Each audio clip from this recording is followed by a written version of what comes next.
Two brothers No, around, man. hey, nigga.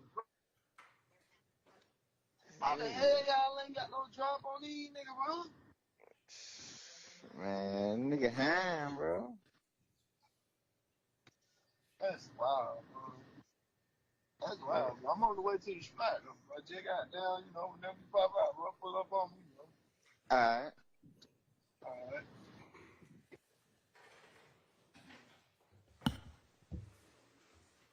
So just a few questions about that call. Did you hear when Mr. Garlington said they shot a Big Nick's spot? I did. And are you familiar with the location that they're saying is Big Nick's spot? Yes. And what location is that? 2830 Waters Road. Okay. And did you hear when Demekion Garlington gave the reason why he believed that they came through and shot a Big Nick's spot? Yes. Okay. And what was that? That their boy had been killed in Mechanicsville. And then did you hear when the caller said you don't have to drop on them? Correct. Have you heard that terminology before? I have. What is your understanding of when someone says you don't have to drop on them? What does that mean? Like the location, having their location. I want to now publish from State's Exhibit 437 VV, March 16th, 2022 at 9:41 p.m., PDF, page 523. And from 34 seconds to 3 minutes, sorry. From 34 seconds to 3 minutes and 54 seconds.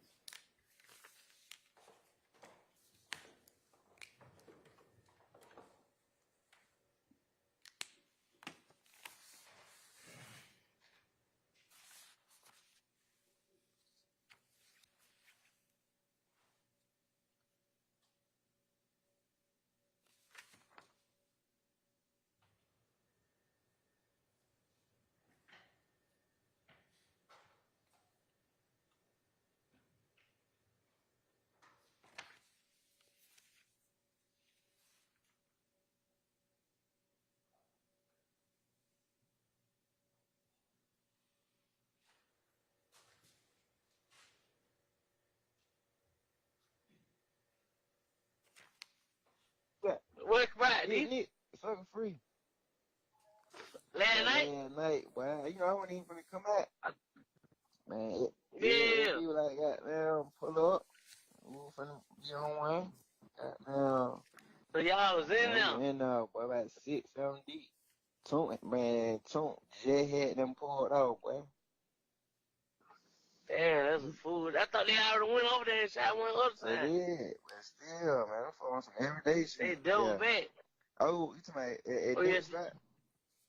Yeah. No, ain't nobody went next, right?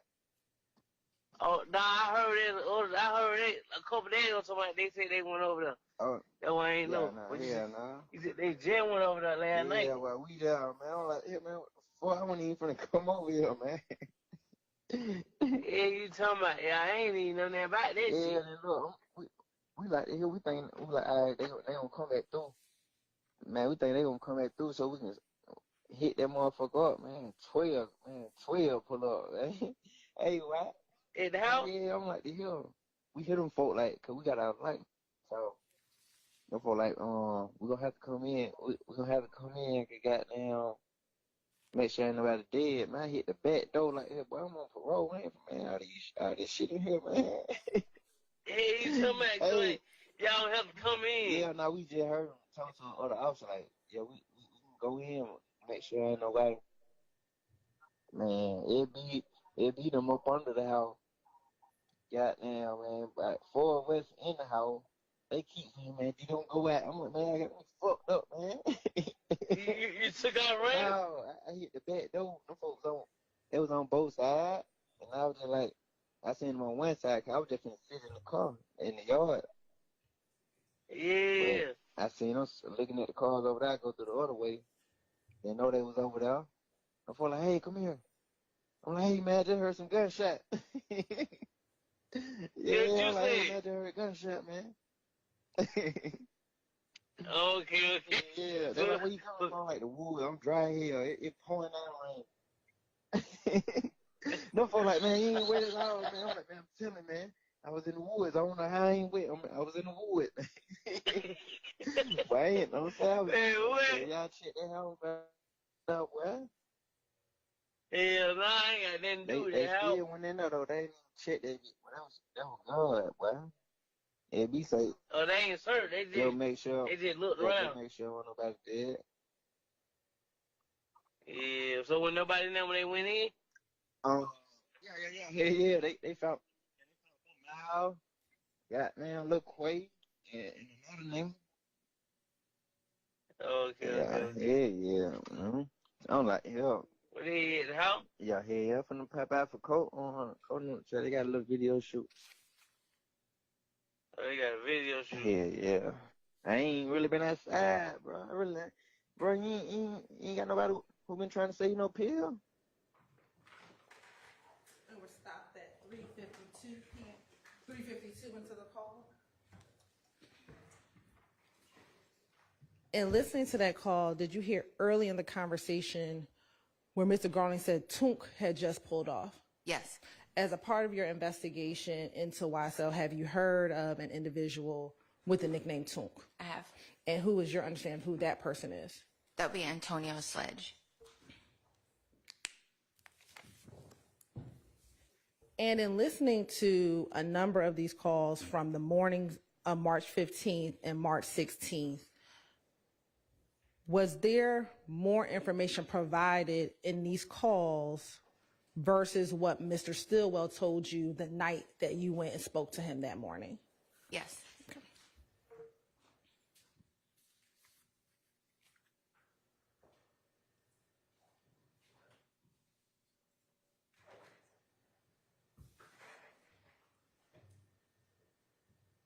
Did you hear when Mr. Garn talked about, I believe, going into the basement of the home?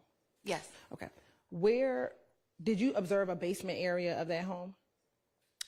When I did my search warrant on the 17th, I did. Okay. And where was that area located? Underneath the house.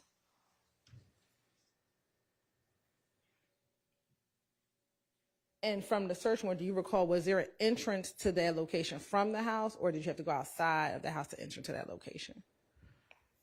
Can't remember from in the house, but I know there was an outside entrance from what I saw.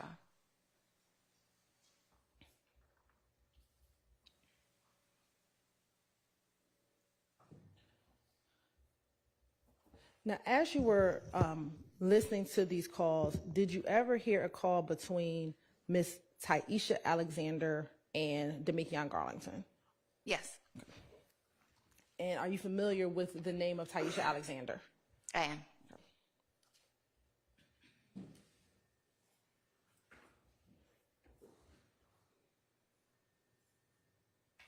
I want to publish from State's Exhibit 437 VV. The call on March 17, 2022 at 7:04 p.m., page 664. And we're going to play first timestamps 00 to 024, and then 158 to 215.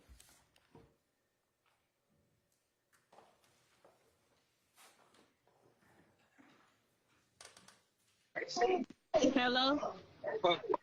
Yeah. What the hell they got shooting for? I don't know. Trying to call when like him and Clay got on a high speed chase to the Baba house. Yeah. Why the hell he in a high speed chase if he in a rental? His rental legit. He got my legit gun. Like what the hell was in the car that made him say he wasn't kin? And now we're going to go to 158. 158.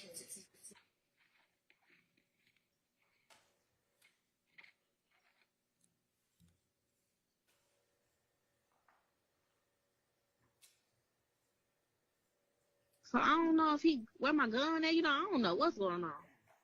Yeah. But I know he not dumb. He ride around my gun for a reason. So if he do get pulled over, see what I'm saying? It's clean. So I know he not done with. I know I ain't worried about that. I'm just trying to figure out why the hell he locked up. Exactly.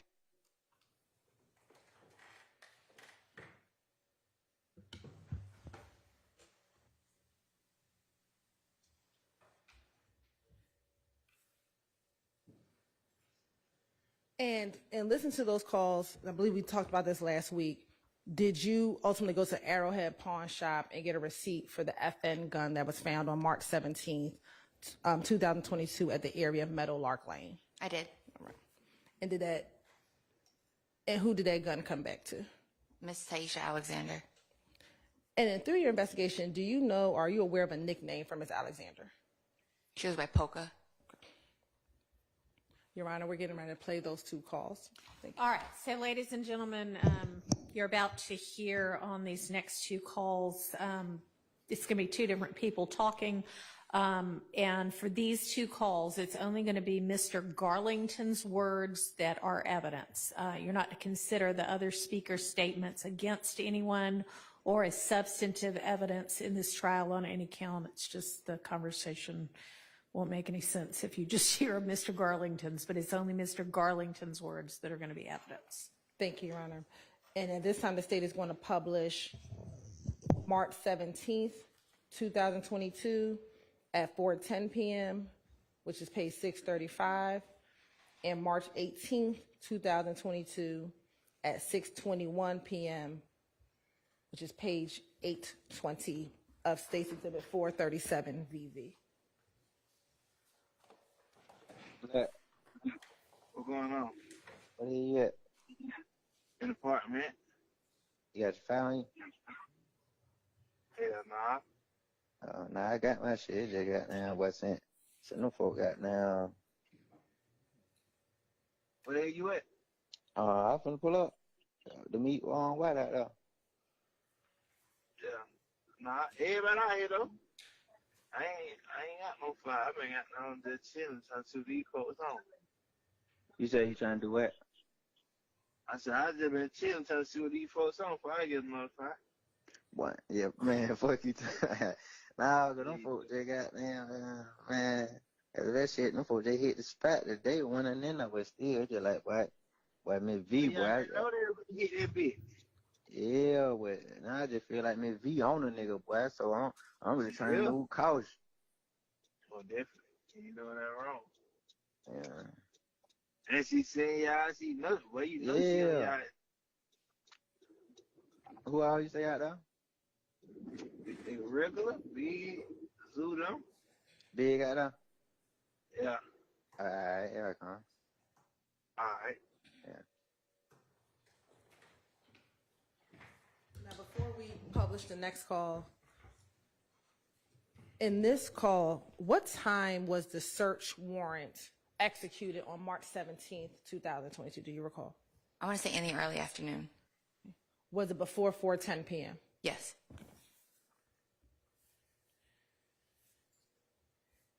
And again, did you hear when Mr. Garlington talked about Miss V? I did. Is that your understanding that's the name that they call you? It is. All right.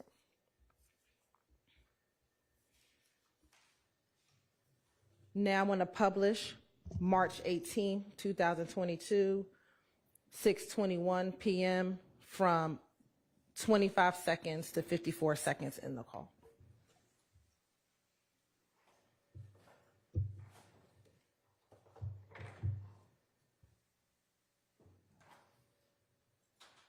I seen the new thing. They said the two they got, and they said one they got on outstanding one. They ain't say my name. Oh, okay. Yeah, well, I just still. Well, I just want to make sure I don't know what's going on. yeah, you know I'm back though. I just really.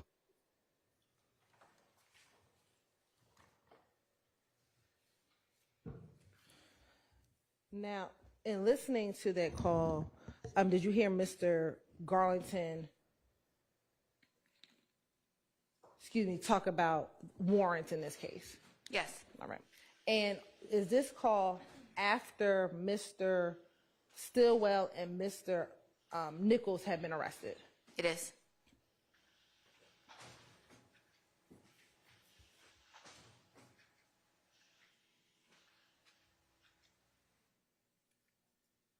And in that call that we just heard, did you hear Mr. Garlington say, they ain't say my name, I just wanted to make sure? I did. And that he had seen something on the news? Yes.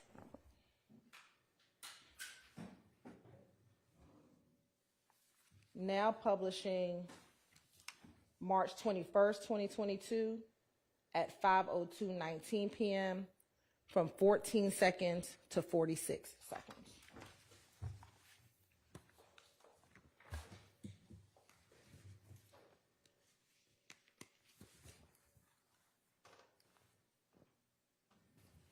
Ain't dying down, so now these fuck niggas think they, Yeah.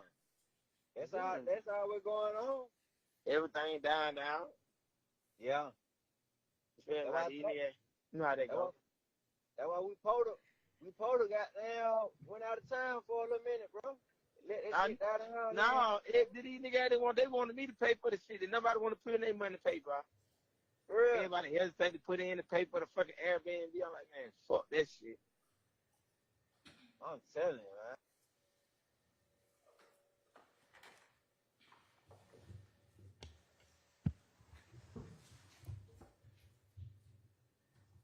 Now, in listening to that call, as a part of your investigation in this indictment, are you familiar with events surrounding the Donovan Thomas murder? Yes. Okay. Are you familiar with individuals going to Miami after the shooting death of Mr. Donovan Thomas Jr.? I am. And in this call, did you hear Demikian Garlington say that they were getting ready to go out of town for a little while until stuff died down? I did.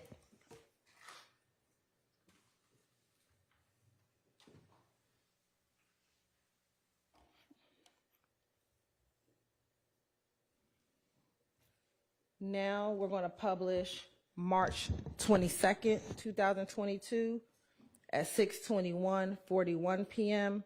from State's Exhibit 437 VV from 9:04 to 10:32.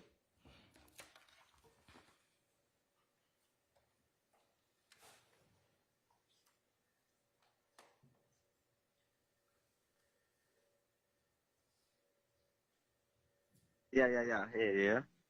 Okay. He got a lawyer, right? They say, bro, probably get all them boy money. Say you gonna get Brian and the other nigga, he gonna get out of it, like. Man, little child with the clothes got locked up for it. Nah, they who the one they said they looking for. I just talked to them the other day. About 2 days, yesterday, 2 days ago. I said the child on the low, like, oh hell no. Yeah, boy, he keep calling. Hey, D, bro. What the hell going on? I'm like, shit, but I don't know. Hey, damn. He called you like what's going on? And he calling everybody. He just drunk. Yeah, but I ain't did nothing. Yeah, I know it. But you know how that shit be, bro. Nigga just gonna have to ride. Nigga know you gonna get through it, but I just know a nigga like, nigga ain't did nothing, bro. You say let's try to ride, OD? Man, I mean, you don't really never know it. Nigga don't have no choice. That'd be the thing. You don't have no choice. Like, yeah. you see what I'm saying? In real life, like, you ain't got no choice. You gotta go however long these folks ride you so they let you go. Yeah. I say them boys gonna be good, but wow. I'm gonna put my name in that shit. Oh, hell no. Yes. Yes.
I want to ask you, have you heard of the name Little Blizzy?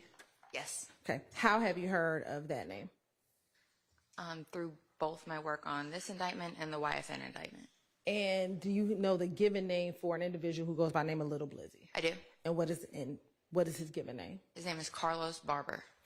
And Carlos Barber, is he, from your investigation and working on both of these indictments, associated with any gang? He's a member of YFN. I want to publish from March 28th, 2022 at 1:56 a.m. from State's Exhibit 437 VV. Then we're going to follow immediately on March 28th, 2022 at 1:58 a.m. And then following again on March 28th, 2022 at 3:20 p.m.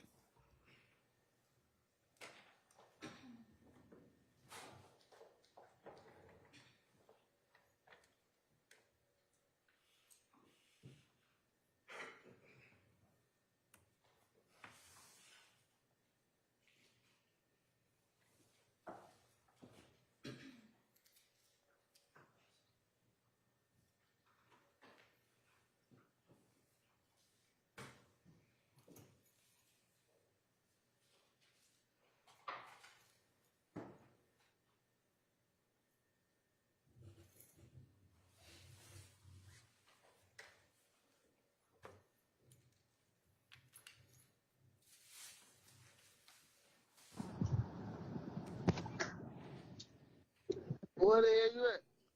Hey, you know what's so crazy? You know what's so crazy? I was just finna cut out you and tell you I just ran to the nigga, bro. For real? How you know?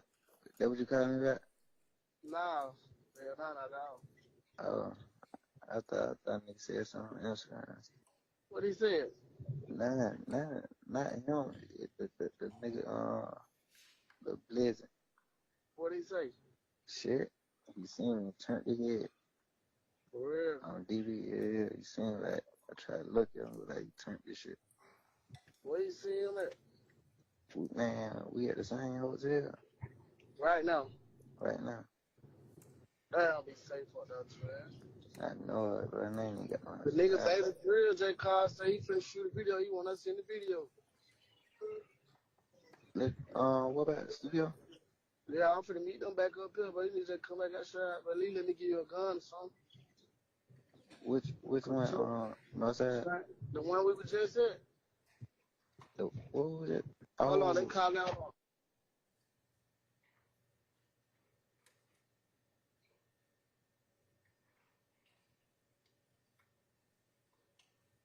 Next published in March 28th, 2022 at 1:50 a.m. Yo. Hello? Yeah. Twin. Hello? Yeah. Yeah, bro. What happened? Bro, you need to come over here and get me blick, bro. I'm back. Where the hell you at? Trying to keep them at the same one you just studio you just left, man. That shit got below me, bro. Your ass, I told you take the blick on with you, bro. It don't matter, bro. Yeah, you right, bro. You got to do folk, then you got to go into them, bro. Like, come on, bro. You bumming the niggas, you ain't having no profit. On that, man, that shit like below me, man. I don't like this shit. It wasn't even that. It was just like, this shit, I'm like, man, shit, I went cold. I ain't gonna run it, but I hear this on TV, but I just ran that nigga ass, but. D, man. D, boy. D, boy, nigga got down. He way out. That one nigga, anytime nigga ain't got that blick on him, twin, that one some shit got down, been on house, man. Hey, yeah. Way like that, bro. No blick, bro. You can go get that blick, but you can take that blick home, bro. You can take that stick home or something, bro. Nah, I got to fight the house. I was just told you I ain't bring it out, but like, you gotta send me the address. Come to it. Just go get the look here, I'm finna pull in right now. You know I gotta have one of these niggas drop the pin. Yeah. But I'm pulling up right now. So like on the GPS, what the type in? Type in Lil Head, see they come to a Lil Head house. Cause he the exit after Lil Head house. You feel me? I'm literally 2 minutes away from the studio right now. As soon as I get there, I can drop the pin. Alright, well, I'm gonna have her go get my car. Type in the game. Yeah, type in down the cave, gone. I don't even know this shit still on it. Climb time. That shit gone too. Type in this shit.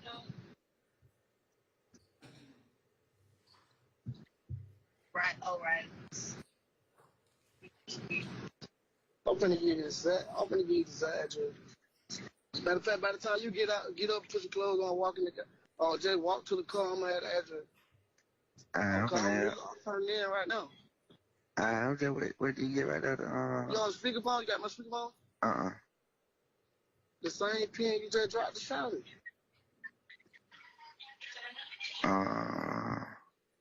Oh yeah. Alright. Yeah, we right here. Come on. Okay. Alright. Before we publish the next one, did you hear the terminology used, blick, in that call? I did. Have you heard that term before? I have. What is your understanding what a blick is? Meaning a firearm. And did you also hear the terminology stick? I did. And have you heard that term before? I have. And what is your understanding of what a stick is? A long gun or a rifle. And did you hear them talk about drop the location for Little Head? Yes. Okay. Are you familiar with that nickname? I am, but there's a few of them. Okay. Now publishing March 28th, 2022 at 3:20 p.m.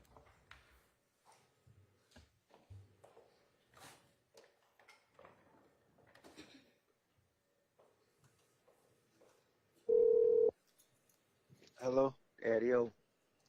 What going on, bro? What the hell going on? Pulling up in the hood? Pulling up in the hood. Hell yeah. Yeah. What you got I going? go to. Oh shit, man. We just woke up. You said you gotta go where today? You about to say you gotta go somewhere. No, man. I hadn't got down to the hotel in Card last night, right? Yeah. I run to a op. No. I ain't got nothing on me, 'cause I'm like, shit, but I'm finna go out here. I know I ain't about out here. Yeah. Head. Go to the gym like. Yeah, buddy seen me and turned the head. You know. He seen you and turned the head. Yeah. He don't even know he got me down bad. Oh, definitely. Yeah, man. What they even do? Yeah. Right here with Keelan and Mooch. I'm probably finna come right now. All right.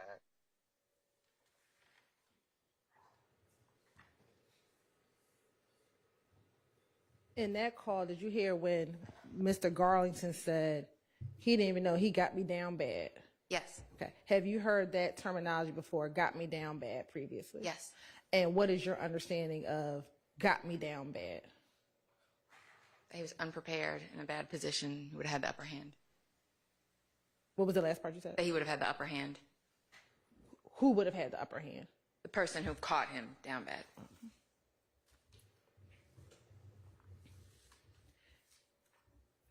Have you heard that term in any other way?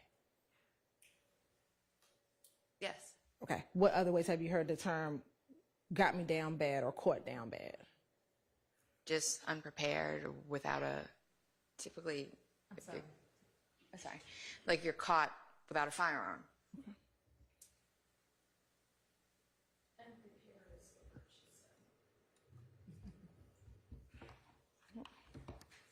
Now publishing March 29th, 2022 at 1:17 p.m. from State's Exhibit 437 VV.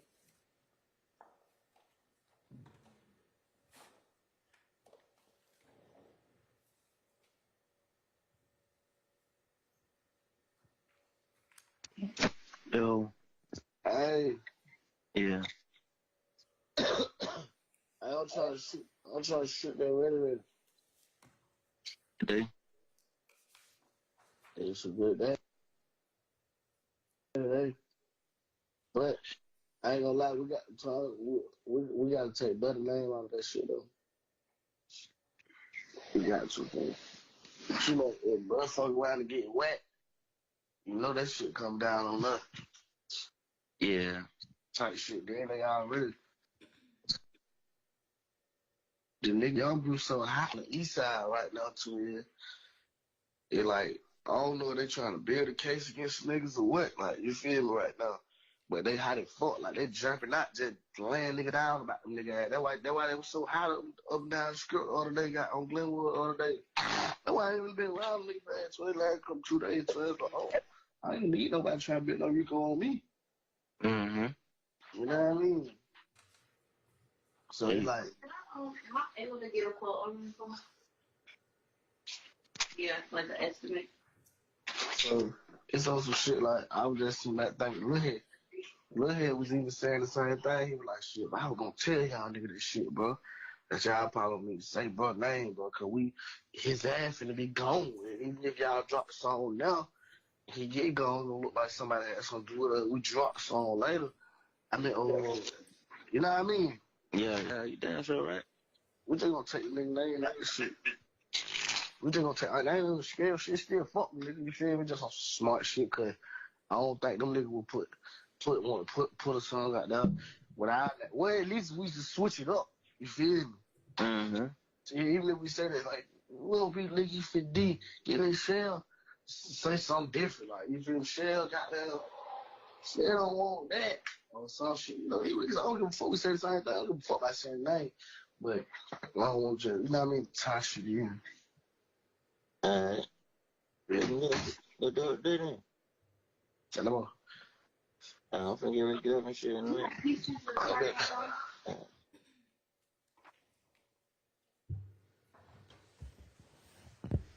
Now, listen to that call. Are you familiar with who Mr. Garlington was speaking with in that call? I believe it's DeMarco Boyer. And is that the same DeMarco Boyer we discussed last week regarding being in the area at the BP gas station right before the homicide of Mr. Shamel Drinks? Yes. And in that call, did you hear them discussing taking someone's name out of a song? Yes. Okay. And in that call, did they say the name of the person who they have to take out of the song? I believe towards the end of the call they say Shell. And when you were going through your March 22 kind of collection of social media, did you ever find a video in which there's a song referencing Shell Co? I did. Okay. Along with other social media videos, did you collect those as a part of your investigation? I did. And have you had the opportunity to review that particular video and the other social media videos prior to your testimony today? I have. You're on permission to approach?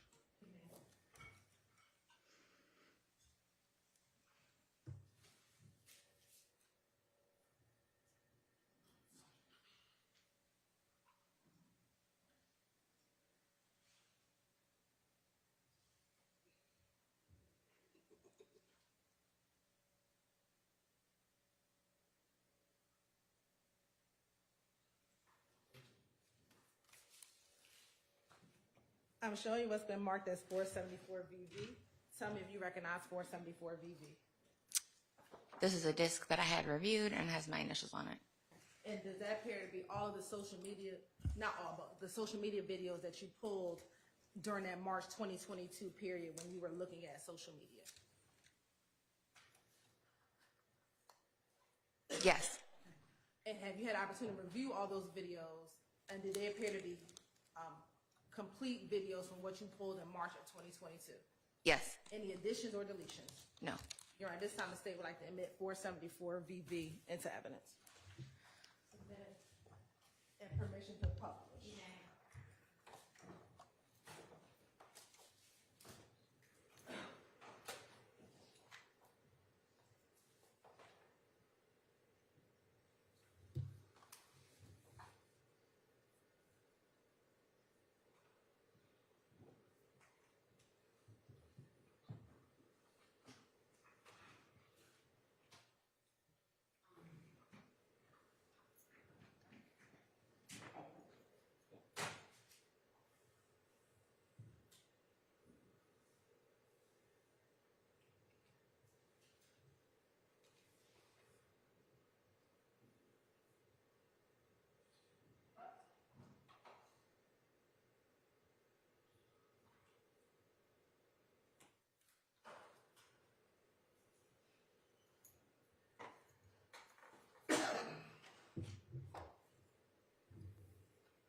Whose Instagram is this? That's the Instagram account of Demikion Garlington. And what are you screen grabbing? His story. If you're not familiar with Instagram, the story is something, it's not your profile picture or a picture on your profile where it stays there until you delete it. These are postings that you make that are automatically deleted after 24 hours.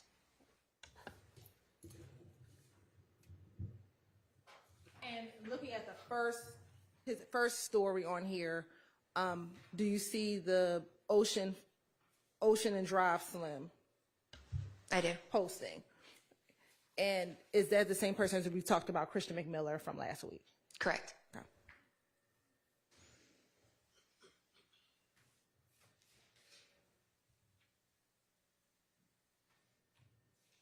Mean shit, my people in the dirt. From the block with shots go off and niggas get murdered. This pain really running through my veins and it hurt. Trying to get far from home. Look my mama in the eye, so wipe away all the tears.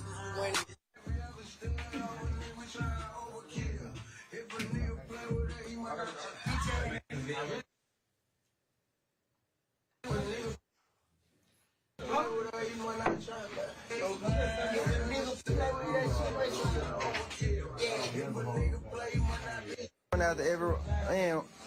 after every roll ahead.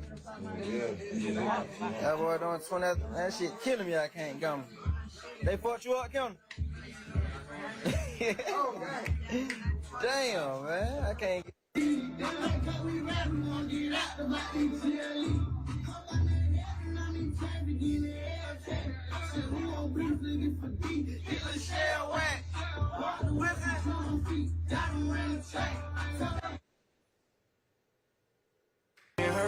this money don't.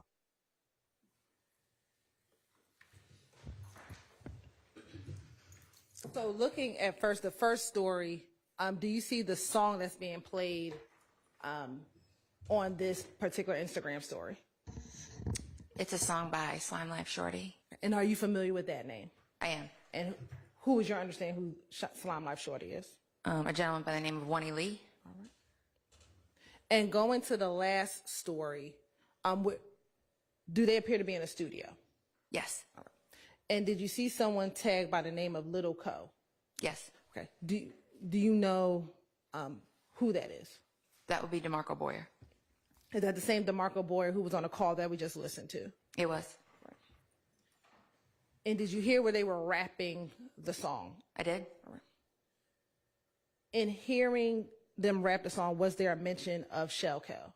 Yes. Or Kel? Yes.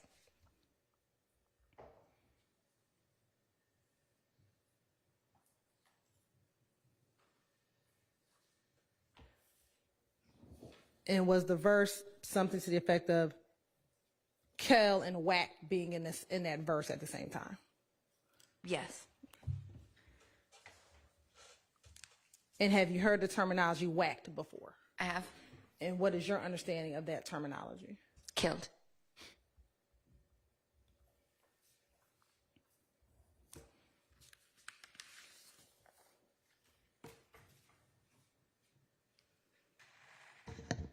I'm going to now publish April 1st, 2022 at 12:29 a.m.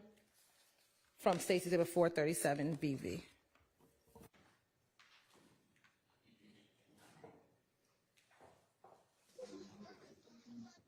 Hello. Hey, what's up, bro? What's up? Yeah, B. Say what? Yeah, B. What's up, nigga? What the hell going? Man, shit, right here, listen to this new white people. Huh? I said, right here, listen to this new young boy. What you got going? You been all right? Yeah, hell yeah. You know, I can't hit you on that other phone. Shit, bro. I'm fuck on that motherfucker. For real? Are you on? Oh, this another one? No, it's yeah, that's what I'm saying. Yeah. Hey, yeah, bro. I know. I said, I ain't steps out FaceTime. How to say? That's what you right. I told him I ain't got it. I really can't respond to. I just like, yeah. I can't, man. That motherfucker. They don't fuck tripping on that mother. For real, man. Yeah. I said I said one shit. I had I said shit. I'm gonna go straight to my grandma house. I had stay out that motherfucker. Yeah, hell yeah. But yeah, she told me that them was just Yeah. right now, like what on north inside. Nah, I'm with Free. You were fresh. Yeah. Oh yeah, for sure. Yeah, And they do the Free. they do. Yeah, they. Damn, somebody said it. T-Rock was up there with you or something? Yeah, T-Rock was downstairs with me. Yeah, cause somebody asked me in the hood. They're like, bro, down there with it with T-Rock. I'm like, ain't no T-Rock locked up. Yeah. Yeah, What the hell yeah. been going on? Everything. What the hell, what's up with Trump, man? What the hell What are you doing? he talk crazy like that? What are you doing? Just talk crazy, man. Nah, all that little shit though. You talking crazy about Mal? Nah, it's about me talking about miles and shit. Bro, I ain't on DP. I ain't heard of that. Yeah, it's a lot of little shit I told boy. Yeah, Had me blow. they blow. Had me blow. Oh yeah. I ain't talked to him. Bro. That's the only person that be talking to is Mal. Yeah. Like yeah, he be asking like what's going on. I'm like, yeah, I don't know. Yeah. What the Yeah, hell? but no, like other. Damn, bro. But like them other. Yeah. Everything smooth though. Yeah, I know it. I already know that. They just got them. They on mild though. Yeah, Cause I don't know why the fuck he can get out the car. yeah. That's what I'm saying. Like that's what I'm telling folks. Bro. I'm like, shit, what the hell they locked up for? Like, they just saying about the I'm like, bro, they good. I'm just like, they gonna assume some shit like that anyway. Yeah.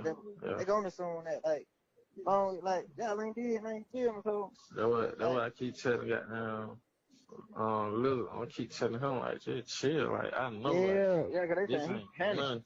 Yeah, I'm like, this ain't nothing, bro. Like they just doing that cut. They seen as a goddamn gas station. Like just chill. You see what I'm saying? Yeah. Hell yeah, man. That's what I'm telling. I keep telling him all the time. She tell him like, listen, bro. Just like you, like, bro. I'm telling him probably in the cab. Listen, bro. No. Just tell him before you don't want to talk, bro. Like, Not one word. yeah. Go down on what they try to portray or what they say, man. Don't say shit. Hell yeah. I ain't know that though, like I didn't tell him how yeah. But I stay tell him they're like, hey bro. But like he'll probably just call me, they're like, you heard? And I'm like, yeah, nah. I'm like, shit, I know. I'm like, I keep in contact through, you know what I'm saying? They folk. I'm like, I ain't turning on the phone. I'm like, he'll understand that anyway though. Yeah, I ain't doing that anyway. Yeah, I already know you ain't. I already know it.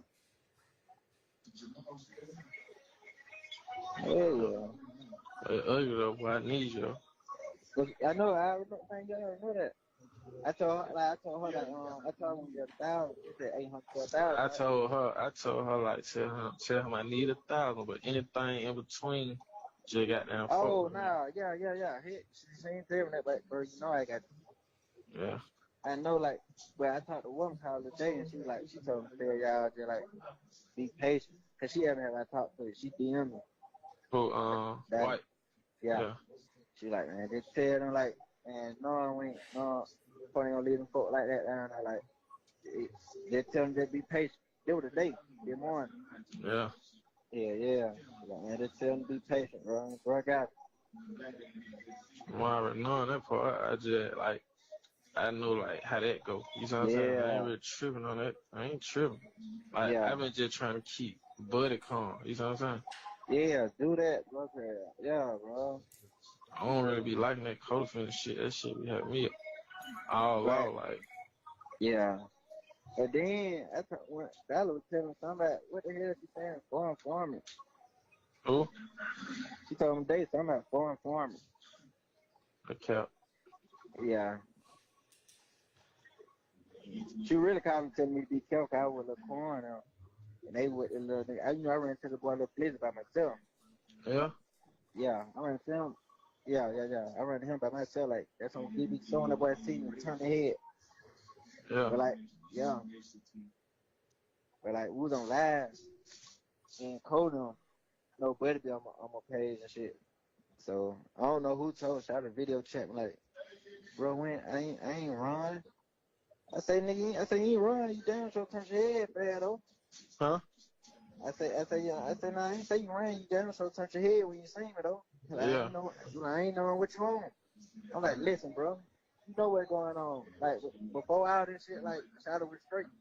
Yeah. I'm like, shit, bro, you know.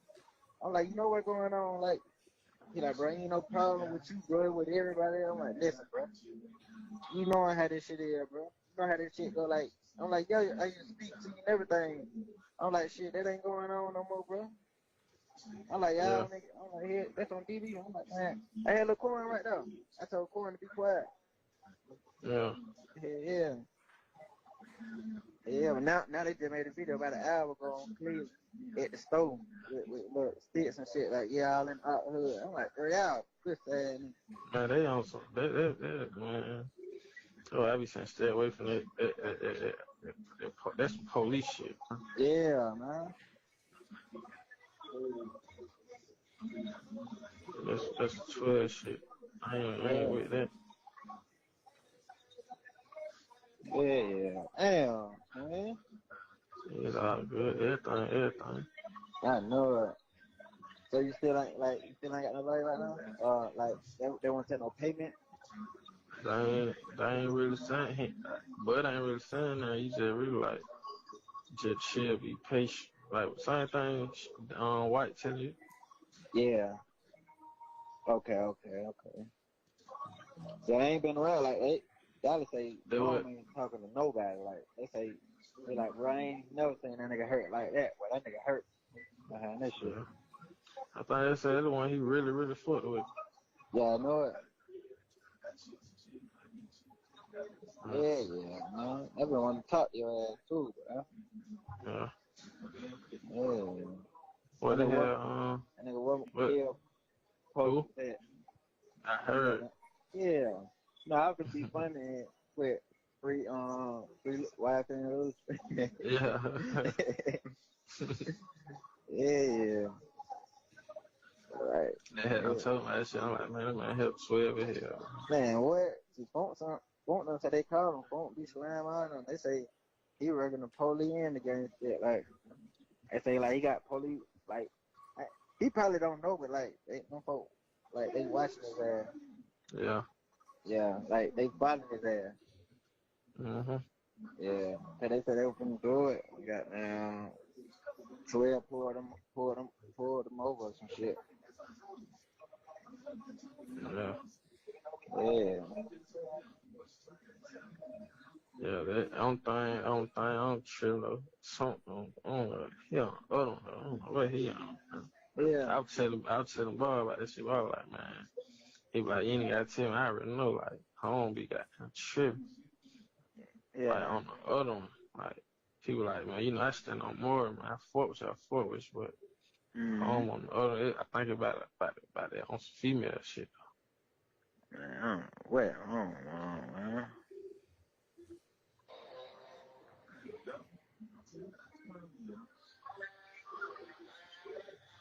Yeah, I ain't on DB. I ain't heard nothing about that though. Yeah. But I ain't even talk. Only time we talked to him, I talked to him like the same night y'all got locked up. You gotta add when you call boy, you gotta add boy what you say, cause I can't really say like, cause she won't really just tell me like in detail, but she just beating around the bush. I really be telling her, man, shit, fuck up. Yeah. On that waterline, cause I ain't going for that strand. Yeah, exactly. Yeah, but you know I got you, bro. I had the law trying to got down. I just had to take care of got down. You know I got you though, bro. You gotta got down the whole time, bro. You know I know how that shit is. Like I'm knowing like nigga need this shit. Like I ain't got you, bro. I'm here with you, man. Yeah, sure. Yeah, I'm trying to get. I ain't gonna, you know, like, I ain't gonna, I send word, but like, cause like, I don't even have to say your name. Like, she know who I be talking about. I don't be talking about nobody else, but I ain't gonna hit you on that motherfucker, like, ever. You know what I'm saying? But, you know, everything really good, though. Yeah. Yeah, I'm like, yeah, I heard that shit. I'm like, what the fuck? Yeah. I'm like, bro, that shit was fast as hell. Yeah. Yeah, that's all it is, just assume. Yeah, Hey, I already know. Like when they got down, go to wiping down, doing them got down, them. You know how they gunpowder, forensics, all that shit there. yeah, You gonna come back clean. You see what I'm saying? So I ain't tripping on that. uh-huh. Yeah. Yeah, man.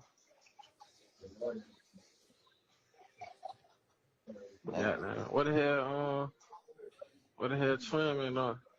You still in yo. Yeah. I I'm said, talking what about, is that? you know what I'm talking LT? about? Who? Who? Yo, folk.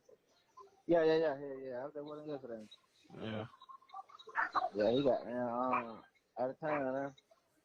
So he finna get ready to come back. I was just gonna lie with his ass. Yeah. You ain't talked all night. That whole night crazy, bro. Yeah, I just talked to her today. I talked to her today. Man, Yeah, that be crazy. I was telling him, I'm like, he on the cell phone, like, he probably be over there, like, what not? She like, what? You ain't think you gonna tell on me? I'm like, man, hell nah. She crazy. I don't even be texting that back no more. I should be telling on, like, on the tablet and shit. Yeah, I don't even be responding to her. That crazy. Yeah.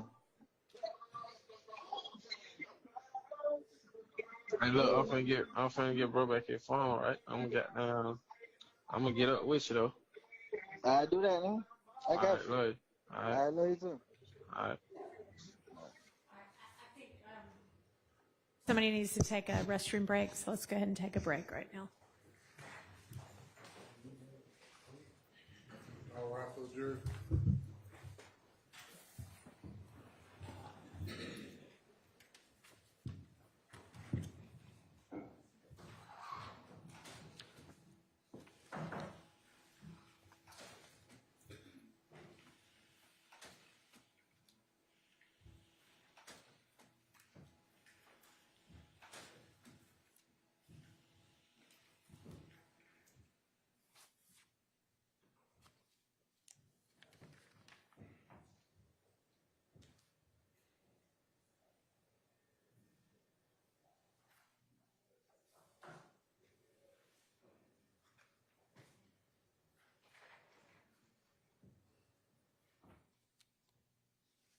All right, let's break.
general approach I've heard is outline.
Thank you. Go ahead.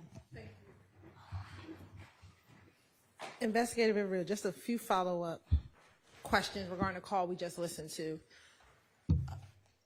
Were you familiar with the voice that Demikion Garlington was speaking to on the last call we just heard? Yes, And whose voice was that? that'll be Shannon Stillwell. Right. And on that call, is Mr. Stillwell using the phones at the Fulton County Jail? No, he's not.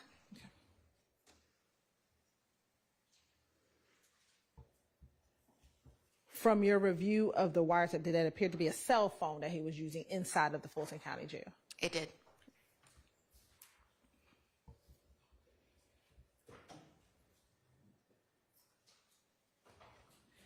And did you hear early in the call where Mr.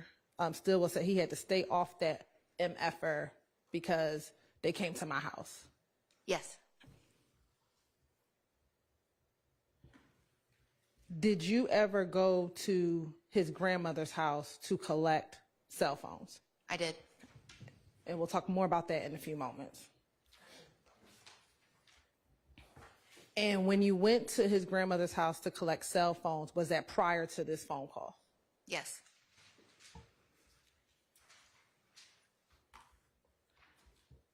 Now, from your experience in law enforcement and working with the Fulton County Jail, when there are cell phones being used in that jail, are they monitored? Outside of a wiretap, are they monitored? No, they're not.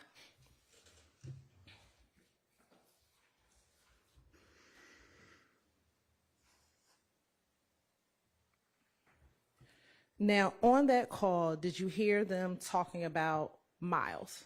I did. This call is on April 1st, 2022 at 12:29 a.m. To your knowledge, had Miles been arrested for the Shamel Drinks homicide at this time? I don't believe so.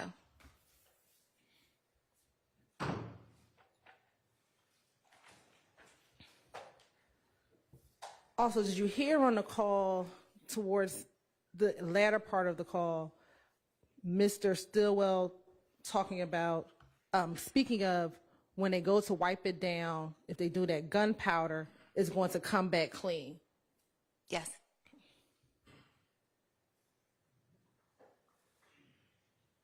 So he wasn't tripping on nothing?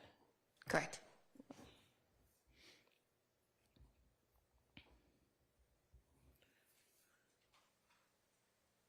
And in that call, did you hear Mr. Garlington telling SB that they made a video about an hour ago on Cleveland Avenue?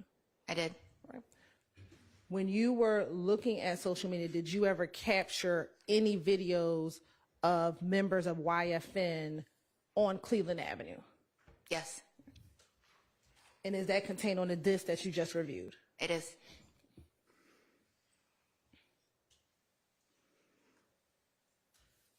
I'm now going to publish number 1 on 474 VV.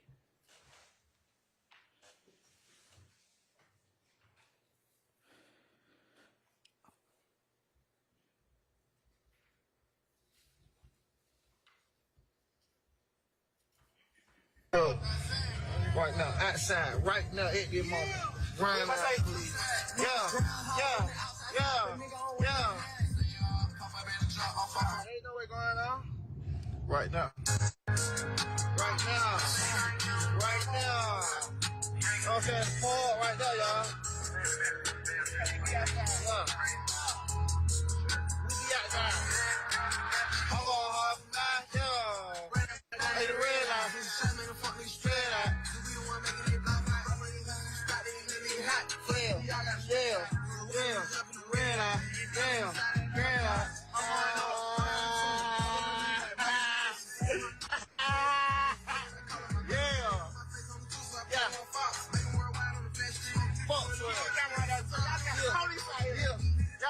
Police out here on y'all block.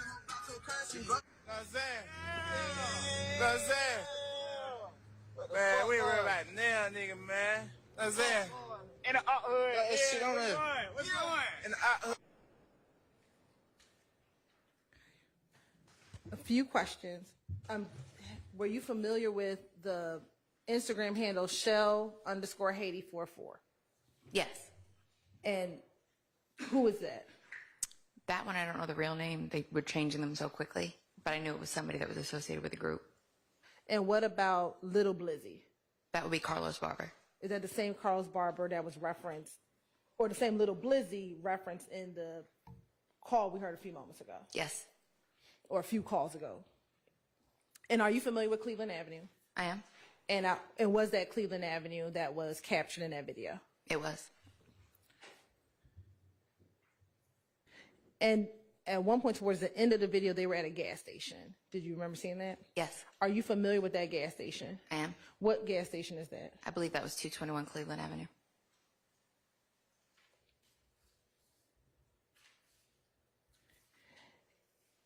And when you were looking at the various public Instagram pages, were you able to see who was following who? I was. Okay. With Mr. Garlington's page, were you able to see if he was following the Shell Kel Instagram handle? Yes. Yes, you were able to see it? Yes. And was he following the Shell Kel handle? He was.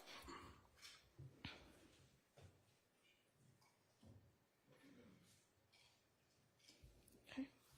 Now we're going to publish from 437 VV, April 3rd, 2022 at 9:06 p.m.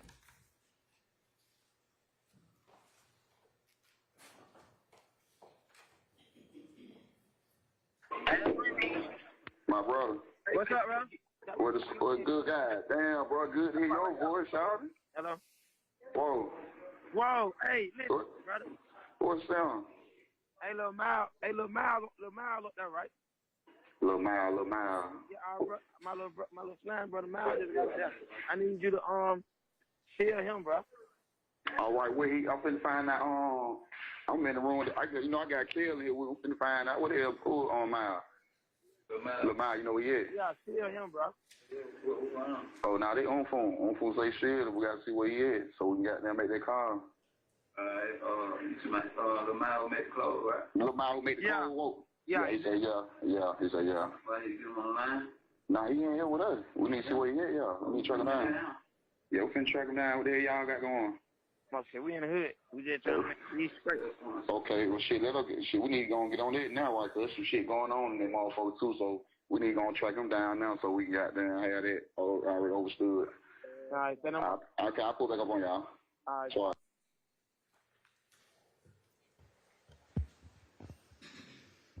And listening to these calls, were you familiar with the voices on the calls? I am. Okay. So first, the person said, I need to look out for my slime brother, Miles. Who is that individual speaking? That would be Quantavious Greer. He goes by the name Umfunk. And based on your investigation, is that Mr. Williams, Jeffrey Williams' brother? It is. And then to whom is he speaking to? He's speaking to a gentleman named Frank Hubert, a.k.a. Capo Frank. And how are you familiar with that individual? I've assisted on investigations with Mr. Hubert previously. And is he associated with any gang? Yes. What gang is that? He holds a leadership role with the Goodfellas criminal street gang.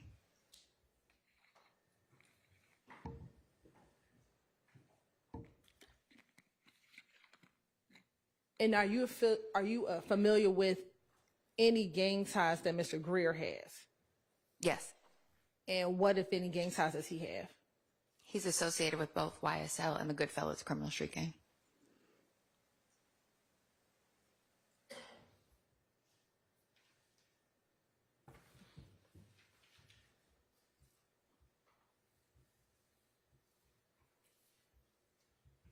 And on April 3rd, 2022, were you aware if Mr. Miles Farley had been arrested by this time? Yes, he had been.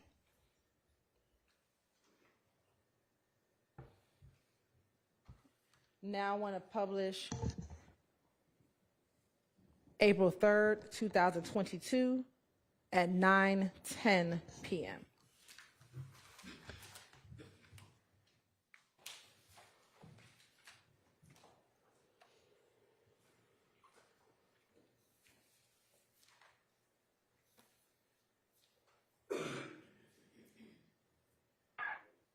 Bro. Hey, D. Yeah. What the hell going on, bro? God damn, good to hear your voice, nigga. Man, that's what I'm trying to say. Look, I was trying to holler at you though. I called you the other day when you called me, checked on you. The shit went good for me. I know, I got a goddamn, I had to reset my phone. I'm finna say the number now. I had to reset my phone and shit. It was tripping. Hey, but look. You been alright? Yeah, hey, I'm cool. Right, look, tell bro, when Shawty called, tell him to make sure he called, because it's 9 times. Look, I think he's still on classification floor. Yeah, he's still on classification. Yeah, so tell him when he calls, tell brother to call me on three-way, you see what I'm saying?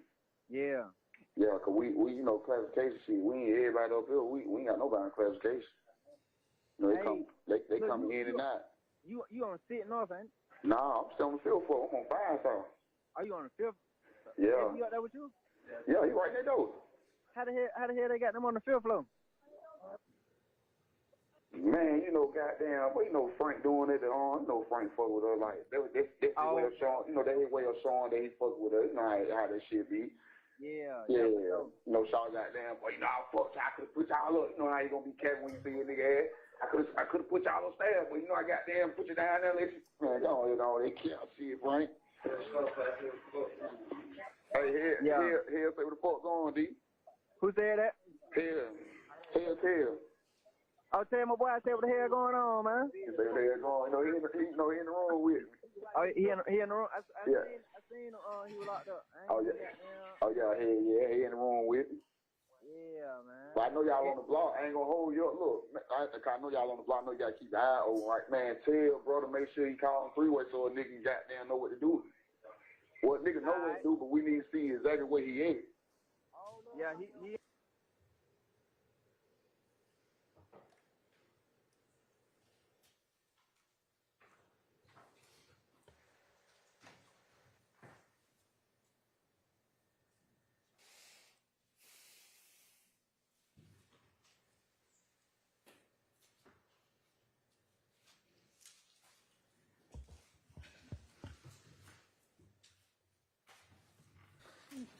Now, you talked a few minutes ago about Quantavious Greer being associated with both YSL and Goodfellas.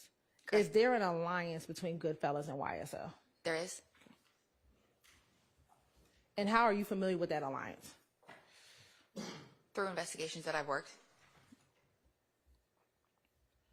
And from the investigations that you worked, are you familiar with how that alliance was formed? Mr. Greer, when he came back into the fold with his brother, I believe he was already a member of the Goodfellas. And then when he got back with his brother, who was in a leadership role with YSL, the two became one. Now, in that call, did you hear Garlington telling someone by the name of Kel, or through the person on the phone telling someone named Kel hello, or tell Kel I said what up, that's my boy? Yeah. To your knowledge, are they talking about Shell Kel or someone else? They're not. It's somebody else. Okay.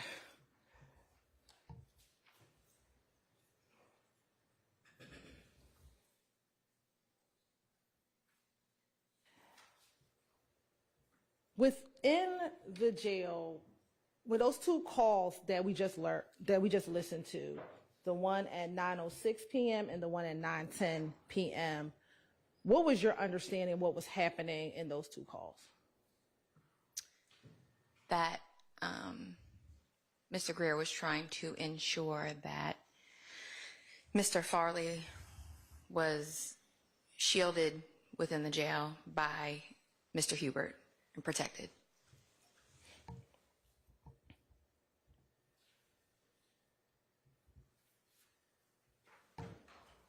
And through your investigations as a gang investigator, Is that uncommon for gang members to try to get protection for other gang members while in jail or incarcerated? I'm sorry, did you say uncommon or common? Is that uncommon? No.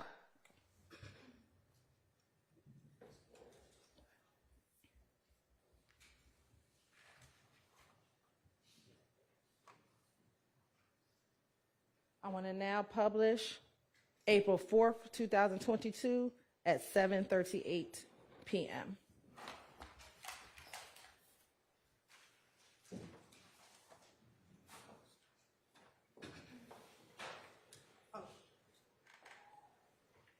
And we're playing first from 44 seconds to 2:05, and then from 10:09 to 10:25.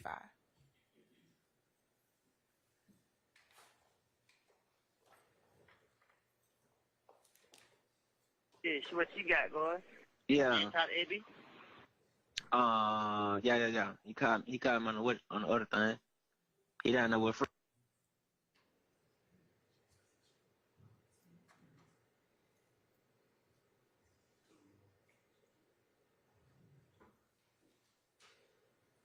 Fresh shit. On the 5th? Yeah. That's what I said. That's why I asked Fred. Like, how the hell both of them get down there? He was like, Oh, the nigga. no way. Yeah. Out on the South Floor. Oh, for real? Oh, yeah. Yeah, but they saying this shit high profile and shit. But Fred saying the nigga, they did that showing he fucked with him and shit. Say it again. I say Fred said the officer nigga did that for him. Man, Fred, come here. Yeah, I already know. I called him last night because phone had and told him to call him because Lil Miles just got locked up. You know, that his first time. They like, hey, man, make sure he's straight. Who did? Lil Miles. Dory, baby dad? Nah, hell no. Young nigga, look, do it for Phil. Who be got now doing the clothes and shit? Oh, the one who made the clothes, the light skinned nigga? Yeah.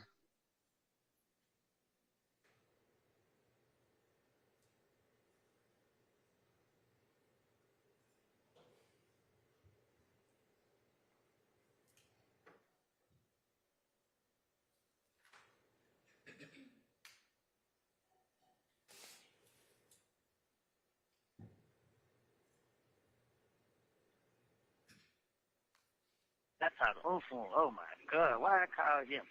Yeah. I was just with that nigga last night. We went to the studio. Yeah. Man, we my shit. Man, goddamn, but I need you back out here, man. Shit crazy, man. I like, man, get the hell on.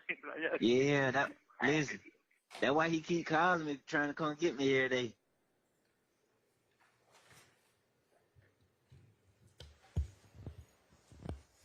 Were you familiar with the person who Mr. Garlington was speaking with? The voice. Originally, or like at the beginning of the call? Yes. Yeah, I believe it was Mr. Copeland. And at this time, were you aware if Mr. Copeland was incarcerated? He was. Okay. And do you know when he was arrested? I believe in October of 2021. And was that, we're not going to go into it, but did you speak with Mr. Copeland when he was arrested in October 2021? I did. Right. And to your knowledge, was he in continuous custody even past April of 2022? I believe so.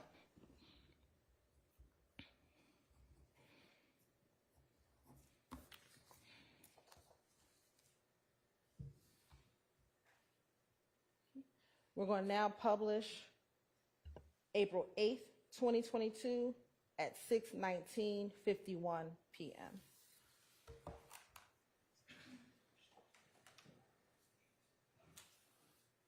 And we're publishing from 8:28 to 9:24.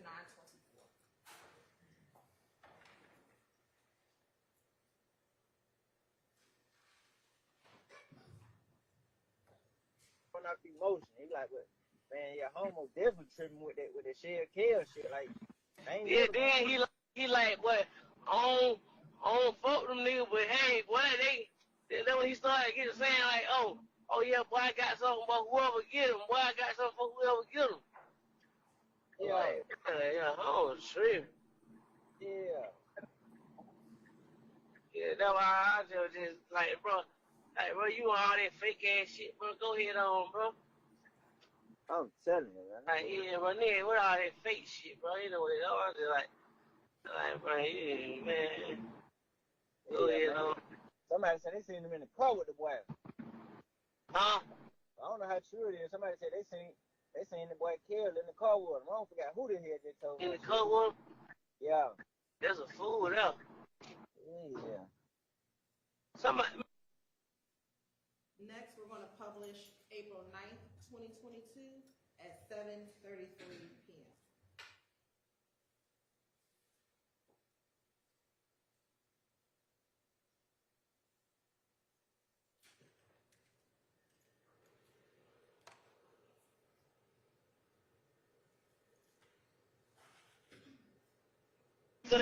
Hello. What's up? You got a slider? Who is that? They call you.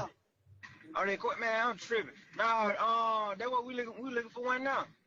Damn. Where the hell you at? Right here with the op. You with the who? Man, I'm with him, buddy. You know I ain't gonna talk on no phone. Oh, for real? Yeah, the West End. At the West End? Yeah. Damn, man. Hey. And he ain't got no car. Your girl just pulled out in the car. For real? Yeah, that whole thing just pulled out. Damn, who out there with him? Nobody up there by himself. He got something on him? No, I don't know. I just came up here gambling, but he just got the little jewelry on. Alright, let me call you right back. Alright. We're going to publish April 9th, 2022 at 7:35 p.m. But while we're pulling that up, have you ever heard the term slider? I have. What is your understanding what a slider is? A car to use in a crime.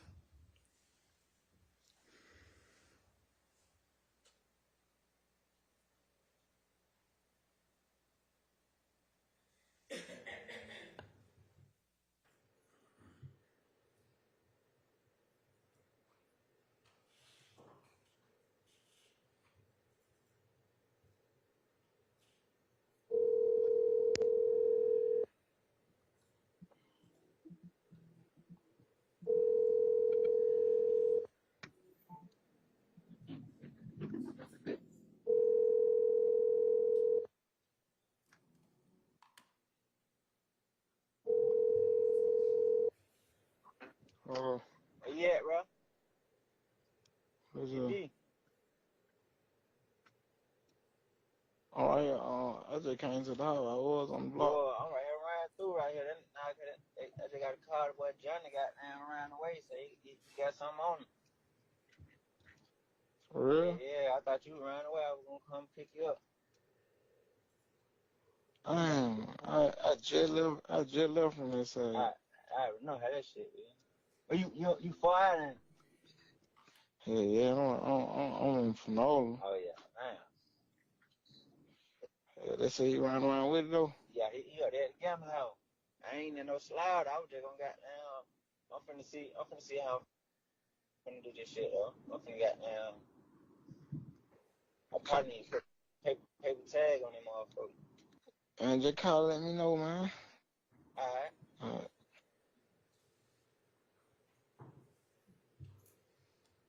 Do you know who he was speaking with? I do. Who was that? Antonio Sumlin, a.k.a. Obama. And at the time, did you have a wire on Mr. Sumlin's phone as well? I did.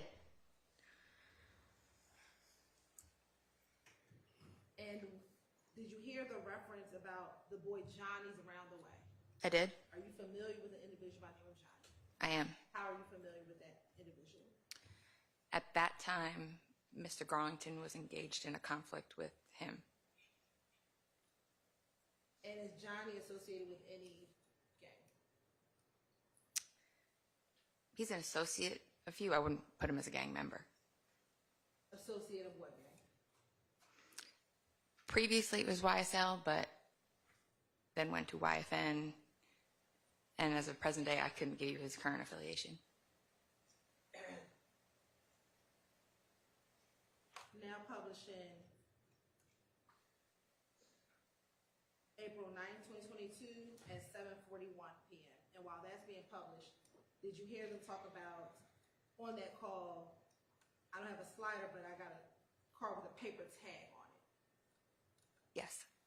Is there any significance to you as a gang investigator of someone having a card with a paper tag versus an actual tag? Yes. What, if any, significance is that to you? They often will use paper tags in place of real tags on a vehicle to conceal the owner of the vehicle. Now publishing April 9th, 2022 at 7:41 p.m.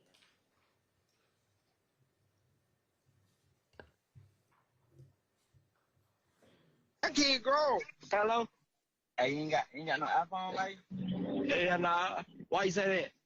Nah, son, I don't want to talk on the phone. I was finna tell you something.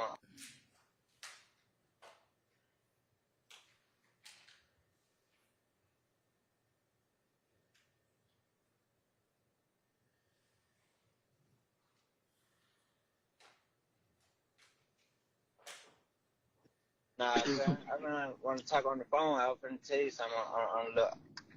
I'm gonna get peaced up. I'm gonna get peaced up on right quick. Just like FaceTime, cause they can't hear on that FaceTime shit. I'm gonna FaceTime audio you. Alright.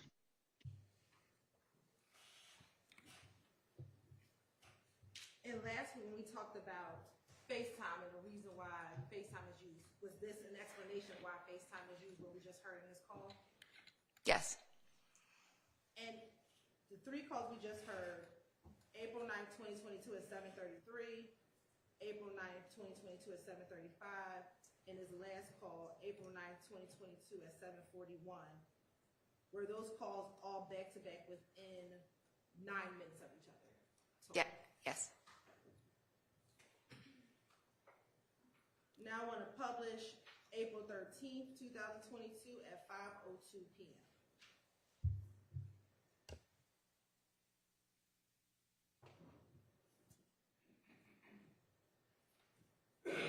Yo.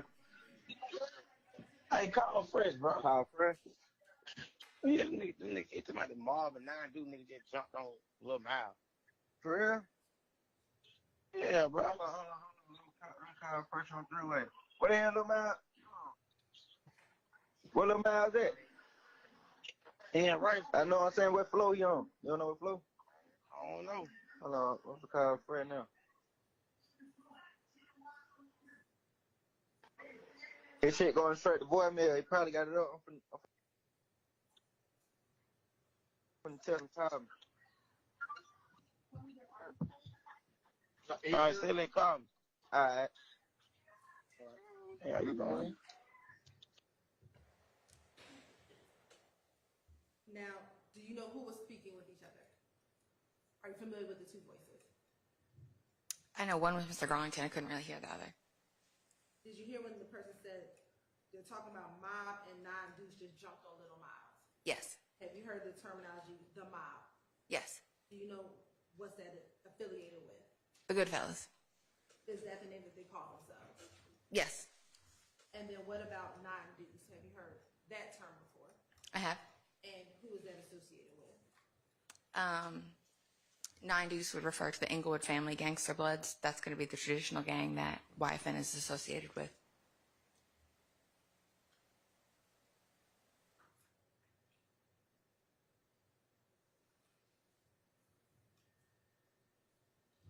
And based on your investigation, was that an issue that the mob and non-deuce got together and jumped on Little Miles? Yes. It was, because the mob was supposed to have been protecting him. And supposed to have been protecting Little Miles? Yes, Miles Farley. I want to publish 8 April 13th, 2022 at 5:23 p.m. Is that about 20 minutes after the call we just heard? It is.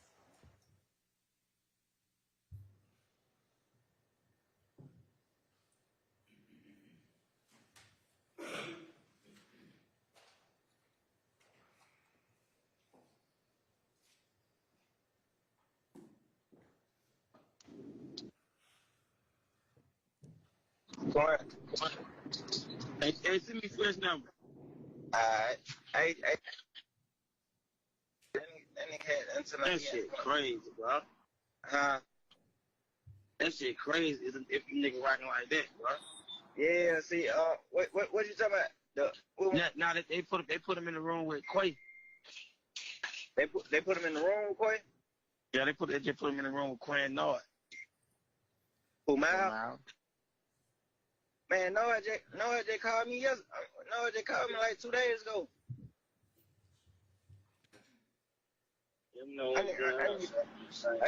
I need to tell Nord don't have the phone, but goddamn that whole woman call came in there and got that shit. But I'm finna tell him to call me from the wild phone and see what's going on. I'm finna see your friend number. Hold on, his friend number right here though. 4-time-0. Hold on, 4-time-0. 558. Yeah. 6342. I had them tell him to call me, but I'm gonna call you. I'm finna tell Nord them to call me. Alright.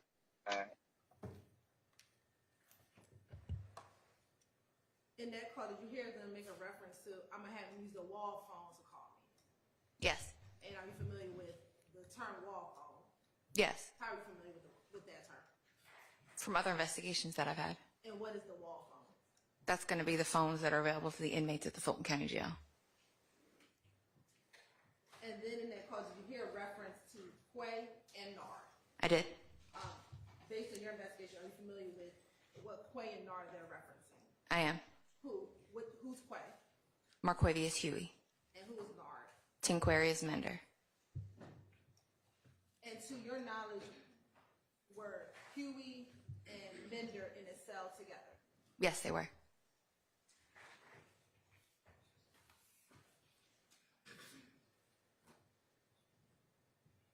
And throughout listening to the wire tap calls, did you ever hear any calls between Mender, Huey, and Garlington on these wire calls? I believe so, yes. We're now published April 14th, 2022 at 11:05 p.m.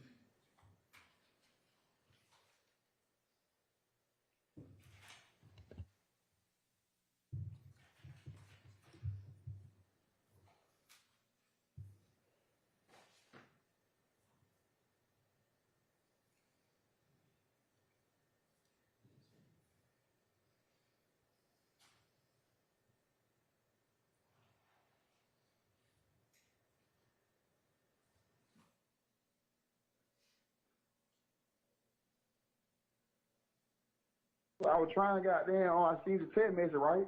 Yeah, on phone had wanted me to call you. Yo. Well, what's up, brother? What's up, nigga? Huh? What going on with you? Oh shit, man! Look, I was trying to goddamn, I seen the text message, right? Yeah, on phone had wanted me to call you. The man got jumped on.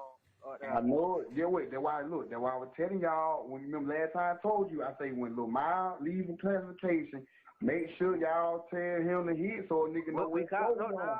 We called you soon. He got up there, but Nord up there. I had them see Nord in 400. Yeah. And Miles in 500, but Nord told them nigga to stand down. Them niggas still had them jump on, bro. But Nord say he gonna handle it though. Yeah. But they now see what Unfo was trying to see. They were saying it was a mob nigga and some 9 dude niggas jumped on, bro. Yeah, wait, we just heard the same thing too. That's why we trying to figure out who the fuck up there mob and supposed to jump in with some YFN niggas or some shit. Yeah, that was Funk was trying to call you and see like who the hell that was. Oh no, tell him I heard the same thing. Cause goddamn shit, get away. Goddamn Third heard the same thing. Saying some mob nigga teaming up with some blood nigga on YFM. Like hell no. Yeah, I hadn't called you 2 times with Funk on the phone. Yeah, tell him. I just tell that man when you talk to him you want to call his ass. You want to call him on 3-way? Yeah, call him on 3-way, yeah. Hold on. Yeah, we hadn't called about 2-3 times yesterday. I hadn't gave you a number too. Man, some shit been going on. These little niggas goddamn. It's some shit going on. These little young niggas. Goddamn, talking about some third word. These young niggas in here talking crazy, man. Hold on, I'm gonna call him on 3-way. And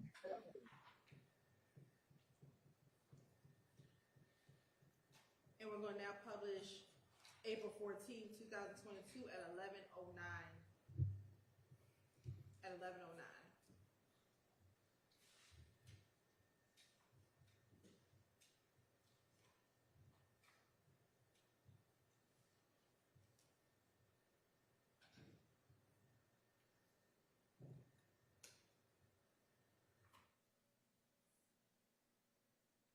Yo, hold on, he hadn't got down. Hold on.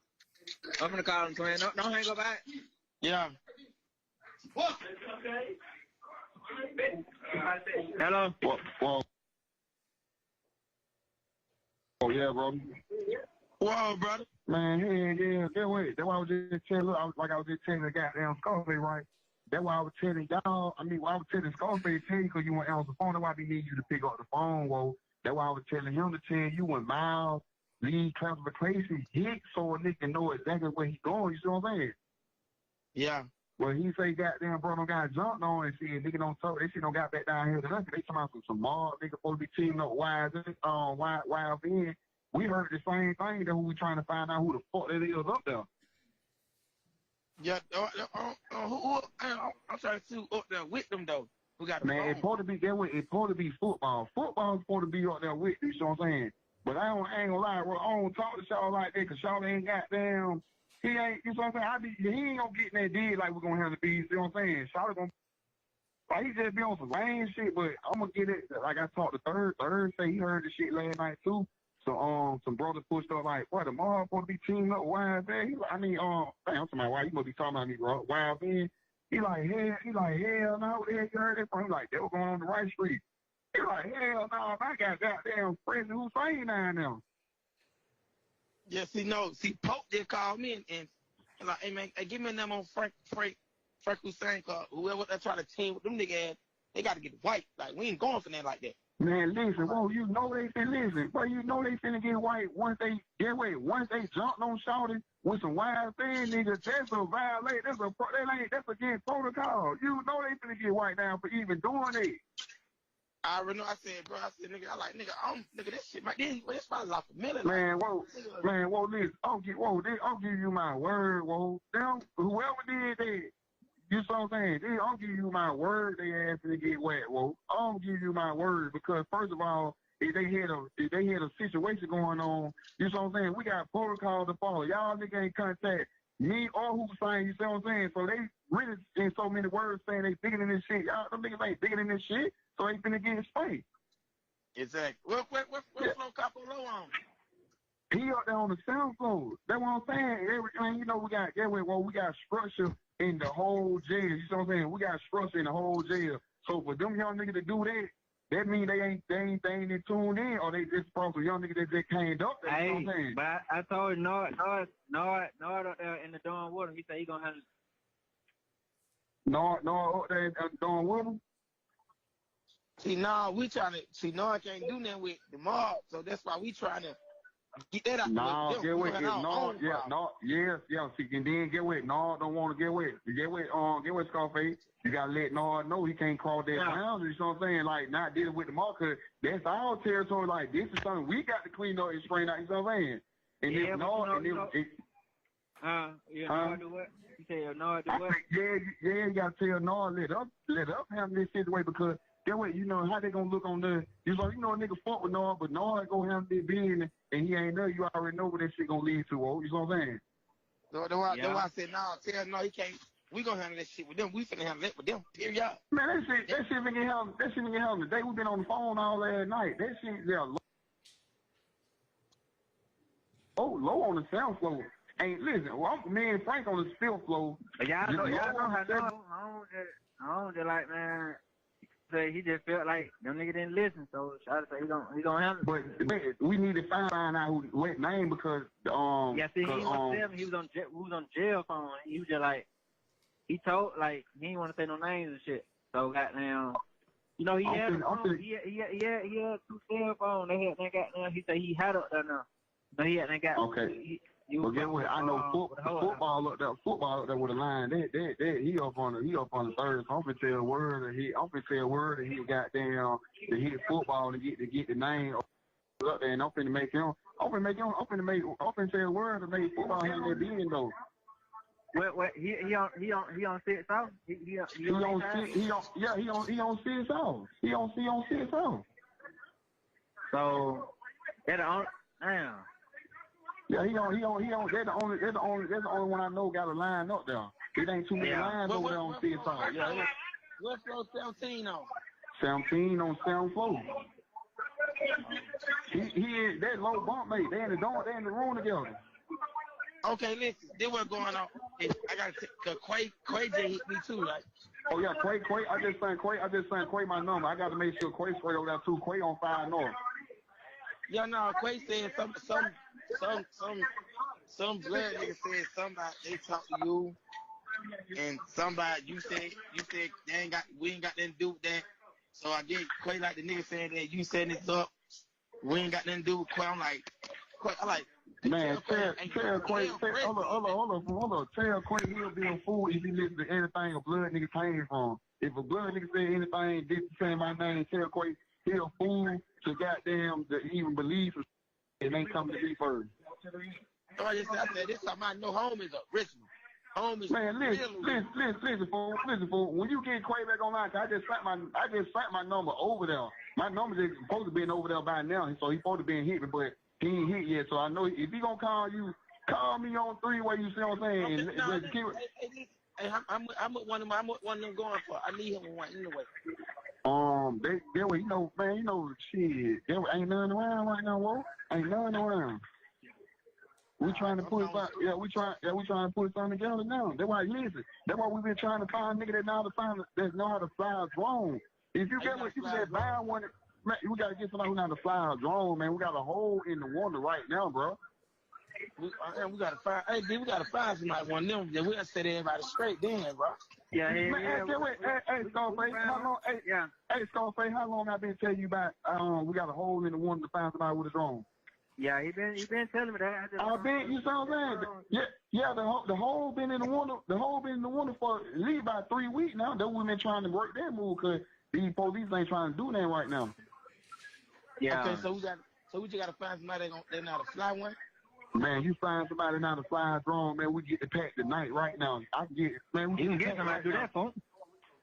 Yeah, so we can find somebody not do that real quick. Man, get what? We can get the pack every day until you say stop. Goddamn, get the pack in. Man, listen, I ain't gonna say shit. I want you to smack the hell out of that movie. It's all right. But man, yeah, Quay just signed word. Yeah. Tell you, get what? It's a lot of shit. Get what? Cause look, it's a lot of shit going around. What side he on, friend? He on your side or on man, he on. Man, whoa, we got the whole jail. They would didn't understand, Scarface. We got the whole jail. We in tune every day, you know what I'm saying? Yeah. We ain't got no side. We got the whole jail. The side Quay on, I know he gonna be good to that. My side, I left over there. I left that whole side straight, so that side I'm running over there. So I know Quay gonna be straight. Yeah. Yeah, yeah. I still like we just try to find somebody not to fly one. All right, but listen, make sure Quay hit because listen, tell Quay don't go out what a nigga say if you don't get a name. I need a name because that's the only way I can know what to do. You know what I'm saying? Get a name from get names. That's the only way we can get big in the house. We gotta get names, bro. All right, stay left. All right, twice.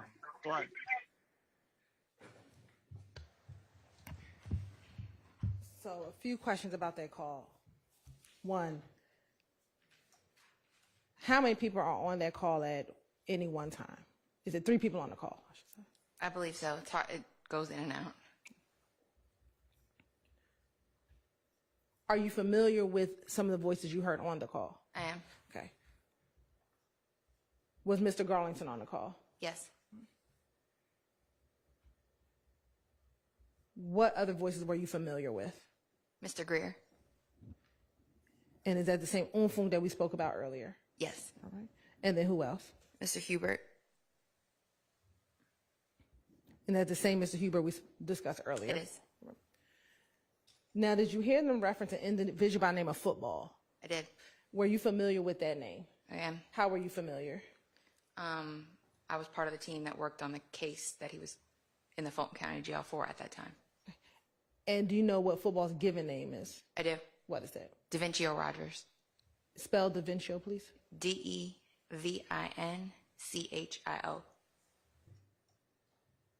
And was Mr. Rogers associated with a gang? Yes. What gang is that? He holds a leadership role, the rank of capo within the Goodfellas.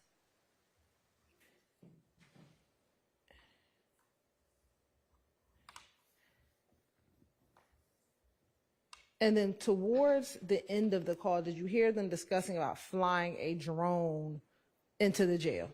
I did. And did you hear them talking about a particular hole inside the jail in which they could fly the drone into? Yes, a hole in the window.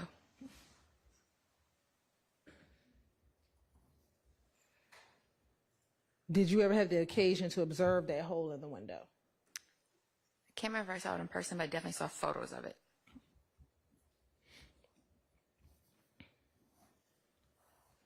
And what, if anything, were they discussing about flying into that window through a drone?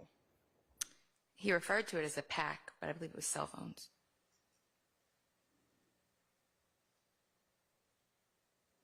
And are they allowed to have their own personal are inmates allowed to have their own personal cell phones in the Fulton County Jail? No. I'm going to object. I'm going to object to 403, 401. Sustained. Well, not on 401, but 403.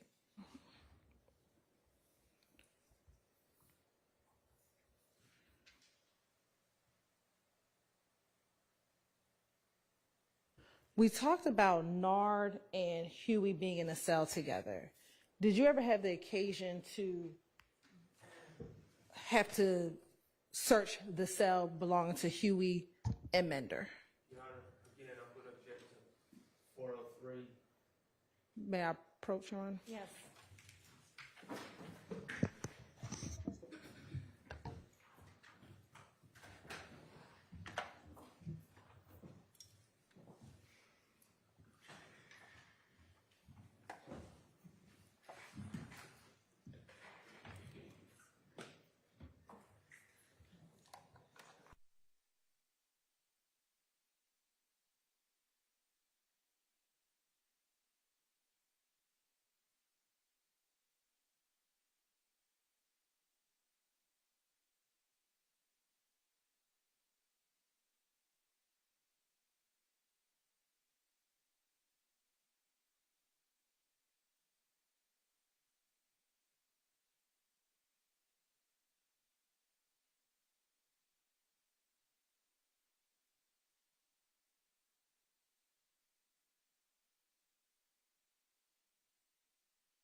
When did that, may I continue, Your Honor?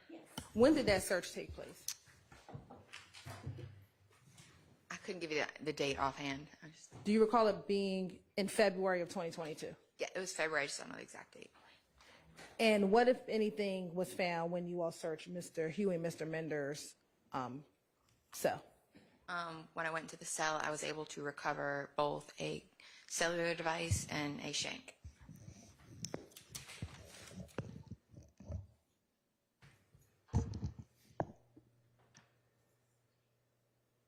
Now publishing April 17th, 2022 at 6:52 p.m.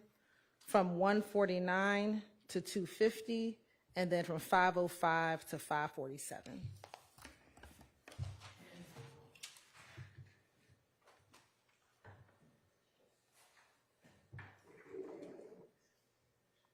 Fuck with that studio.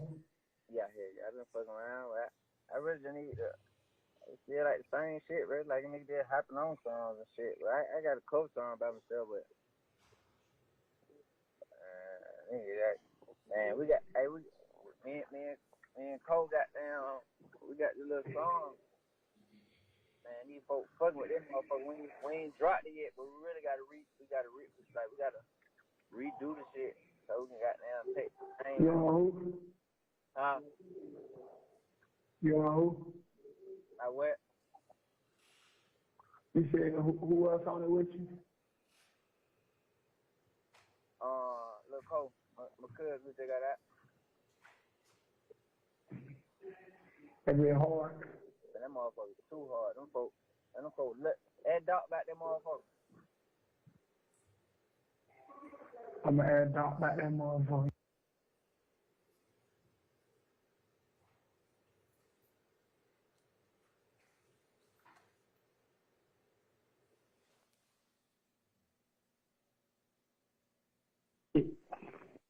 Yeah, you don't know what in Don Bernard, don't know. Damn, man. Yeah, they had done jumped on them and shit. Cool. They say a Mard nigga and goddamn 9 dude nigga, but the Mard nigga got pulled out because goddamn they were like shit. He ain't had nothing. They ain't got nothing to do with that. That wasn't none of their business. So goddamn. Yeah. So no, I gotta move. No, I gotta move it in the dawn with them though. I heard something about Bay Boy, man.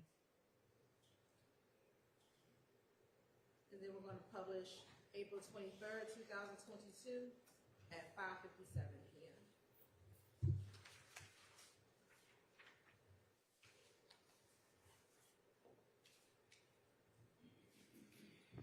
Hello. What's up, nigga? I could hardly hear you. What you was saying? Nah, I was just saying. I said, boy, you on that motherfucker, ain't Yeah. Straight up. Where the hell you at? right here on the east side. Man, what the hell talking about? He heard something about it. Police been lock up 43. They got a 43-man indictment. That what Font said? That what Toont said. I don't know. He ain't told me that. Yeah, he said that what he heard, but you know he probably just talk. Ain't no telling. Yeah. Yeah. What he said? For what? I had Jig out of what's the name of him. What he said? For what though? He just said Rico, I guess. For real? That's what he said. But I don't know how true it is. I thought that shit that stuff Instagram. Yeah. Yeah. You ain't screenshot. Nah, I can hear him. That shit was blurry here. I ain't even see. Oh yeah. At first I couldn't see you. I'm about to send you a picture to your phone. Alright, send it to me. I'm about to. Alright.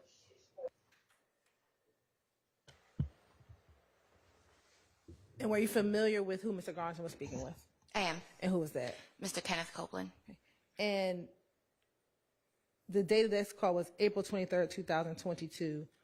Do you know what was the date of the indictment in this case? May 9th of 2022.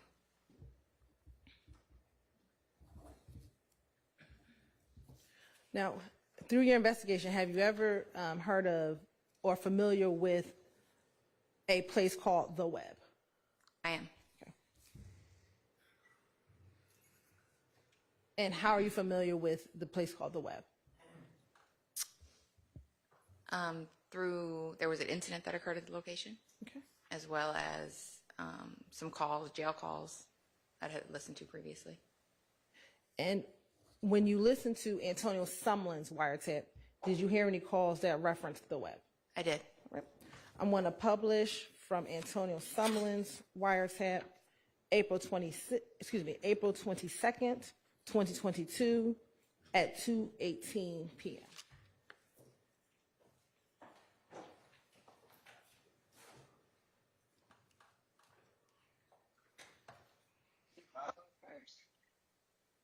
How you Hello? doing? I poured out yesterday, twin. I had on got that straight though, bro. I know. Shit. Hey, I'm where you gonna be at today when I get out? What time you get out? I get off at 5. I'm gonna be on that way because shit, I'm in like Clark County right now. I'm be in the hood. What about 250? Nah, you know we back at the well. What, Slug on spot? Yeah, we got that spot now. Ain't slow spot though. All right. Well, shit. Let me when I come through, I'm gonna come get a 60 from you. A what? 60. Alright. I'm gonna fuck with you. Alright, brother. Appreciate it. Shit, no, I'm gonna call you when I'm on the way though. Alright. Alright.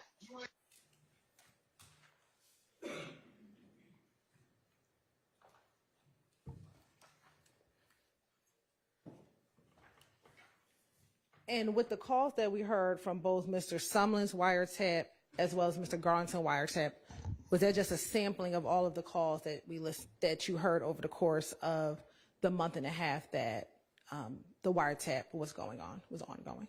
Yes. Now, have you ever heard of an individual with the nickname of Barter? I have. Okay. And how are you familiar with that individual? From my time working on the YFN indictment and just being familiar with the Summerhill area and the YFN members that operate within it. And do you know the given name for that individual? I do. And what is the given name? Christian Johnson. And based on your investigation, is Christian Johnson, aka Barter, affiliated with YFN or If Gang? Yes, he is.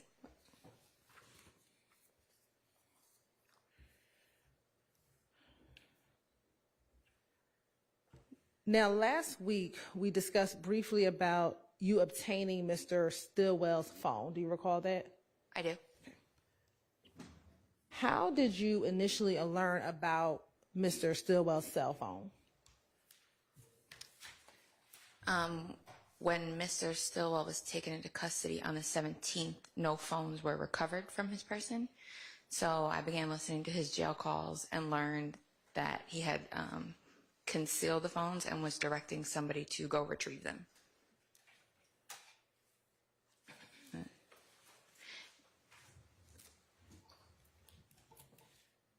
And do you know the location, meaning the home and where the phones were, where the phone was left?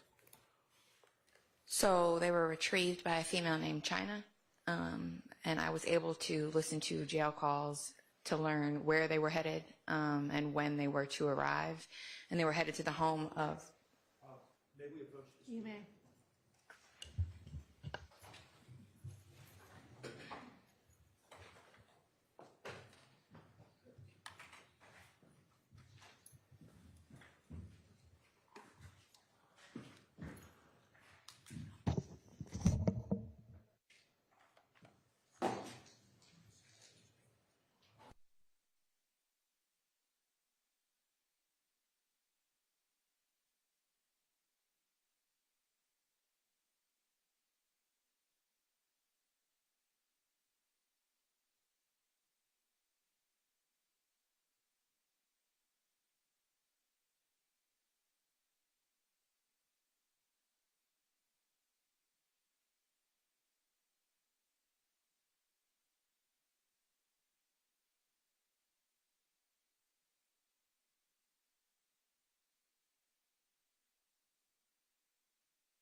opportunity to listen to those jail calls prior to your testimony today?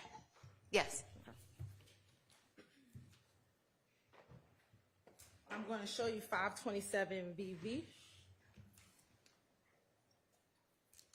Tell me if you recognize 527 BV.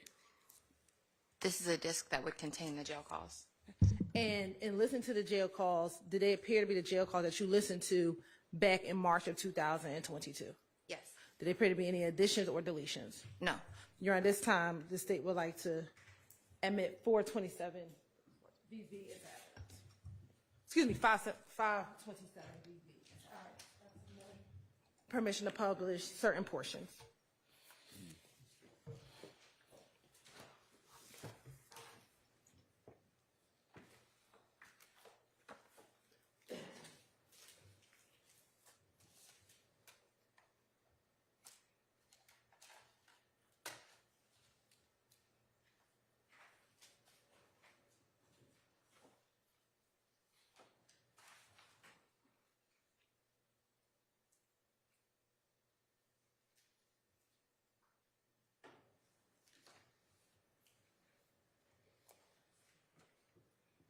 First publishing March 18th, 2022, from 00 to 3 minutes.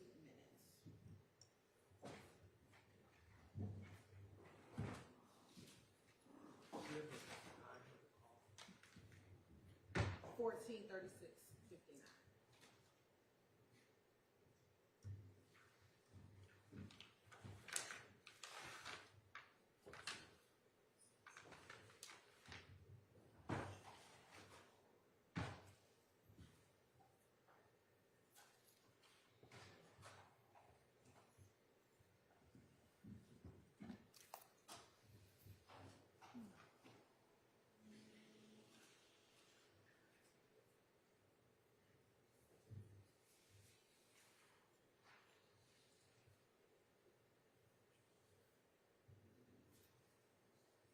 Court's indulgence for one moment.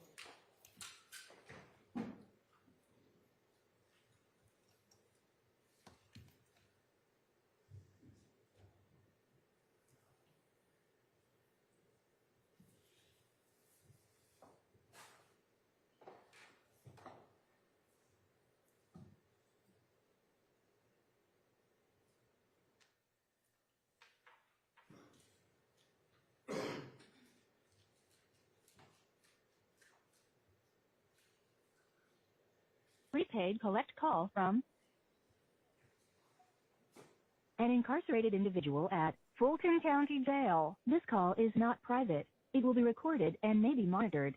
If you believe this should be a private call, please hang up and follow facility instructions to register this number as a private number.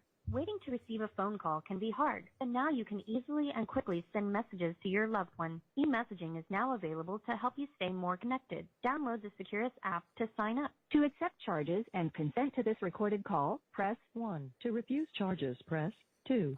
Thank you for using Securus. You may start the conversation now. Hello. Hey. Hey. What's up? Nothing. What's up, Chip?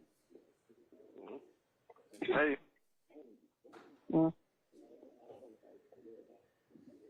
Shit. Huh?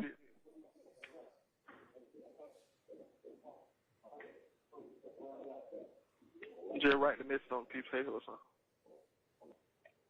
So you can text on the phone after I get out of the phone. Okay. I'm ready. You ready? Mm-hmm. Okay, tell him, do not give my phones to poker. Because that ain't gonna cause a problem around here. Tell him to keep my phone. Or give them to me or my dad or one of y'all. Do he know where I live at?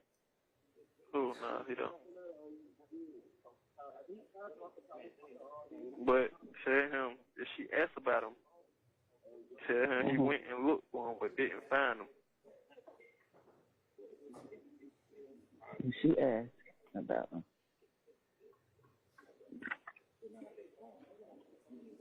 Tell her.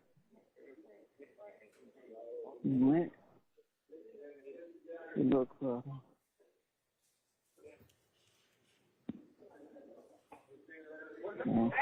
What can it?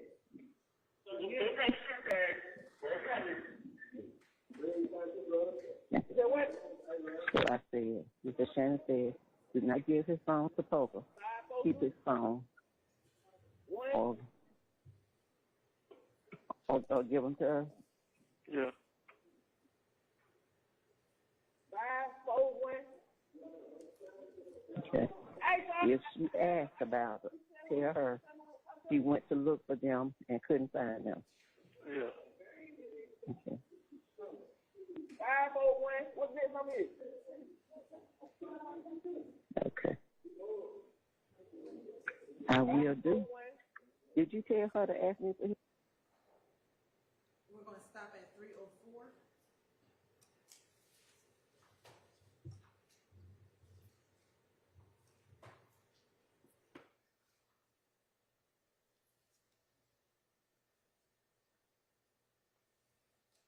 Next, we're going to pay 3/19/2022 at 10:04:36 from 1:40 to 4:13.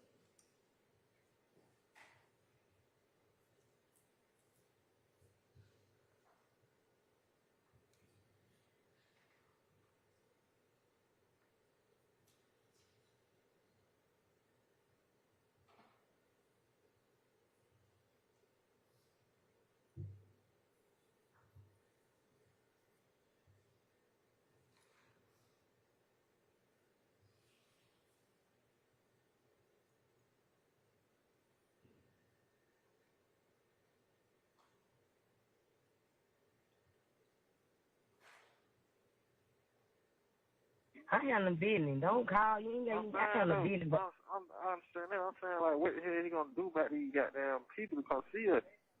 They say Monday. I don't know how true it is, but they say Monday. I just told Sham that. You told him what? They said Monday, but if we're gonna wait till Monday, tell me if somebody come down there. But it's supposed to be Monday. What the hell big say though, bro? Cause he got a nigga just in here like a nigga buying everywhere, bro. Big said a lawyer's supposed to be down there Monday. All right, hold on. I love you, man. I gotta go on the road. I love you. I love you too. Hello? I love you too, Daddy. He said he gone. Hey, look though. Man. All right, I ain't gonna stop where I don't give a fuck this shit. I'm saying that you know how they get, bro, and that's the only thing he told me. He just said, lawyer should be down on Monday. That's what he told me. So I was gonna wait till Monday. I told Quay I was gonna just wait till Monday. Do he understand that I want my lawyer, not no his lawyer? He gonna. That's what the fuck I'm trying. That's what I'm mad about. And be acting all like that. That's why I said why I can't pick my lawyer? Because I feel like I should pick my lawyer, and you just tell me what you can help me with. Y'all just picking a lawyer. That would beat me said, bro. That what he just said, lawyer gonna be down on Monday. I don't know who it is. Lawyer gonna be down on Monday. We'll see how Monday go, and then, you know what I'm saying, we'll work from there. You ain't satisfied, that ain't what you want, then I say that then. But you already know how he is. And then these funerals going on out here, they acting like they so busy. They finna lock it down, man. I love you. We gonna call you tomorrow. I love you too. You want me to keep these phones or get on the bed? Get on the bed.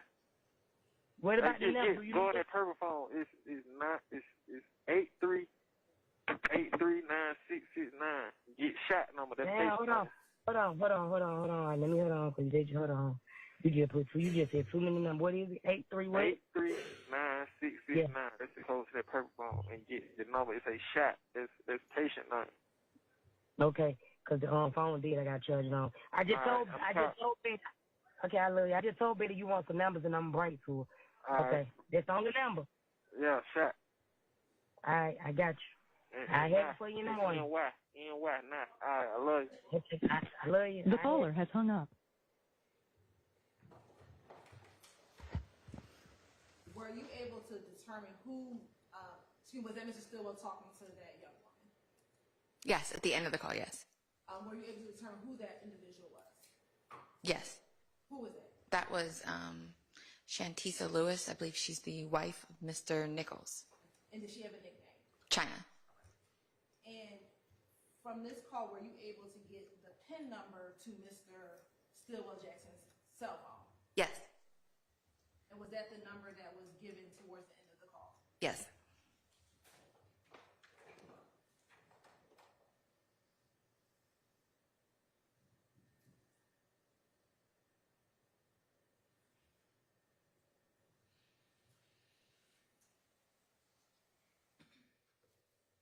Published March 21st, 2022 at 9:29, at 3:25 to 3:40.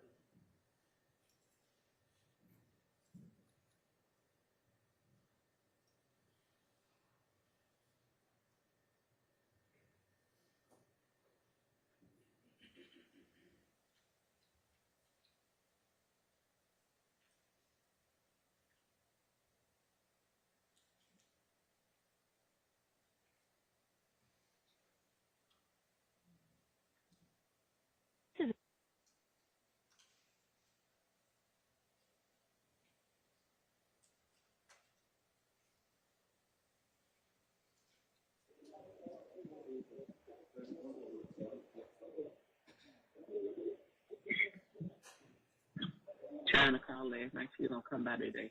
When I get off, I gotta call.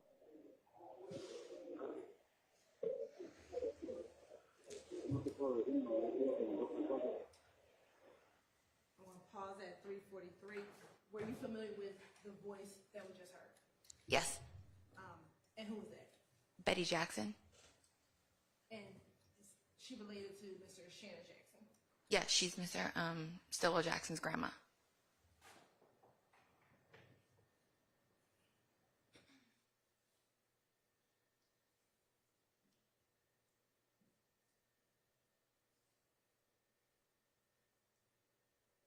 Now publishing March 21st, 2022 at 21:33 p.m.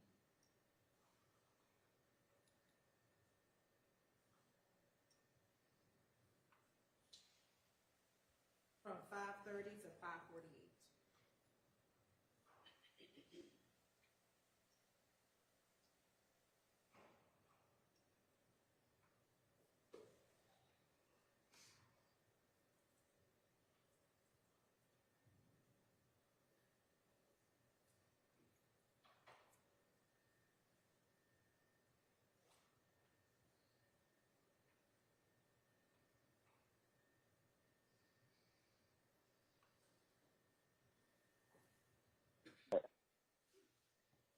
Then.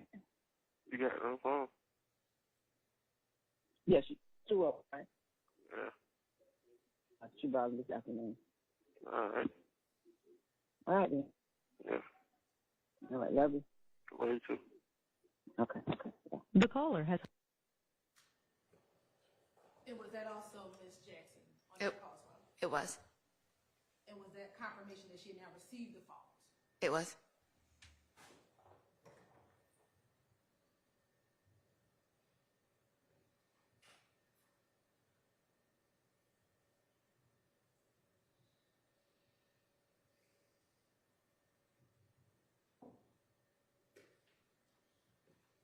Now, did there come a point in which you were able to go and retrieve the phone? Yes. Okay. And where did you go? Not address or anything, but where did you go? I obtained a search warrant for a Fulton County search warrant for Miss Betty Jackson's home, and went to her home with the search warrant with a team of officers with me. And how many phones did you recover? 2. And what kind of phones were they? 2 iPhones.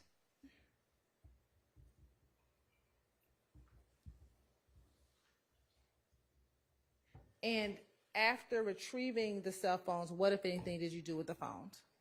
I obtained search warrants for both devices and then provided them to Detective Kevin Leon Packer for him to do a forensic extraction of both devices.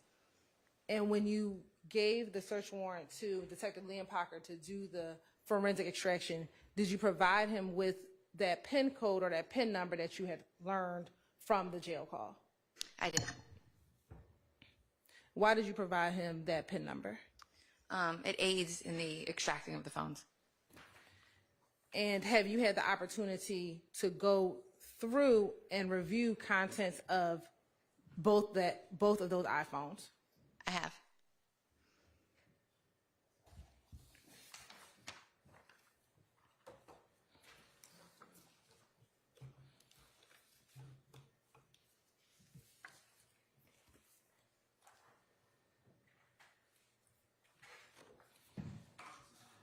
That's yours.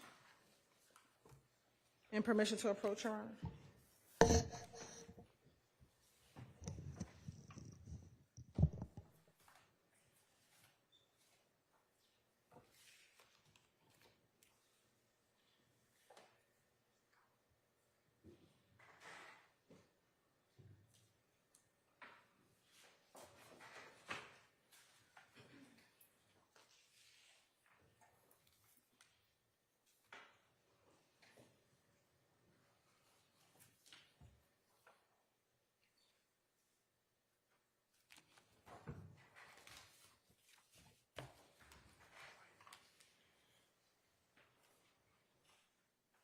I'm going to show you what's been marked as 227 BVA6,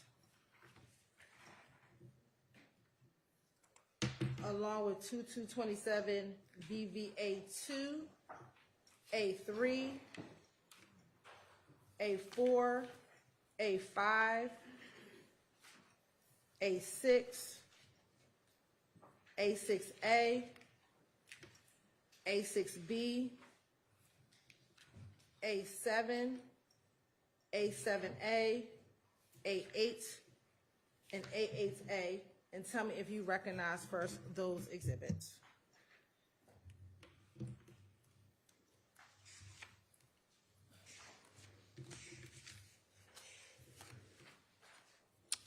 So this would be the disk that houses the forensic extraction of the iPhone or the items from the iPhone 12 mini, and then these are the items of evidentiary value from the device. So are all those excerpts? Yes. All right.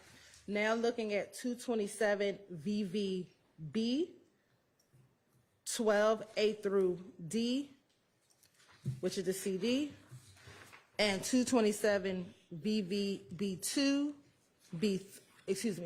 strike that. From the first set of exhibits, which iPhone is that from? The iPhone 12 mini. Now looking at 227 VVB2, 3, 4, 5, 6, 7, 8, 9, 10, 11, 12A, 12B, 12C, and 12D. Tell me if you recognize those items.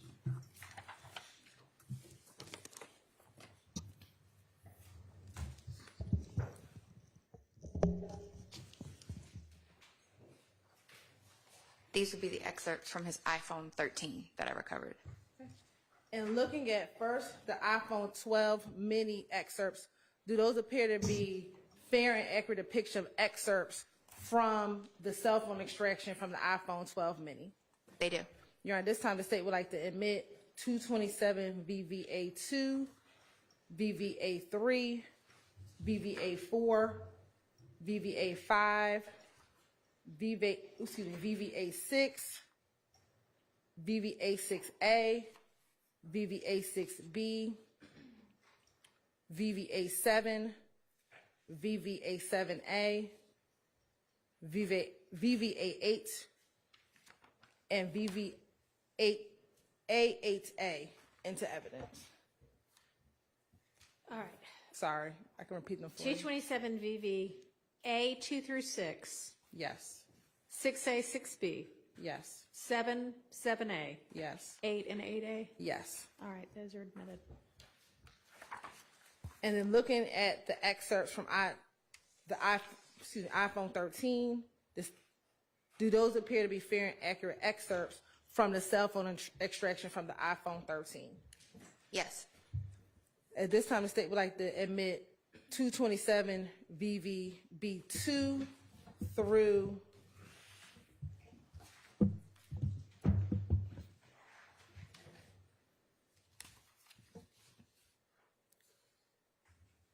2 through 11. All right, those are admitted. And then VVB12A through D. Admitted.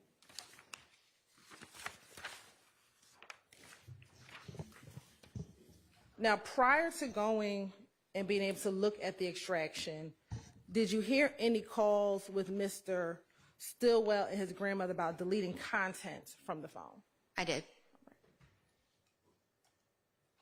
Your Honor, this time the state would like to publish State's Exhibit 527 BV, the last call on March 23rd, 2022. You may. And I'm sorry, but I had written down on all of that you just tendered for admission 227. Was it 527 or 227? What we just talked about was 227. Okay. Yes, Your Honor. Just wanted to make sure.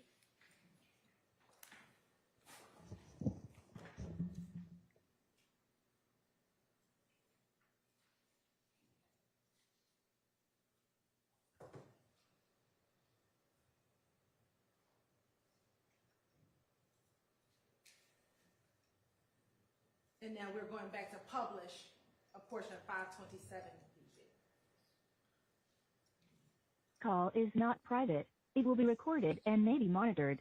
If you believe this should be a private call, please hang up and follow facility instructions to register this number as a private number. Waiting to receive a phone call can be hard, but now you can easily and quickly send messages to your loved one. E-messaging is now available to help you stay more connected. Download the Securus app to sign up. To accept charges and consent to this recorded call, press 1. To refuse charges, thank you for using Securus.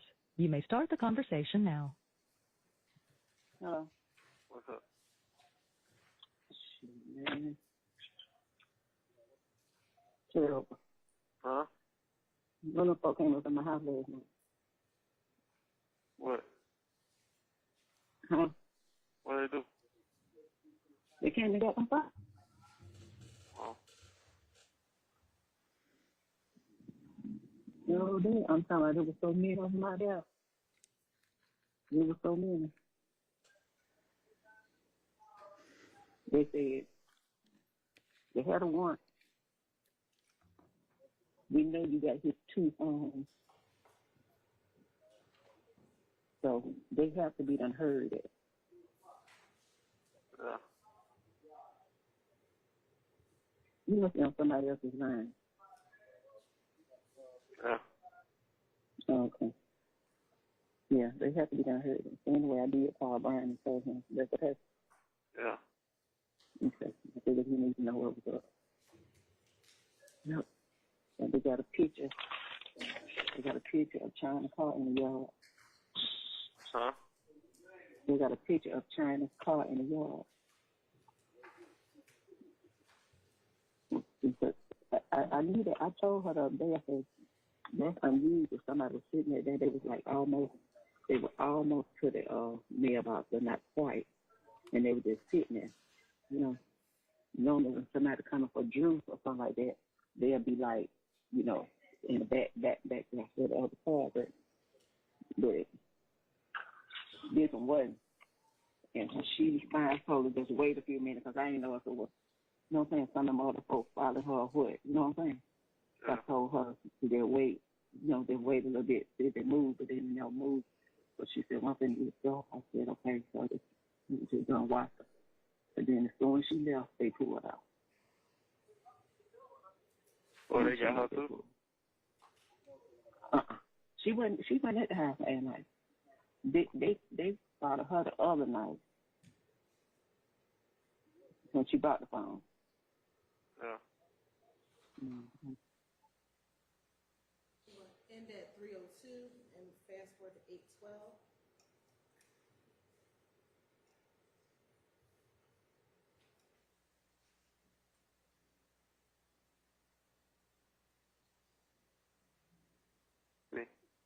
Said,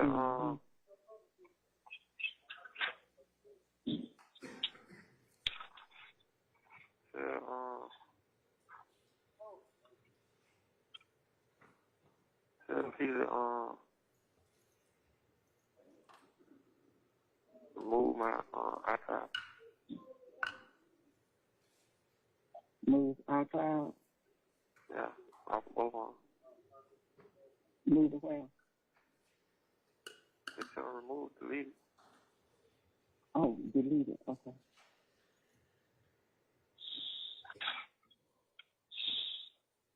Okay.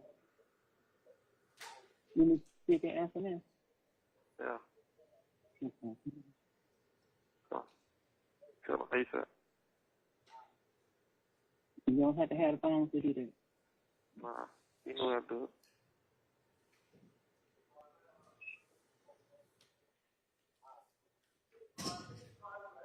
So, iCloud and Gmail. And I hope they ain't been in it all. Huh? Because they were trying to do something in it last night and they were standing up there.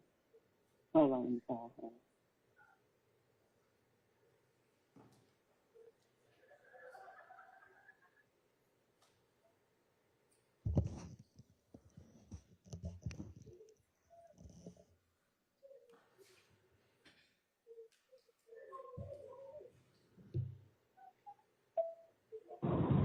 Okay, there you go.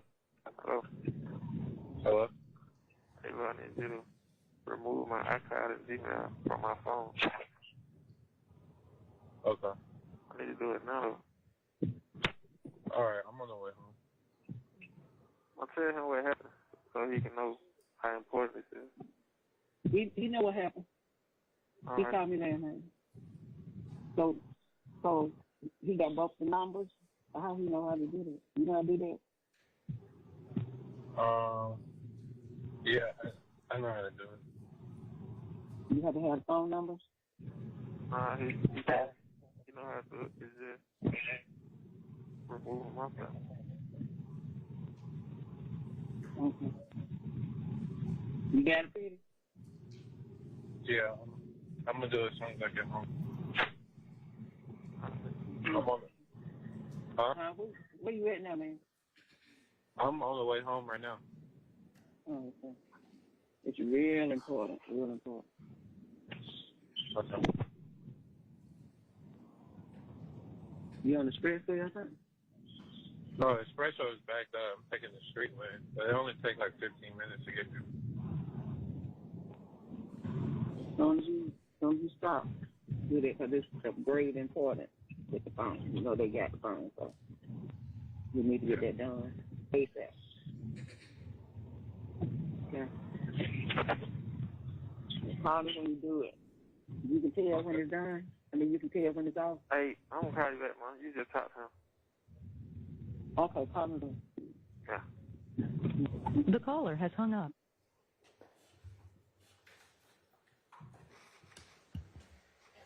As you reviewed the content of Mr. Stillwell's phone, did you see that there were some content that was deleted? Some, yes. Okay. And were you also able to get some content, of course, which was not deleted? Yes. And did you hear when Miss Jackson said they had a picture of her car on the warrant? Yes. Okay. Whose car was there a picture of on the warrant? Shannon Tisa Lewis, a.k.a. China. Okay. And what kind of car was it? A white Ford Fusion. All right. And was that similar to the white Ford Fusion that you saw in the BP gas station video with Chamel drinks? Yes. All right. Amira, maybe approach? Yes.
Anybody need to put anything on the record before we take our lunch break?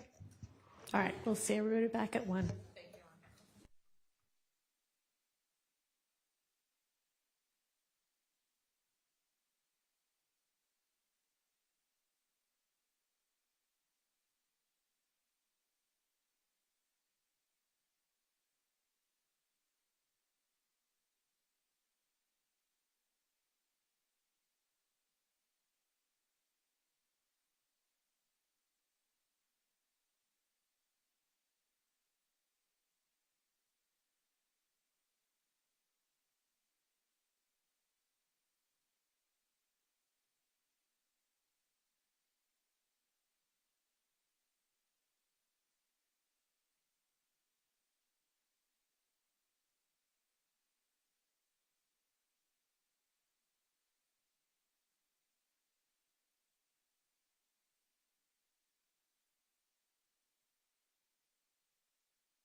Thank you. All right, Ms. Hilton, you can pick up where you left off.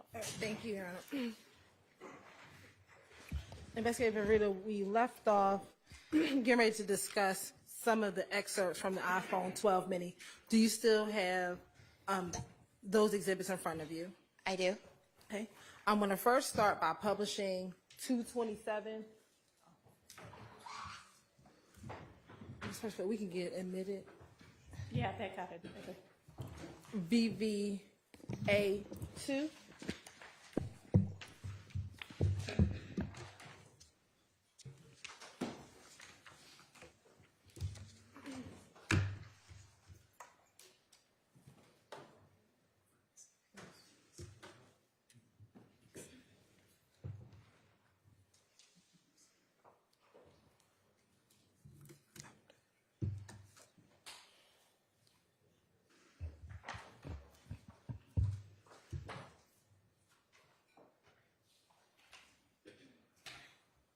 Looking at 227 BBA2, and if we're able to zoom in,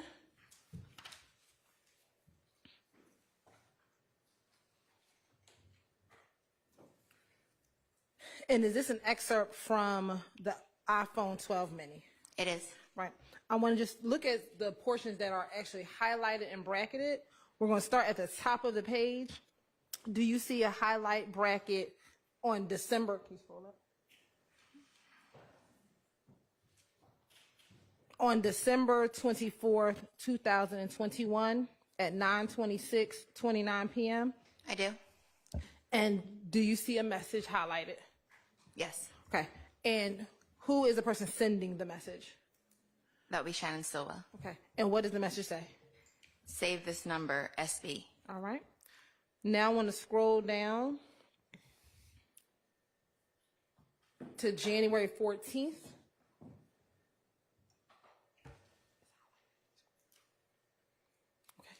This highlighted box, do you see this highlighted box at January 14th, 2022? I do. At 3:32 a.m.? I do. Okay. And is that the same call that's highlighted in black on the screen behind you? It is. And if we can zoom in just a little more.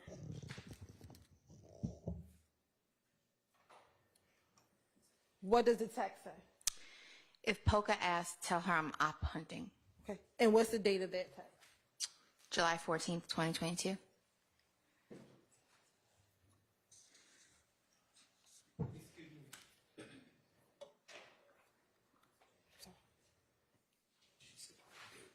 Okay. Do you see January 14th, 2022? Yes. All right. All right. I'm sorry, I thought I heard you loud. I want to go to the next page of the exhibit, 227 VVA3.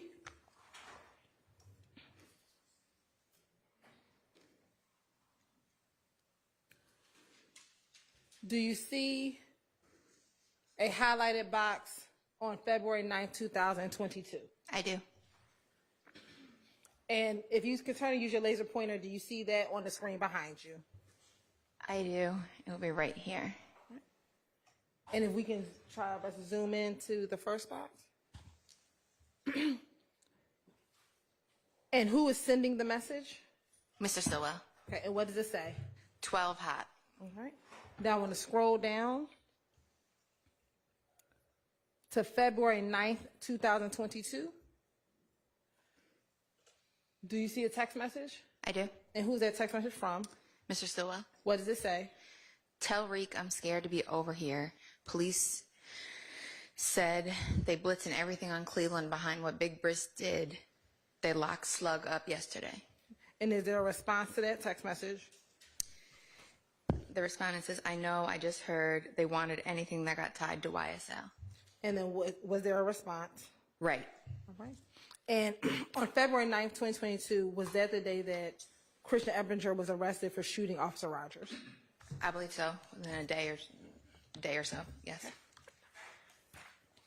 Now I want to go to Stacy Exhibit 227 BVA4.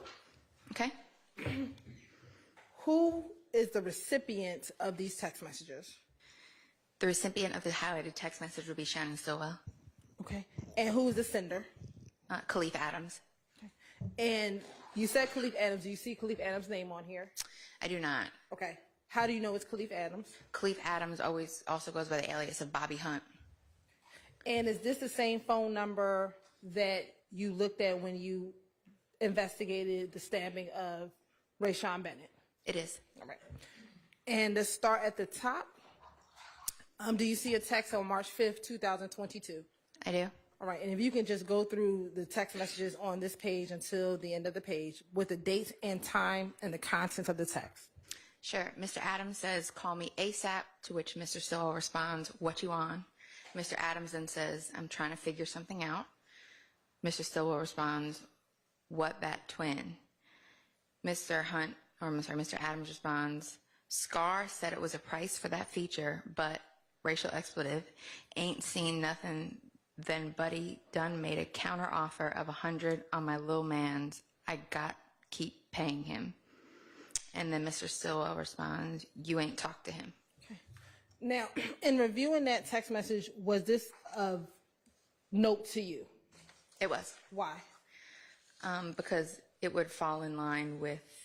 Objection, Your Honor. Speculation. Sustained. Was this... Did you have text messages from Mr. Adams' phone number or the Verizon records regarding payment of a feature in his text messages that you reviewed regarding the Rayshawn Bennett stabbing? I did. Okay. And in looking at those text messages and these text messages, did you find some commonality between what you looked at with the Verizon records and this text message here? I did. Okay. And what was that? The timing and the context of the text messages. And Scar, is that SXAR? It is. And what is Demekion Garlington's Instagram name? Scarface, but there's a purposeful misspelling of the C with an X. Right. Is that similar to what is contained in this text message here? It is. And is, based on your investigation, was Bobby Hunt communicating with Demekion Garlington regarding the Rayshawn Bennett stabbing? He was. And was Bobby Hunt trying to reach? Objection, Your Honor. Calls for speculation. Sustained. Based on the text message that you reviewed, did it appear from the text message that you read that Mr. Hunt, did you see any text messages in which Mr. Hunt was trying to make contact with Mr. Garlington? Yes. And in those text messages, was he attempting to get payment or get some communication about payment for the stabbing of Mr. Bennett? Yes. Going to 227 VVA 5.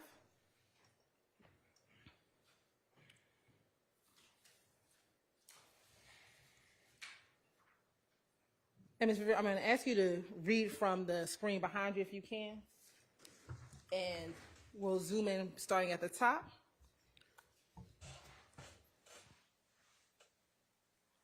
Who is the recipient, this text message, who is Mr. Stillwell in communication with? Mr. Garlington. Okay. And starting on March 14th, is that the first text message at 4:30 p.m.? It is.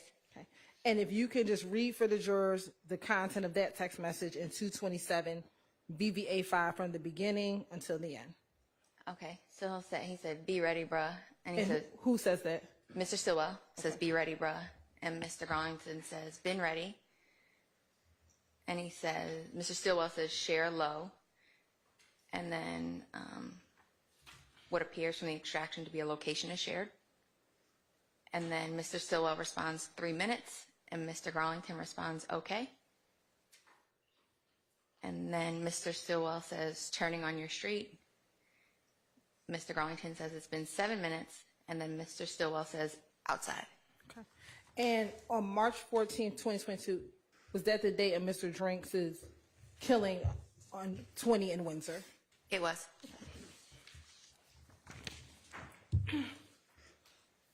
Now showing you what's been admitted is 227 VVA6.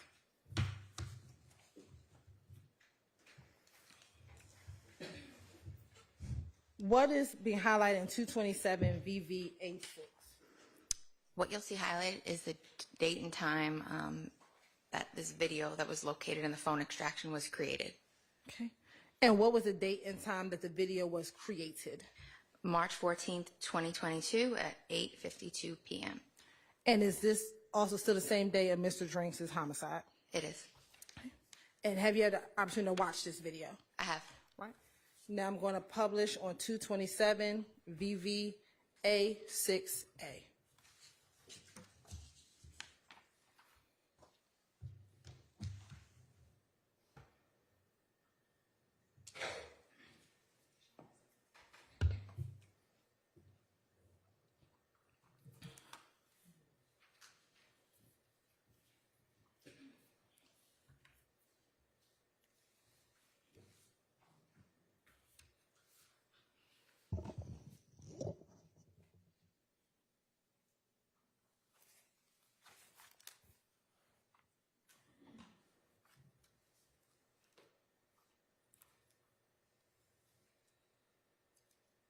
One thing about the boy money stays.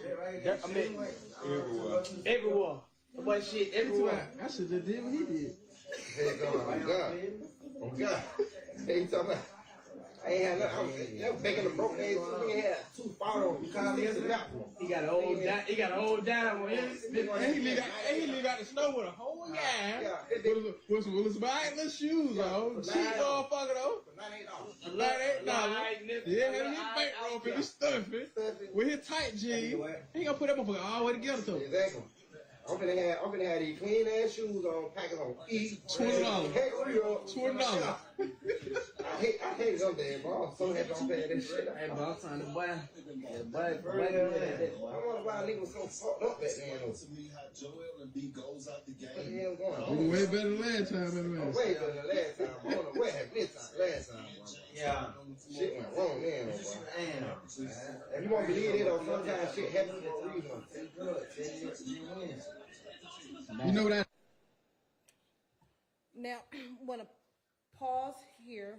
Are you able to see the individual in the cream jacket and the green hoodie? I am. And do you recognize who that is? I do. Who is that?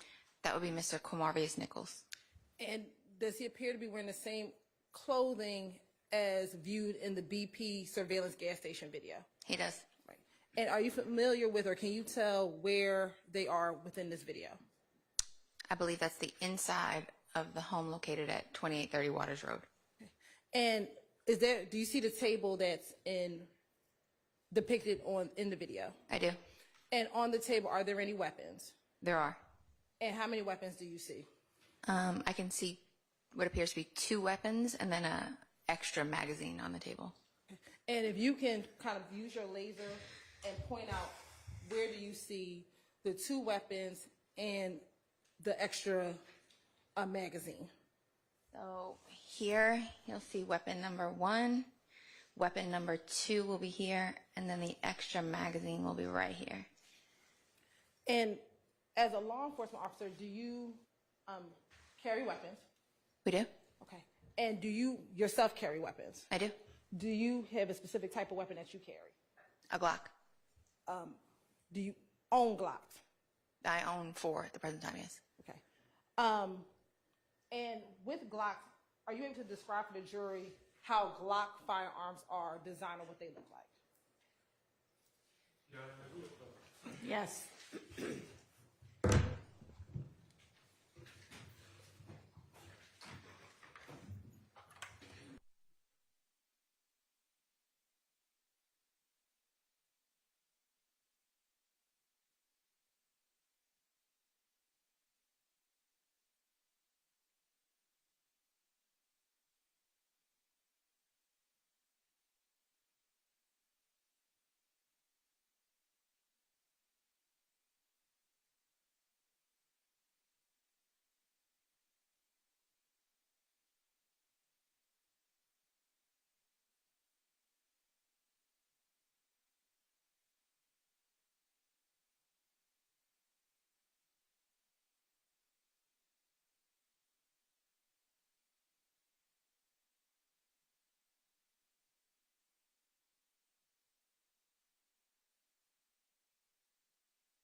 And I'm going to actually go to 227 VV. One thing about the but money stay. 227 VVA6B.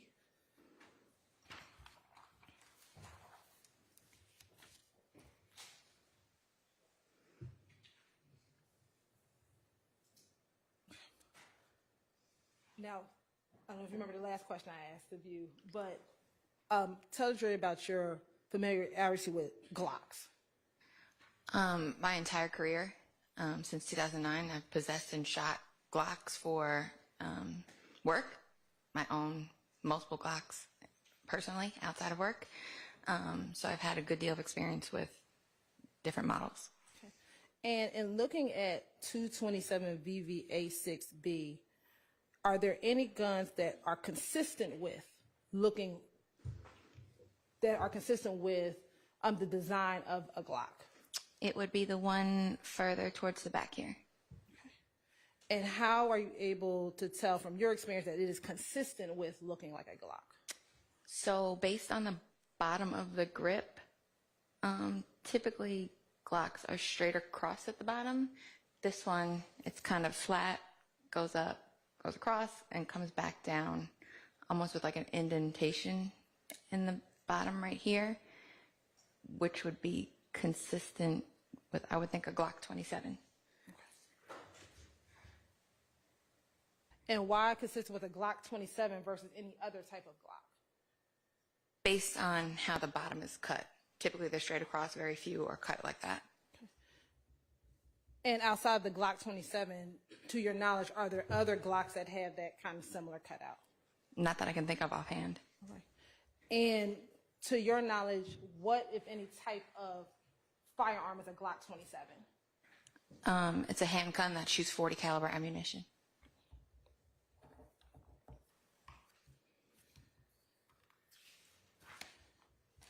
Now I want to go to State's Exhibit 227 VVA7.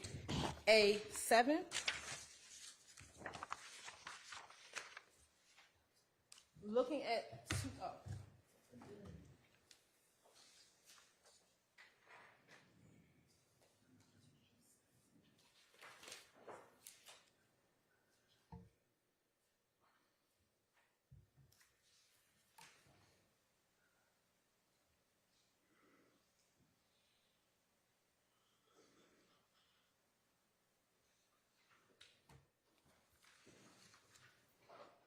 looking at 227 VVA7 and VVA7A, what are we looking at in both of those two exhibits?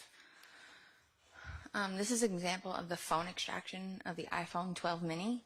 And you can see to the left here, or if we go down a little bit, you can see it's going to, over here, it's going to come from the searches category of the phone. And when we say the searches category, what do you mean? So when you're looking at the phone extraction, you can look at messages, files, photos, calls.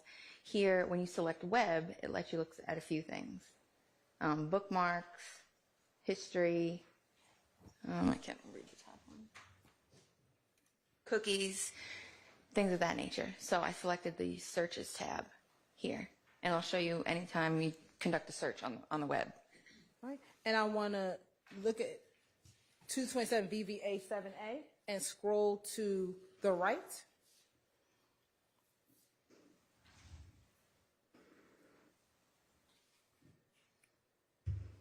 What were the date of these searches and what was being searched? They start on March 12th at 6:38 a.m. and it was various different keywords concerning a murder or shooting on Atlanta Avenue. And was there a shooting on Atlanta Avenue on March 11th, 2022? Yes. And approximately what time was that shooting? The call for service came in around 9:47 p.m. on March 11th. And is that the shooting we referenced earlier that came in later in the day after Mr. McMillan and Mr. Ford were killed? It is. And are there multiple searches for either murder on Atlanta Avenue. Yes. And is that the location of where the incident occurred? The incident location was 12 Atlanta Avenue. And is that the same incident where you discussed that someone was shot in the head? Mr. Cortez Houston, a YFN associate, was shot in the head.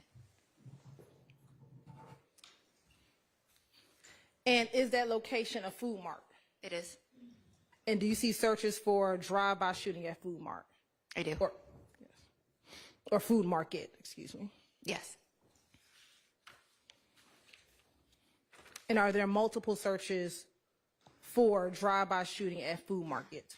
Yes. If we zoom out, you can see there's like numerous searches. And are those searches at different times ranging from 6:38 a.m. to 6:52 a.m.? Yes, yeah. So from 6:38 to 6:52. Now I want to show you 227 VV88 and VV88A.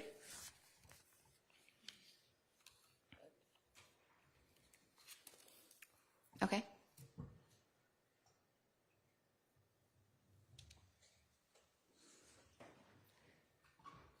And what is being depicted in 227 VV88A?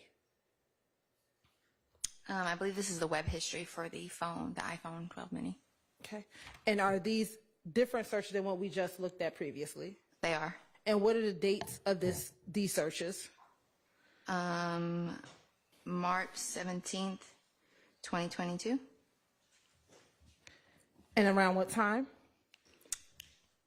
The first one is 2:31:56 a.m., but they're not they're visiting, they're records of the website being visited versus searches. Okay, what is the distinction?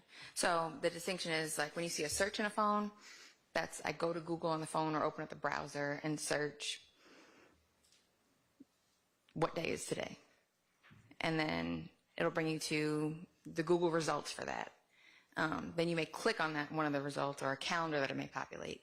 That's what this would be. This would be you going to the actual web address, not searching the web address. Okay.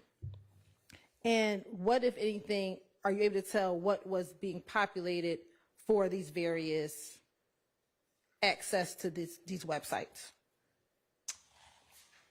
Fox 5 Atlanta. Okay. And was there a specific search within Fox 5 Atlanta?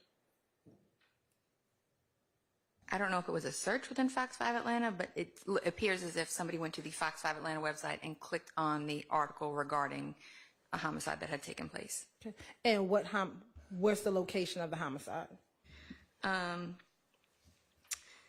So on the Fox 5 Atlanta website, you can see, if you look at the second highlighted result, it appears that it may have been searched for Windsor Street homicide. You'll see where it says search, Windsor Street homicide. Okay. And do you see multiple for Windsor Street homicide? I do. Right. And then as you scroll down, do you see searches on Fox 5 for I-20 and Windsor Street? Yes. And then do you also see search man shot dead inside car? Now that one looks like the result, based on the searches, that result may have populated and was clicked on. Okay. And is that what you can tell from that other column, what's actually the link that's clicked? Yes. All right. And March 17, 2022, was that the day that Mr. Stillwell was arrested? It was. And was it before or after these searches? This would have been in the early morning hours of March 17th, so he would have been arrested maybe 12 or so hours later.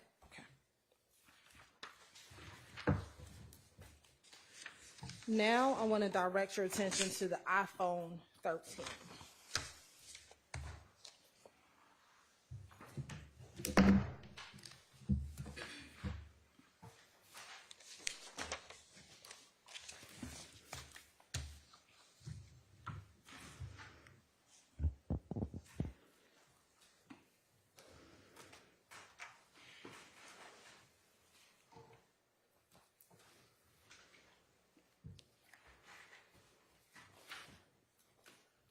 Now I want to show you what's been admitted as, or published what's been admitted as 227 VVB2.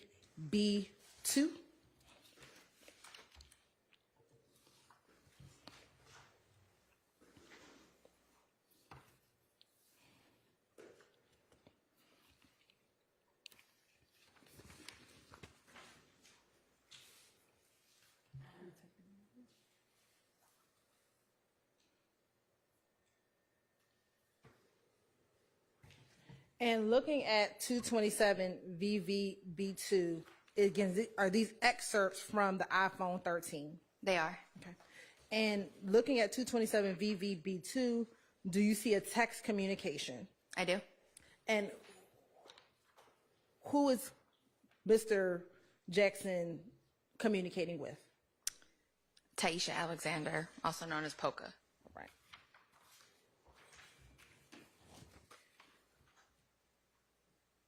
And looking at this first exhibit or excerpt, can you go through, and you can use the screen behind you, the conversation that is occurring on this excerpt? And let me ask you, what is the date of this conversation? The date will be February 9th. Of what year? 2022 at around 7:31 p.m. All right. If you can just go through the conversation. Sure. So Mr. Stillwell is going to say, they just wet Lucci bitch ass up. And then Miss Alexander is going to respond, in jail, to which he responds, yeah. That's going to be hard to see, but that's like the face palm emoji, like this little one on your emoji keyboard. And she says, I thought he was in that special part of the jail. To which Mr. Stillwell responds, poor little tink tink. And Miss Alexander sends 3 laughing face emojis.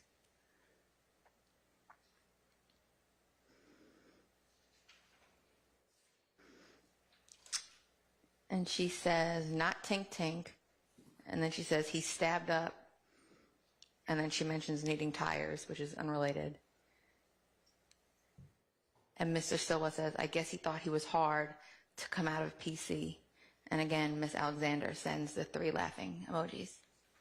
Now, to your knowledge, on February 9th, 2022, was it public knowledge that Mr. Bennett had been stabbed? Objection, Your Honor, vague. Public knowledge. Sure. To your understanding, was there any media reports about Mr. Bennett being stabbed on February 9th, 2022? There was not. Okay. When was the first media reports that you were aware of Mr. Bennett being stabbed? During the first week of March, when Mr. Bennett's attorney filed an emergency motion for bond, and it hit the news.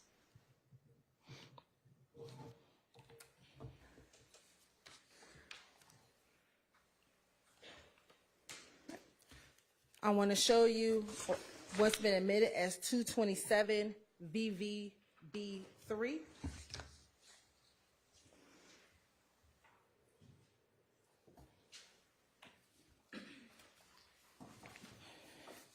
And are these conversations also between Ms. Alexander and Mr. Jackson? They are.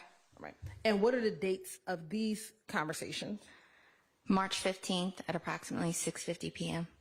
And is this the day after Mr. Drinks has been killed? Yes, Mr. Drinks was killed late in the evening of the 14th, so this would have been the next day. All right. And starting at the beginning, if you can just go through what the conversation is on March 15th, 2022. Mr. Stillwell says, I'm at Baba house. He says, we got to leave that house ASAP. To which Miss Alexander responds, okay. And then she responds, that's why I didn't want to come back there. And she responds, SMH, which I know to be shorthand typically from my investigations of phone extractions for shaking my head. Mr. Stillwell responds, if we don't get a room, you need to just stay at EJ house or something. Or some. Did he say something or did he just say some? Okay. And then he says, call Denise. She'll try to talk to you about the car. Miss Alexander responds, this shit's scary. I'm not even going to lie. And to which he responds, it's okay. I got you protected. Miss Alexander asks. Let me follow make sure the screen behind you. Oh, sorry. She said, so got everything put in storage, question mark. He says, yeah, so we don't have to go back and get from there.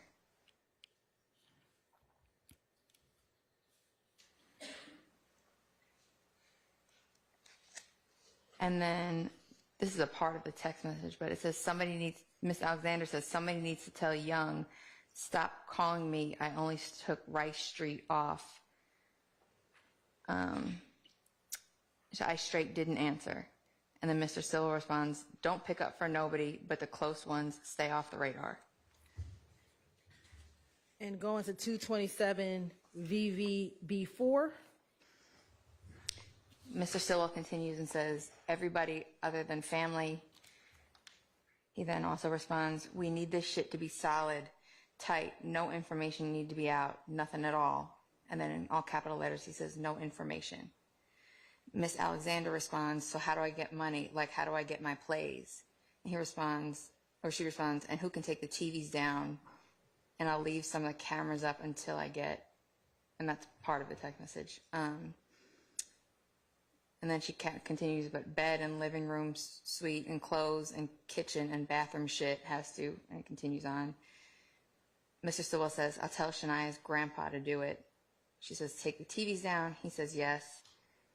Mr. Stillwell then says, and get your plays, but move smart, different cars. Going to 227 VVB5. Miss Alexander then says, I'm trying to see what they're going to trade me in. Mr. Stillwell says, I might extend this rental. And Miss Alexander says, I might have to go get one. Yes, and I might have to get one. I don't know what to do. Trade it, get it wrapped, and the text message continues on. Mr. Stillwell then sends her a Booking.com confirmation for a hotel in Douglasville. Miss Alexander says, tell them you'll pay extra to check in early. Mr. Stillwell then says, this F, racial expletive, got me thinking it's another date. And Miss Alexander said, I'm like, I know I'm not slow. And then does this conversation transition into the morning of March 16th, 2022? It does. All right. And what time are these text messages on March 16th, 2022? The ones that I just recited? Yes. About 5 in the morning. Okay. Is this before or after the home was shot at on Waters Road? It would be after.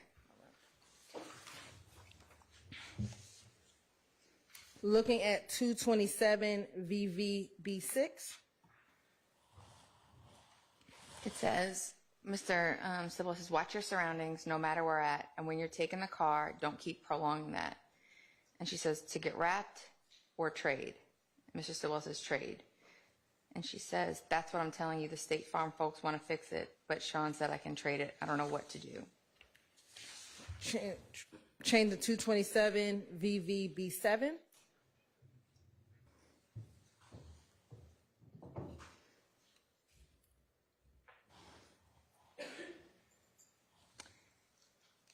Mr. Stillwell tells her, man, just get it wrapped for now. She responds, okay. He tells her also to get the tag changed.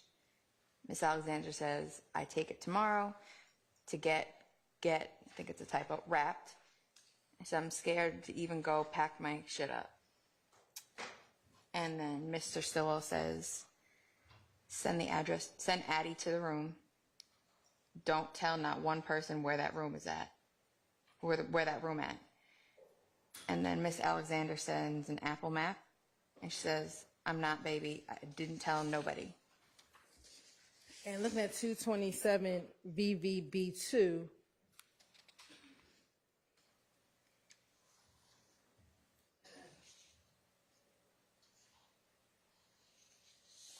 B8, I'm sorry. Is that the location map that we saw in the text previously?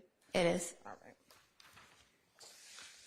Now looking at 227 VVB9. Mr. Stillwell tells Miss Alexander, let's go to Miami for some days till it cool down. And she responds, okay, bae. Mr. Stillwell says, them said everyone going tomorrow, but ain't made up my mind yet. He says the driving, and then says they driving. And Miss Alexander says, okay, babe, we can go if you want. We can go, or you can go if you want to be with your bros, and I'll try and make, and it continues. Mr. Stillwell says, you can stay, but I don't want you to be in the city. I'm going to leave you the car so you can give brother his car. And what are the date of these text messages? March 17th around 2:13 p.m. And is that March 17th, 2022? It is. All right.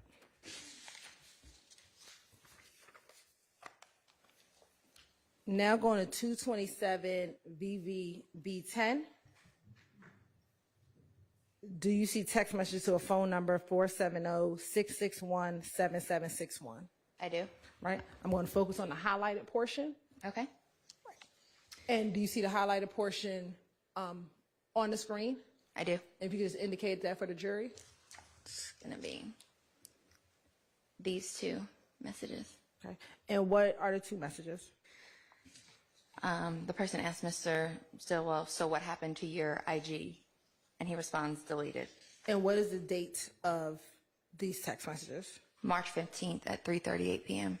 Okay. And is that March 15, 2022? 2022 at 3:38 p.m. Now looking at 227 VVB11. What is 227 VVB11? So anybody that has an iPhone, if you're familiar with the Notes app in your iPhone, when you go through a forensic extraction of a device, you can view all the notes that have been created or saved within the phone. Right. And looking to the, we'll screen to the right. Okay.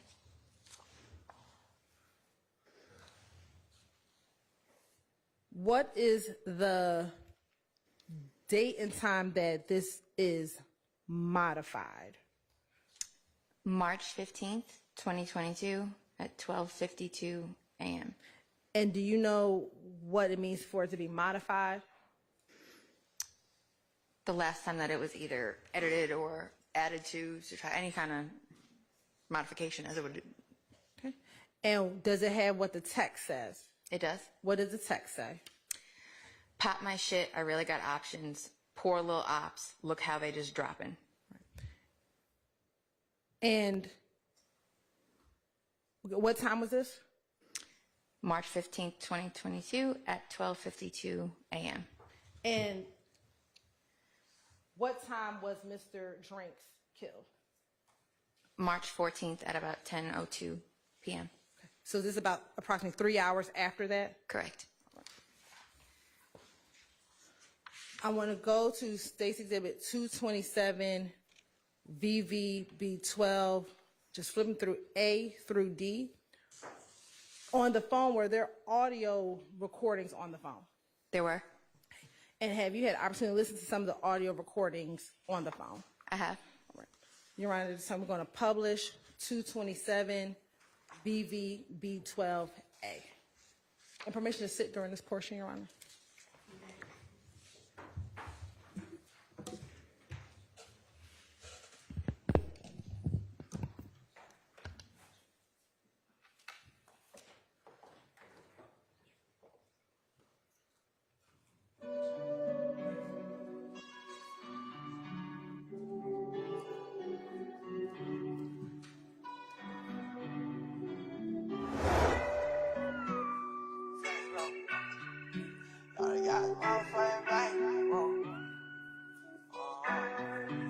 This sound like Quill. So that's on private flights. Pay the day you die tonight. Am I even living right? Fuck it, let me live my life. Fuck it, let me grab my pipe. Fade left and bust it right. I ran this money up high, high, that ain't feeling right. I ran this money up high, high, on the stank hole. I ran this money up high, high, got me a bankroll. The one that stands tall, the one that can't fold. They think I'm doing this and that. Nah, I'm getting bankrolls. Bankrolls on bankrolls. Say fuck the critics, I'm not into politicking. That's why they got problem with me. I ain't trying to talk no business. Could've got that money off your head, but that's not my business. How the fuck you told him what I said? That's our business. He got hit up and said some names. That's our business. Oh, murder everything for sure, right? That's our business. Oh, murder everything for sure. I ran the red Chris, we used to be in need. My family know I had it hard, I ain't had no job, I was in the street. I ain't true to shit you told me. I hope I'm where I'm supposed to be. only the family. My city wanna damage me. I wonder why though, I guess cause I ain't fly though. Shit, fuck them boy for life. Yeah, fuck them boy for life. Let's do it. So that's on private flights. Pay the day you die tonight. Am I even living right? Fuck it, let me live my life. Fuck it, let me grab my pipe. Fade left and bust it right. I ran this money up high, high. That ain't feeling right. I ran this money up high, high. On these stank hoes. I ran this money up high, high. Got me a bankroll. The one that stand tall, the one that can't fold. They think I'm doing this and that. Nah, I'm getting bankrolls. Bankrolls on bankrolls. Bankroll like boo. Let's go. Walk up in and chop up in, I'm putting you down. If you really living like they gonna take them down. I'm really living like they, I'm just the one made it out. I just be the hammer, ha, ha, ha, walked it out. I'm out the hammer, ha, ha, ha, walk them down. Anybody get a picture, show me. I just let that boy on the curb, call me Picasso. Artwork, chalk work, block work. Can't tell you the feeling consequences, cause they did not work. I'm a big lizard. Big slime, about my name is Big Shots. Bitch die, big shots. Riding down your block, hanging at the top. They know I go bonkers, they just want some pop. I'ma give you clout, put you on that box. Late break off, that's your news, it's the news. So that's on private flights. Pay the day you die tonight. Am I even living right? Fuck it, let me live my life. Fuck it, let me grab my pipe. Fade left and bust it right. I ran this money up high, high. That ain't feeling right. I ran this money up high, high. On the stank hole. I ran this money up high, high. Got me a bankroll. The one that stand tall, the one that can't fold. They think I'm doing this and that. Nah, I'm getting bankrolls. Bankrolls on bankroll.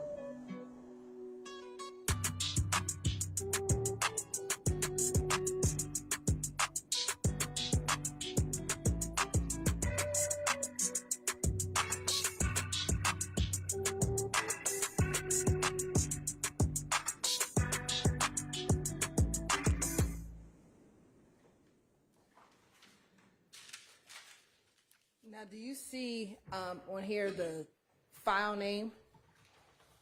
What is the file name? It is Ran This Money Up, Slime Life, Shorty, and SB. Okay. And did you hear in the song a verse that says, or words that says, I'm a big lizard? Yes. In your work with YSL, have you seen some YSL members use a lizard? Yes.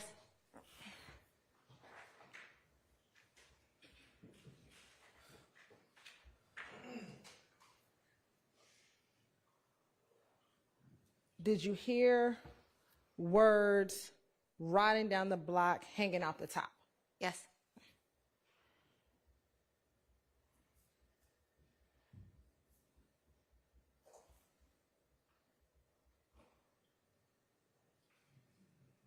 Have you heard words of that nature previously? I don't know if it's concerning this, but yes. Okay.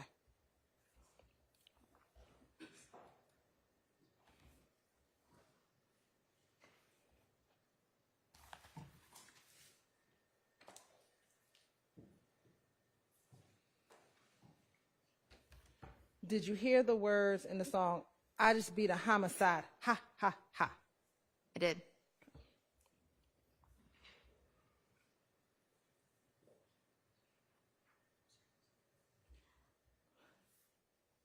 Now, in listening to that song, were you able to determine Mr. Stillwell's voice? I was. Okay. Was he in the beginning, the middle, or the end of the song?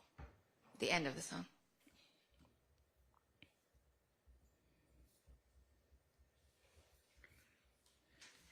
And is that where the words, I just beat a homicide, ha, ha, ha, was that during that portion of the song? Yes.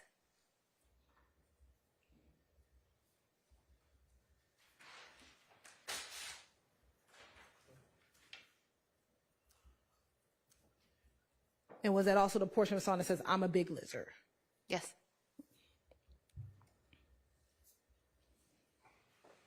I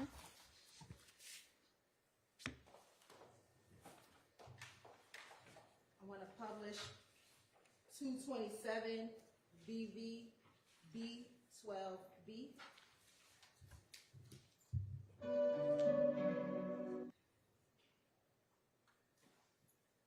And what's the file name? The file name is B-Slime X, which usually means a collaboration, Veto Red Light, featuring, or FTSB. And let me ask you this. There's some creative dates. Do you know sitting here when these songs were made? I don't. Do you know what creative date means? That would be the date that the files were added to the device. Okay, thank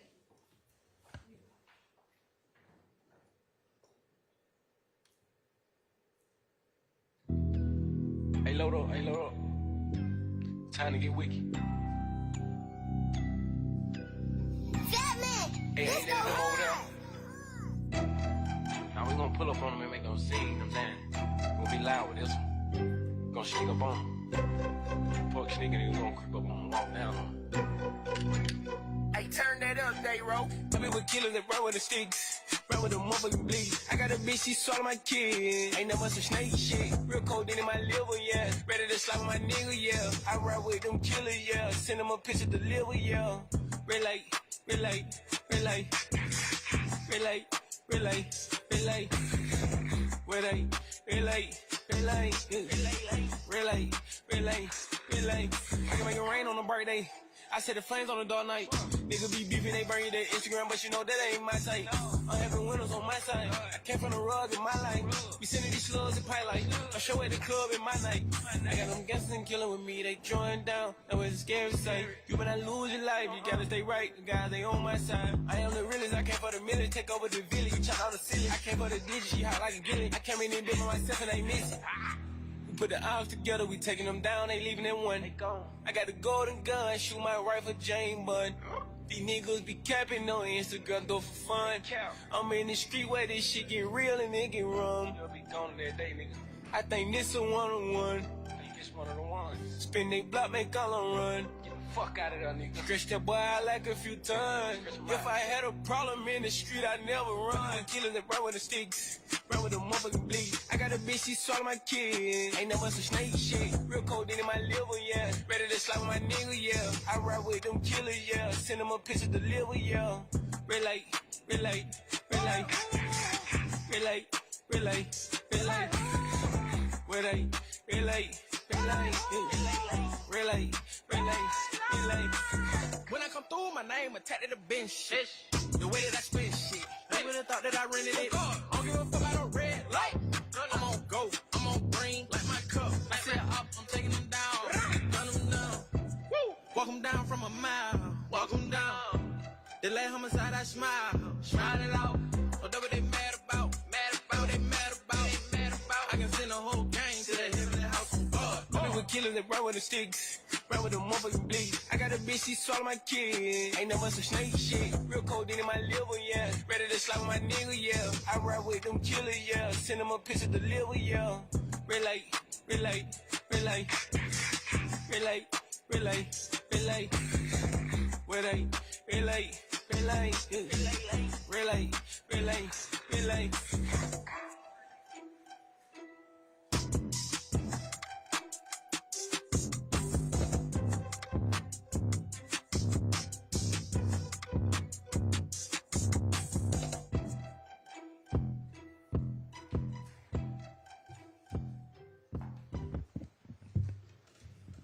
Now, are you familiar with the name B-Slime? I am. How? That would be from previous investigations. That's a gentleman named Jaborius Greer. And is he associated with YSL? He is. He's a member of YSL. He's also the nephew of Jeffrey Williams. Now, in this song, are you able to hear Mr. Stillwell's voice? I believe Mr. Stillwell comes in at the latter part of the song.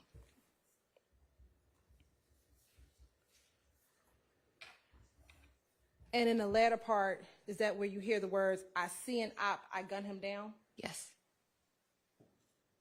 Walk him down from a mile? Yes. The last homicide, I smiled it off? Yes. That's what they mad? That's why they mad? Yes. I can send their whole gang to the heavenly house? Yes.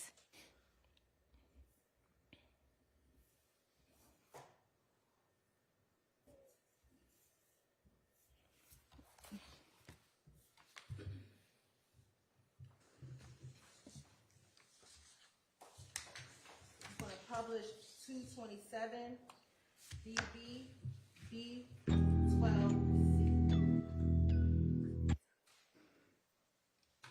What is the file name? Bullshit, parentheses, back on SBX, which usually means... B12. Oh, I'm sorry. Let me see. It's Lizard Walk, parentheses, 2020 MP3.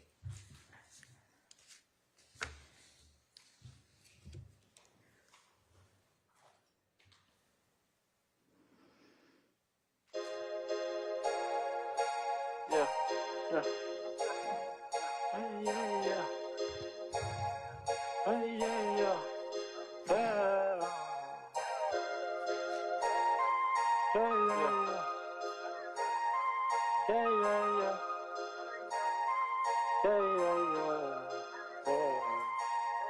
Dodging all your shots, shit, I'm watching my eyes. Let that bit rain out the top of the drop.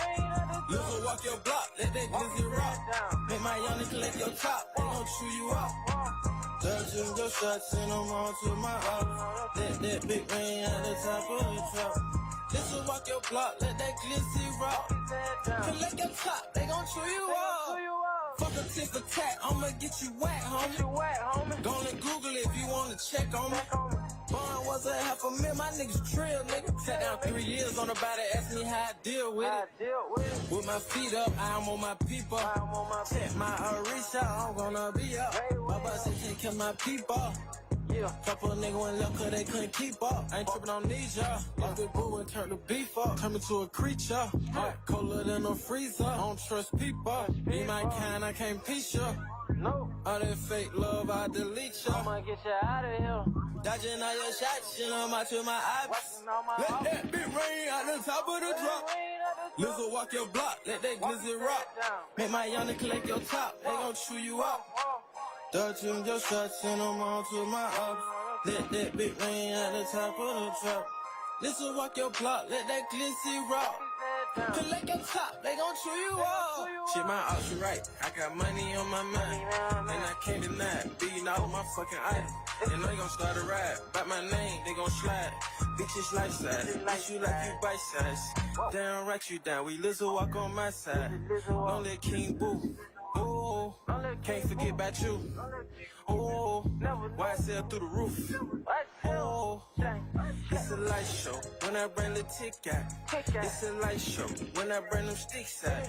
It's a light show when I bring them blues out. It's a light show when I bring Moon Tunk out. Dodging all your shots, shit, I'm out to my eyes. Let that bit rain out the top of the drop. Listen, walk your block, let that glizzy rock. Make my young collect your top, they gon' chew you up. Dodging your shots, and I'm on to my house. Let that bit rain out the top of the drop. Listen, walk your block, let that glizzy rock. Collect your top, they gon' chew you up.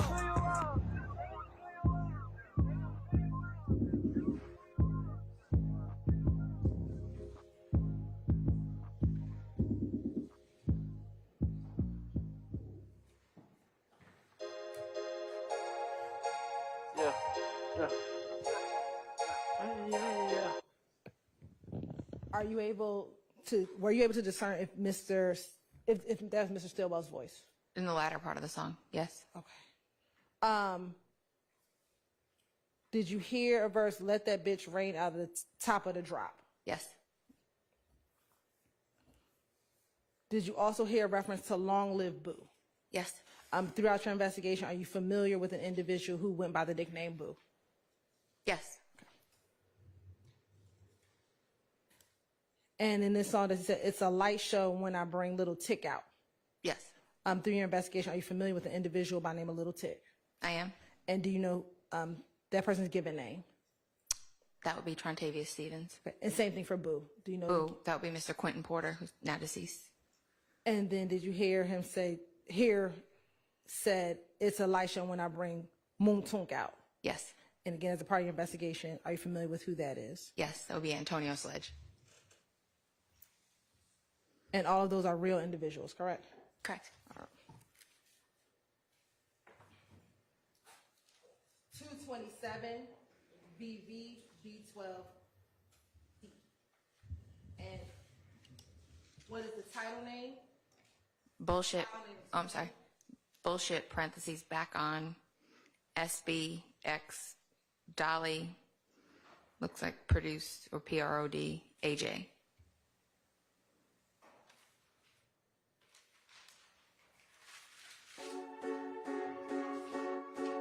Huh? What you want? I heard they want it. I might condone it. I heard they want it. I might condone it. Leave your hoe lonely. Go catch a homicide. Show me if you down to ride. Wanna know if you slime or not. I'm back on that bullshit. Riding around with a full clip. Effing in with the blue tip. Back on my bullshit. Ain't no mediator. I'm the worst of facial. It's time to ride out. Ain't no hiding out. If in destroying walls, I seen the op fall. If in divide y'all, chill, know my call. Yeah, the high ball. Show up at the op day, let them know I'm through. Let them know I'm bold. I whip it out in broad day, let it blow. Every slam play dash, they wonder how we lastin'. We ain't never lag in, we back in. Spin about make young spin it again. Ask God to forgive his sins. Free my nigga that's in the pen. Tay Wayne clock them stepper twins. Back my game it'll never end. Beat the hammer, no evidence. No slime left behind, overstamping it, we gon' nail it in. I heard they want it. I might condone it. Leave your hoe lonely. Go catch a homicide. Show me if you down to ride. Wanna know if you slime or not. I'm back on that bullshit. Riding around with a full clip. Effing in with the blue tip. Back on my bullshit. Ain't no mediator. I'm the worst of facial. Bitch, I'm a egg. I creep in you late. You know I'm a spray. You know I'm a snake. You know how I play. Yes, I get my way. If it ain't alien, say, get it out my face. Get up. Bitches ain't getting okay. You just in my way. 201K today. That's what I make today. I be playing with bands for real. Ho, get out my face. I'm fresh in the building. I ain't talking court. They jolly. I heard they want it. I might condone it. Leave your hoe lonely. Go catch a homicide. Show me if you down to ride. Wanna know if you slime or not. I'm back on that bullshit. Riding around with a full clip. Effing in with the blue tip. Back on my bullshit. Ain't no mediator. I'm the worst of facial.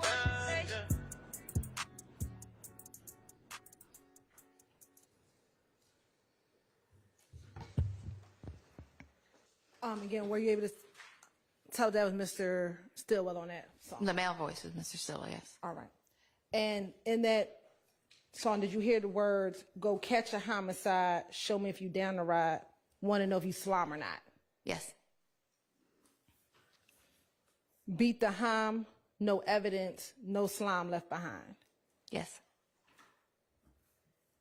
Back on that bullshit, ride around with a full clip, effing in with a blue tip. Yes. And at some point, every slime play nasty. Yes. In your investigation, have you, with YSL, have you heard that term, every slime play nasty? I have. And have you seen it abbreviated? I have. How has it been abbreviated? ESPN. And throughout your investigation, have you seen individuals affiliated with YSL with tattoos ESPN? I have.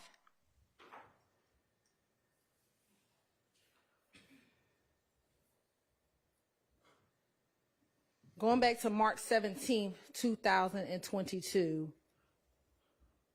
when Mr. Stillwell and Mr. Nichols were arrested. Yes. What were the two types of guns that were found on Meadowlark Lane? FN handguns.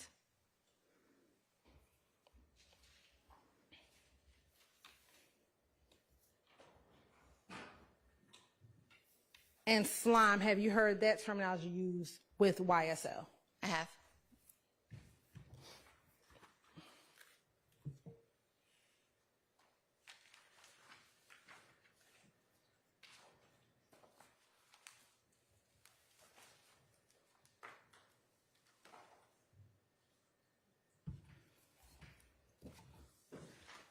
Now, during the course of your investigation with this specific indictment, did you have the occasion to get Instagram records for a Demikion Garlington?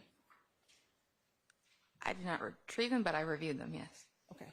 Was that a part of your investigative task for the team to get the records for Demikion Garlington? Yes, tasks were split up amongst the team.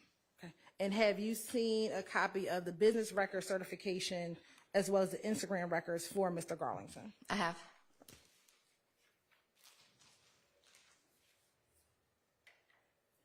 Permission to approach, Your Honor?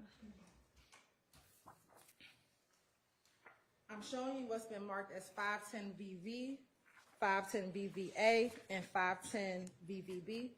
Tell me if you recognize those items. I do. And how do you recognize those items? It'll be the records themselves, or a portion of the records, the business record certification, and then the disc that contains the records. And does that appear to be a fair and accurate depiction of both the full record, this business record certification, and the excerpt from Mr. Garlington's Instagram? It does. Your Honor, this time the state would like to admit 510VV, 510VVA, and 510VVB into evidence.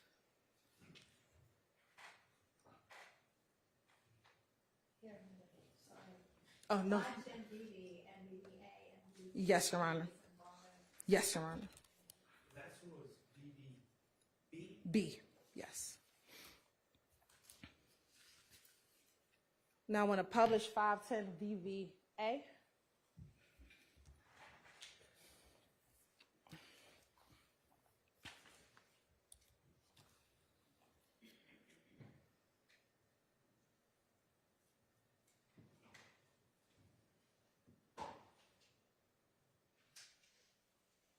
And looking at page 2879 of 510 VVA, I just want to scroll down to the middle to June 26, 2021 at 15:30. Do you see a message from an Instagram handle, og.bull_? I do. And are you familiar with that Instagram? I am. And how are you familiar with that Instagram? I know that to be the Instagram associated with Mr. Stilwell. Okay. And looking at that Instagram at June 26, 2021, what does the body of that message say? It says real 30 deep shit. Okay. And through your investigation, are you familiar with 30 deep? I am. And how are you familiar with 30 deep? Earlier in my career, I worked a few investigations involving members of the 30 Deep criminal street gang. Okay. Now I want to flip to page 8793.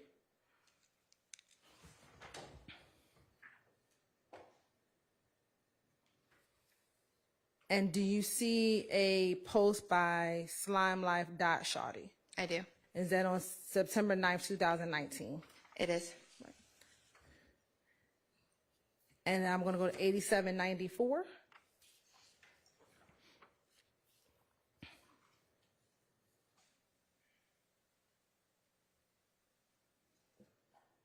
Do you see this image? I do. Okay. If you could just read the image for the record and for the jury. It's a flyer that says Rudy Slimy 18th balloon release. Cleveland, where? Cleveland Park, time 6:30, when? 9/9, bring your own balloons, some will be provided. And do you see some information in the background of this picture? Yeah, I see a photo of, I believe his name is Jaquan Stevens. He was killed several years ago. And he's putting up, you'll see the YSL in green letters, and you'll see him throwing the hand sign typically associated with members of YSL. And do you see any emojis? Green heart and a snake emoji. And in your experience investigation, have you seen members of YSL wear a Rudy Gang tattoo? Yes.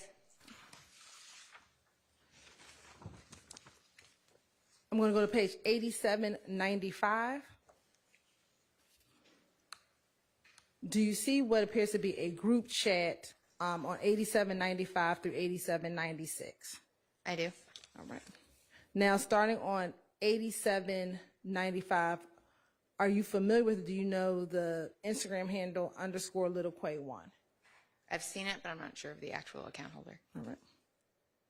And then do you see a message, an author, keep up, we up with several P's? I do. Right. Are you familiar with that Instagram handle? I'm familiar with the handle, yes. Okay. Do you know who that is? I keep up, we up is pretty common. They'll put different names with it, so I'd have to see a photo. But Right. Looking at slimelife.shorty. that would be the Instagram account associated with One Lee. Okay. And then what about 1bslime_? That would be the Instagram account associated with Jaborius Greer. All right. And then do you also see on here a Instagram handle with Ocean Drive Slim? I do. Okay. And who is that associated with? Christian McMiller. All right. And then flipping to 8796, do you see 2x_unfunk? I do. And are you familiar with that Instagram handle? That would be Mr. Quantavious Greer. And is that the same Quantavious Greer we talked about earlier? It is. All right. And looking at this message, do you see the two messages that are back to back? Yes. Okay.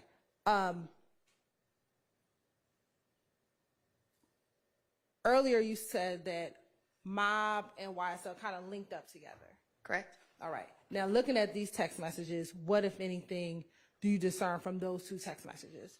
Or messages, excuse me. From these messages?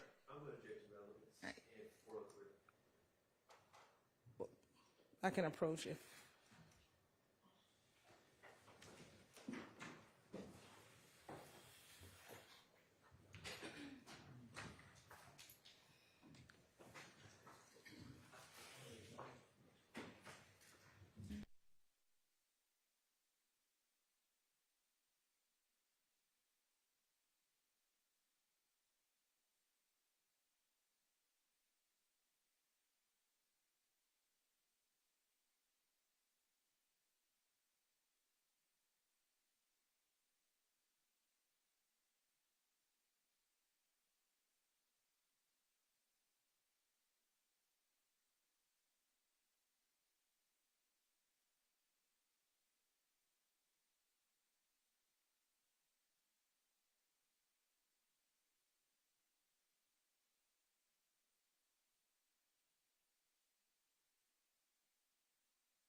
I'm going to go back to page 8797.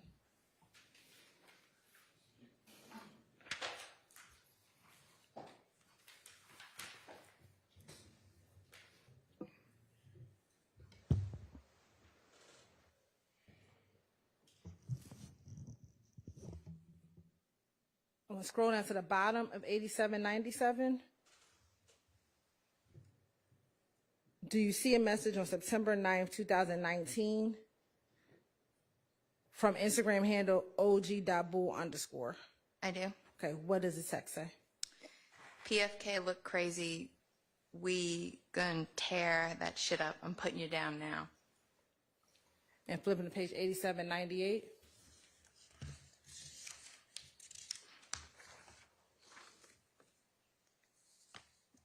I'm on the bullshit would be the continuation of that message.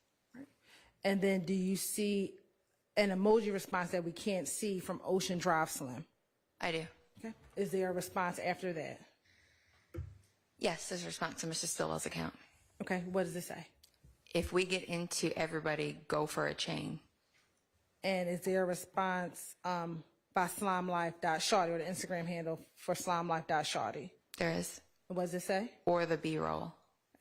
And is there another response by the Instagram handle og.bull_? Yes, which Mr. Stillwell responds for show. Right. And then is there a response by Ocean Drive Slim?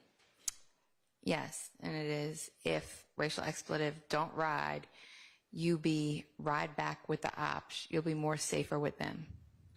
And then is there a further response by the same Instagram handle? See y'all soon. And then is there a response by the og.bull_ Instagram? He says, Mr. Stillwell says, I agree with that. And is there a response by Instagram handle blocklife_Aki or OKKY? Yes. What is the response? He responds and says accurate. And then is there a response by keep up, we up with 3 or 4 P's? Yes, he says, is it a particular person who y'all are talking about not riding? And then is there a response by Ocean Drive Slim? Mr. McMillan responds, hell nah, fool, just a friendly reminder. And going to page 8799.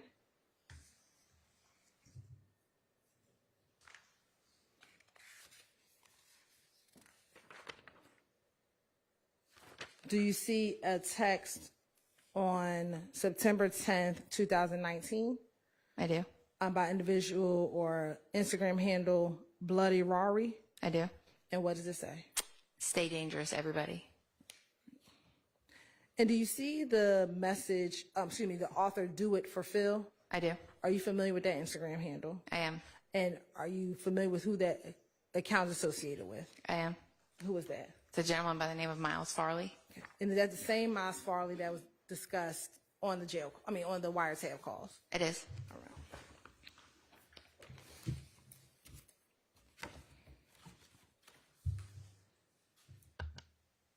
Now, as a part of your investigation, did you obtain a search warrant to get photographs of tattoos? In this case. I did. Right. And were you able to get tattoos for Mr. Stillwell and Mr. Kendrick? Yes.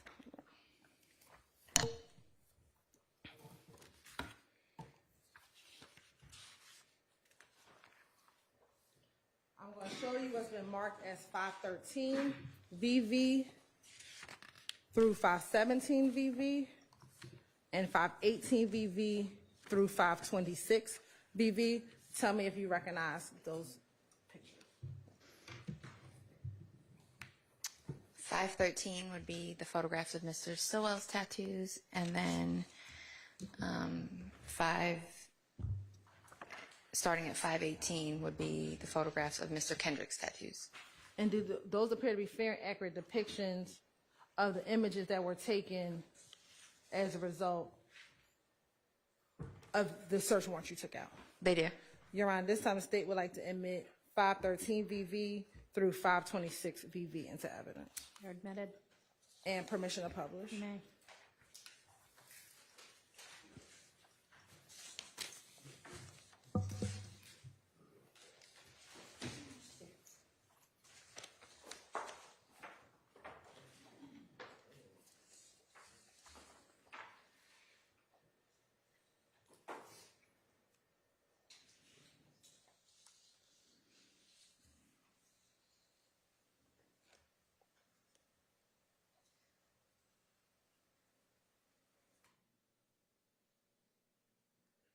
Looking at 513 VV, who are we looking at 513 VV? Mr. Stillwell. And are you able to tell from this image if he has a tattoo along his neck? I am. Okay. And what, if anything, does that tattoo say? Omerta. And have you heard that term before? I have. What is your understanding of Omerta? Typically favored by members of the Goodfellas. It's meaning the code of silence. Now, is there also a tattoo that says,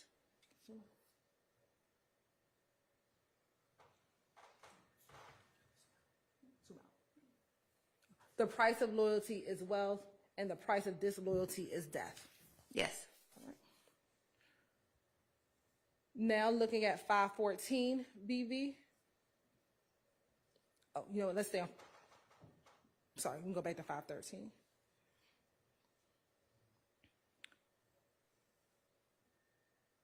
On the top of Mr. Silver's chest, do you see two B's at the top of his chest? Yes. All right. And if you can indicate that on with the highlighter. On the left side, or on his right side, and on his left side. Okay. And the Omerta tattoo, where is the Omerta tattoo? Across his neck. And then the tattoo that I read, the price of loyalty is wealth and the price of disloyalty is death. Where's that located? On the upper right portion of his chest. All right. Now looking at 514 VV.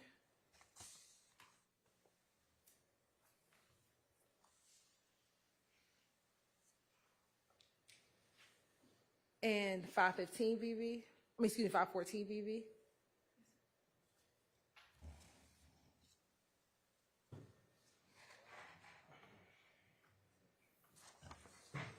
Looking at 515 VV, do you see a tattoo on his arm? I do. Okay. And are you able to see the top of that tattoo? I am. Okay. What does it say? It says blood money, but there's a purposeful misspelling of the word blood with the O's replaced with the 5-9. What's the significance of the 5-9? Mr. Stillwell has, I'm not sure if he still does or not, claimed affiliation previously with the 5-9 brim set of bloods. And they'll use the 5-9, or sometimes with, when we talked about 9 deuce earlier, you'll see the O's get replaced by 9-2. So in this case, he replaced the O's with the 5-9.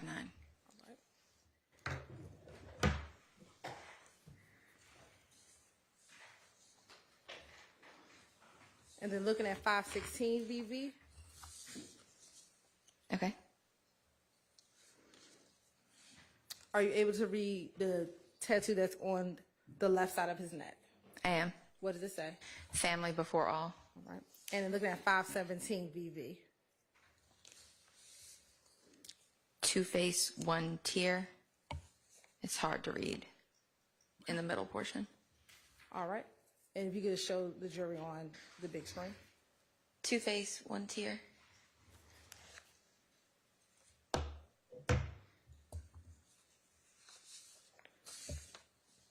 Now looking at Stacey's exhibit 518 VV.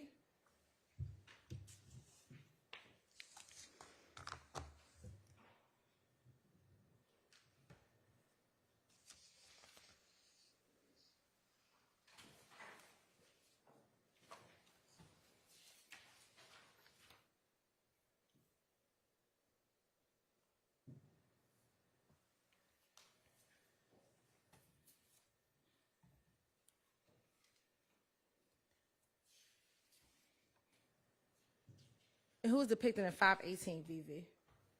Mr. Kendricks. All right.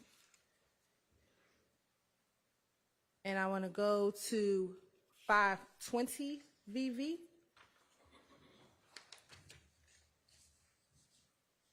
Looking on Mr. Kendrick's right arm, do you see a tattoo? I do. And what does it say? In green, you can see the word slat on his right forearm.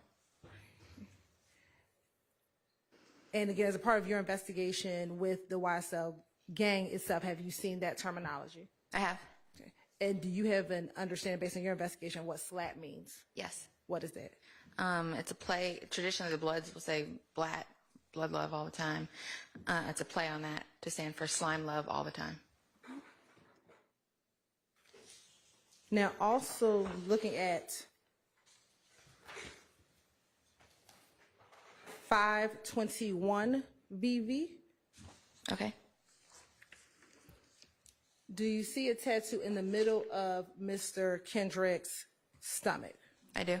What what is depicted in the middle of his stomach? It's a snake, and it comes up through his chest. I think the head of the snake comes up over here, out through his shoulder, and goes around his neck. All right, I want to look at 522 VV.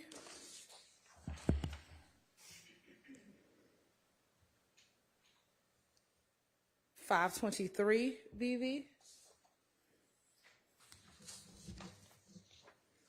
Is that the snake that you're still looking at going to the left side of his neck? Yes. All right. 524 VV. And there's this snake wrapping around, coming out the right side of his neck? It is. And then 525 VV. That will be the middle of Mr. Kendrick's neck, where you'll see the YSL. And in doing your investigation, is there some symbolism with the snake and YSL? Yes, those are two identifiers for the gang. Say that again. Two identifiers for the gang. What are the two identifiers for the gang? Well, the snake, they like the emoji. You'll see it used a lot sometimes in music videos. You'll even see they'll have a live snake around their neck. So it's something that's widely used. Okay. And then looking at 526 VV. Okay. Do you see a tattoo on the back of his left arm? I do. And what does that tattoo say? ESPN.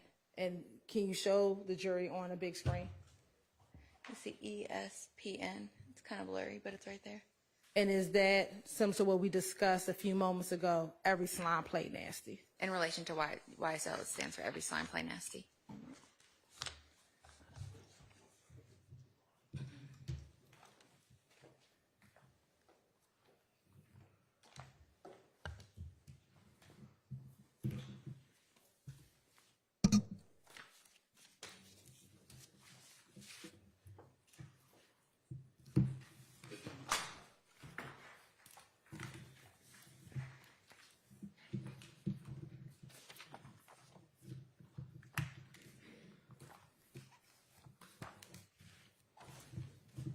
Now, during the course of your investigation and work in this case, did you continue to pull social media from individuals that are being investigated as a part of this case prior to the indictment of this case?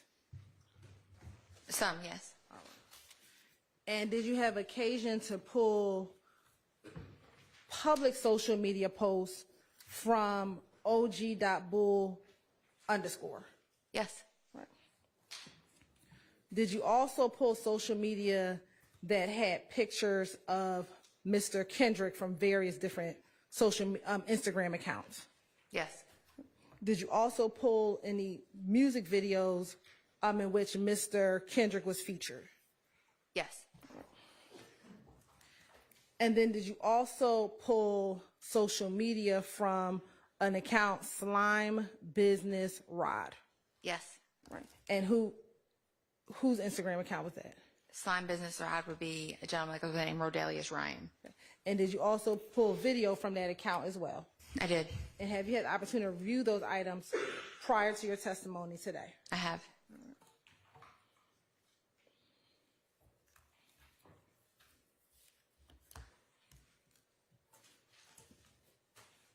Oh, and I'm sorry. Did you also pull social media from the account doitforphil_? Yes. Okay. And is that the same mouse file that we discussed earlier? Yes.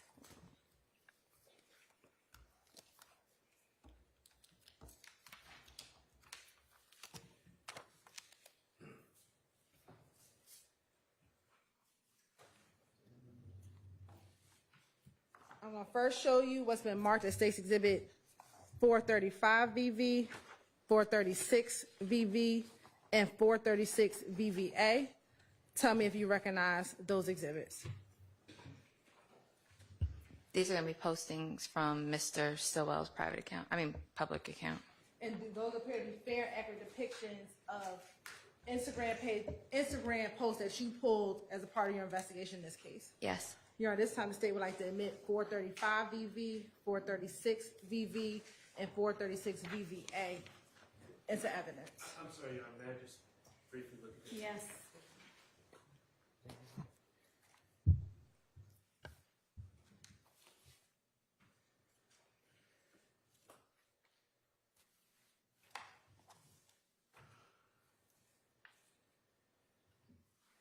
And Ms. Hilton, while he's looking, tell me those numbers again. Yes, Your Honor. 435 VV,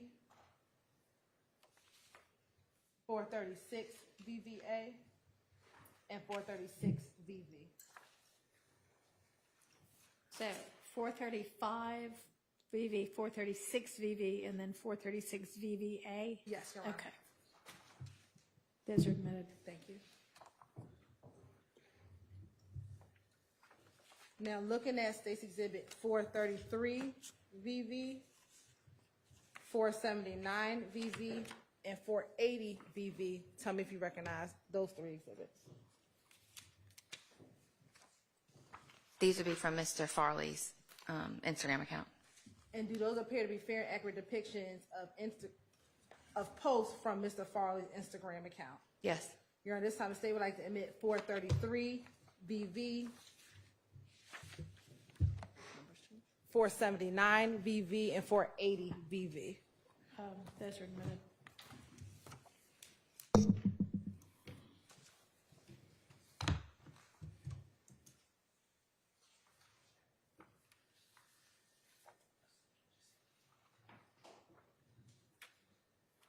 Now I want you to look at 430.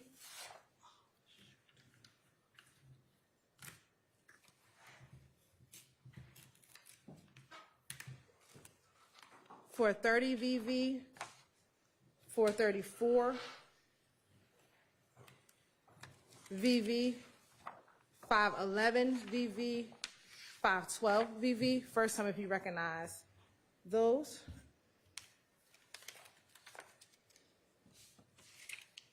These would be posts concerning Mr. Kendrick. And do those appear to be fair and accurate depictions of pictures of Mr. Kendrick from different Instagram pages? Yes.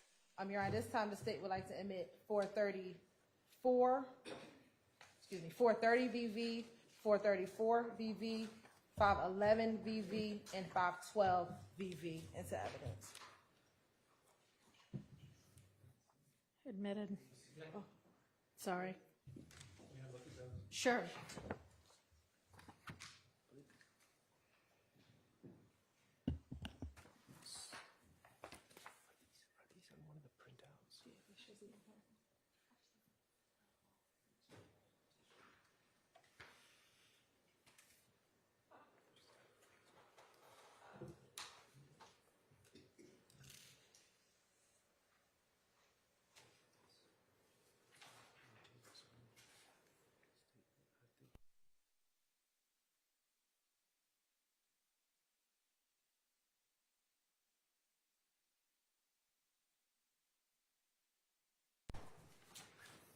Let's take a bathroom break. I don't know. Do we need? I don't know. All right, little jerk.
If so, let's go ahead and get them in.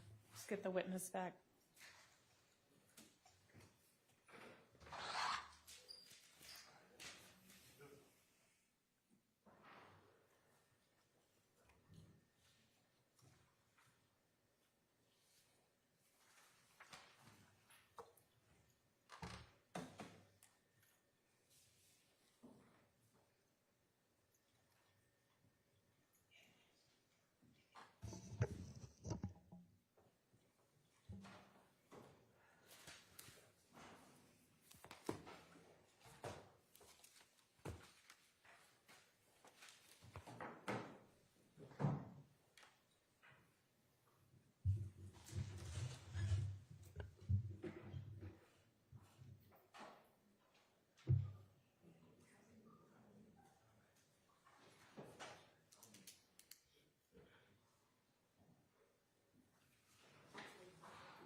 Thank you.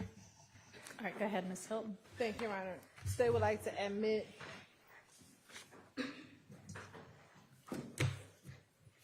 .430 VV, .434 VV, .511 VV, .512 VV, and .482 VV into evidence.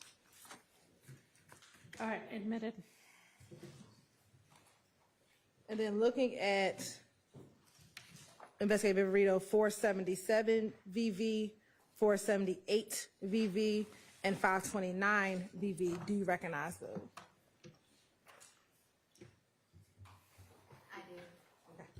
I do. And how do you recognize those? It's going to be a post from Mr. Ryan's Instagram account, as well as CDs that should contain the video of his posts that he made. Okay. And did those appear to be fair, accurate depiction of both the Instagram posts of Mr. Ryan, as well as the videos from his Instagram page? Yes. Your Honor, this time state would like to admit 478 VV, 477 VV, and 529 VV. Admitted. And permission to publish. You may.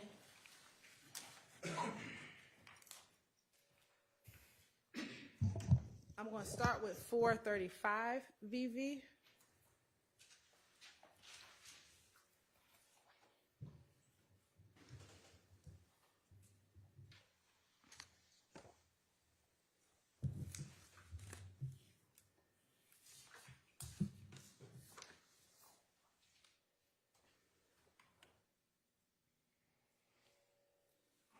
And what Instagram post is this from?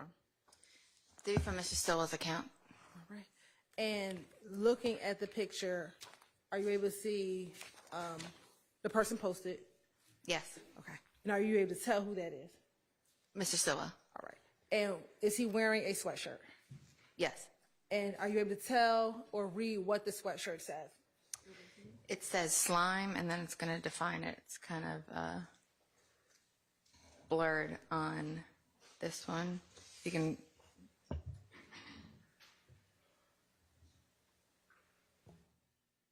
Okay. All right. Are you able to read it from the picture? You're going to have to zoom in a little bit more. Okay. I think that might be the capabilities right there. Showing 436 VV.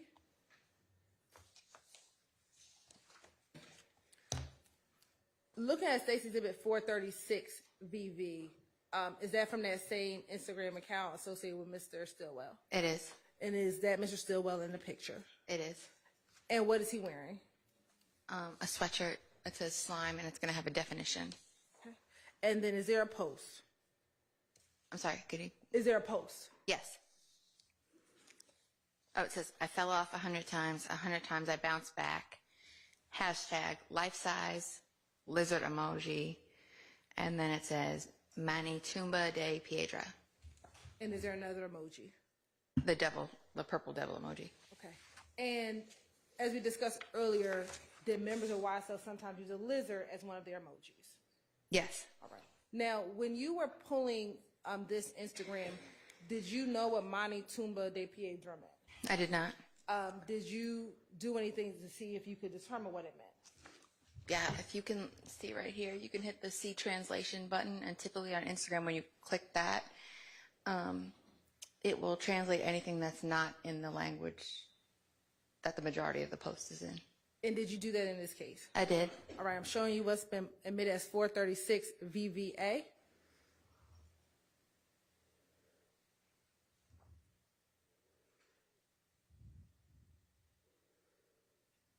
And what did the translation translate to? When you click the translation, the automatic translation from Instagram is going to generate a caption of peanut stone grave. And does it have the same purple devil emoji? It does. Okay. Now, when you were observing this on Instagram, did that post stay the same the entire time that you were observing it on Instagram? It did not. Okay. What happened? I'd say it was up for maybe 2 or 3 minutes, and the Spanish portion was, the post was edited to remove the Spanish portion.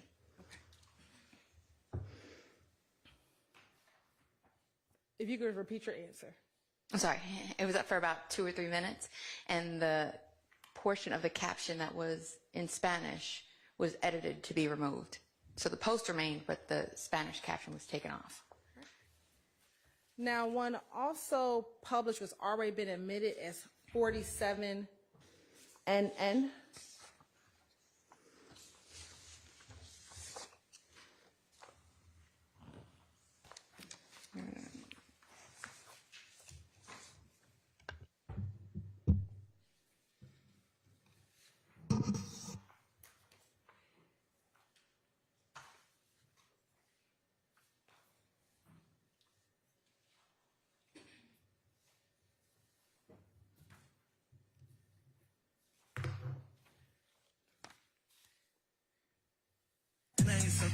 I'm trying to rob him. Well, for looking at 47NN, are you familiar with what's in 47NN? I am. How are you familiar? That's a video posted to Mr. Stillwell's account. Okay. And is this one of the videos that you pulled as a part of your investigation? Yes. Right. Now, in looking at this video, are you familiar with the location where the video is filmed? Yes. How are you familiar with the location where the video is filmed? Just for being familiar with the area, being out there. Okay. And where is that location? It was Cleveland Avenue.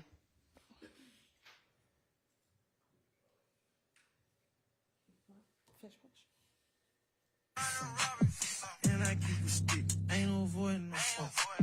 Drop top, cool. Looking for who? Let it bang when you view. That's safe for you. Get you flipped in the shit, I'm on rodeo. I'm that slime they always talk about. Hash they never touching them. I just beat a murder rep. Pay my lawyer 30 for that. And my slime's above the law. We ain't arguing no quit off. Seem like we open the door for y'all young niggas, shake these bodies off. And I wipe your nose, sit in your family face and just smile it off.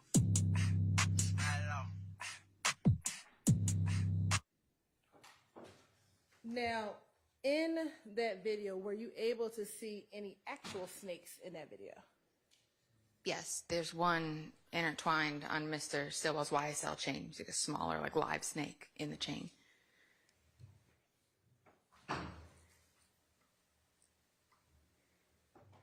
And when you pulled this video, what, if any, significance did this video have for you when you pulled it?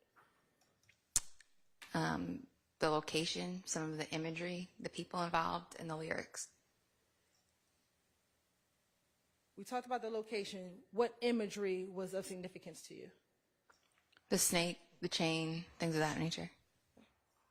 the hand signs. And then what, if any, lyrics were of significance to you as your investigation? The lyric concerning drop top coupe, looking for who? Also, the ones involving me and my slimes were above the law. We don't walk into court at all. Wiping somebody's nose and sit in their family's face and smile it off. Wiping someone's nose, had you heard that terminology before? I have. How have you heard that terminology? It's used quite a bit, and I know what to mean to harm or kill someone. And also, the blue T-shirt, I couldn't read, but you can read it on here in the definition of slime. And what does it say? The definition of slime on here is going to read, can't be trusted, a repulsive or despicable individual, wipe your, pardon my French, fucking nose, and then it says, is you slime enough at the bottom.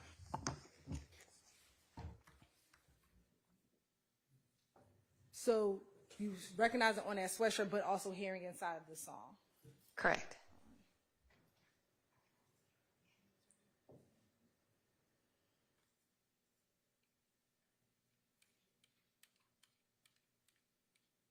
Anything else that was of significance in this song? I did see Miles Farley and Quamorbius Nichols in the background of the video, as well as Winnie Lee.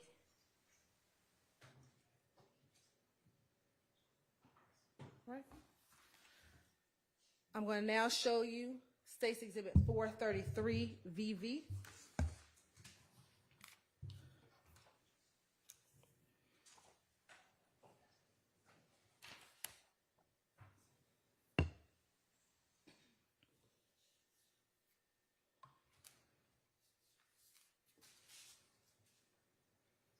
Now, whose Instagram handle is this? This would be do it for Phil _ associated with Miles Farley. Okay. And do you see the picture?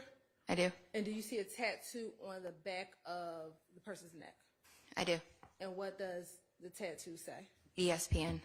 And again, is that the Every Slime Play Nasty? Yes. Right. And is that Miles Farley? It is. And do you know him to have that tattoo on his neck? I do. All right. Now looking at State's Exhibit 479 VV.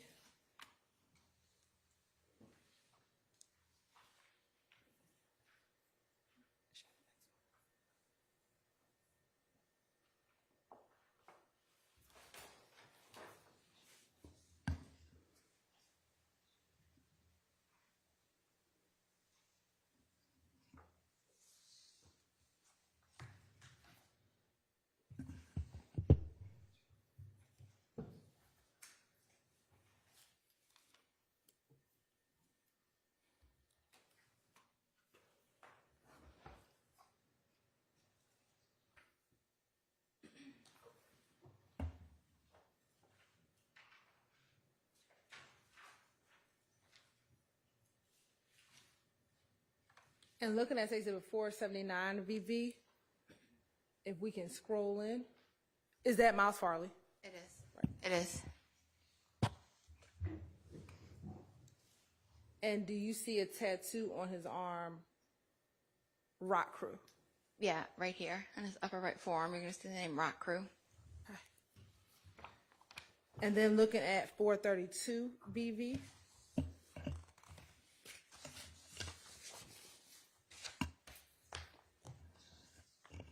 Do you see anything on his shirt?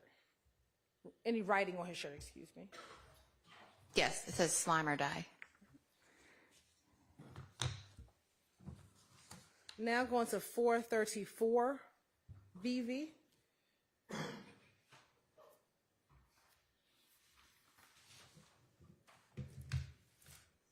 Who's depicted in 434 BV? Mr. Kendrick. Right. And what is he standing next to? Graffiti that says slat. And what, if any, color is he wearing, or what is he wearing? A red bandana print T-shirt. Now looking at 430 VV.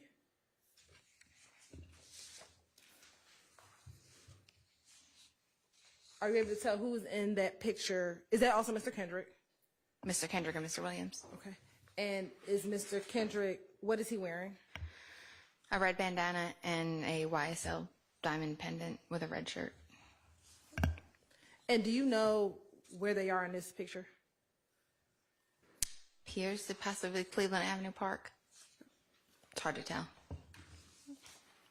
Looking at 511 VV.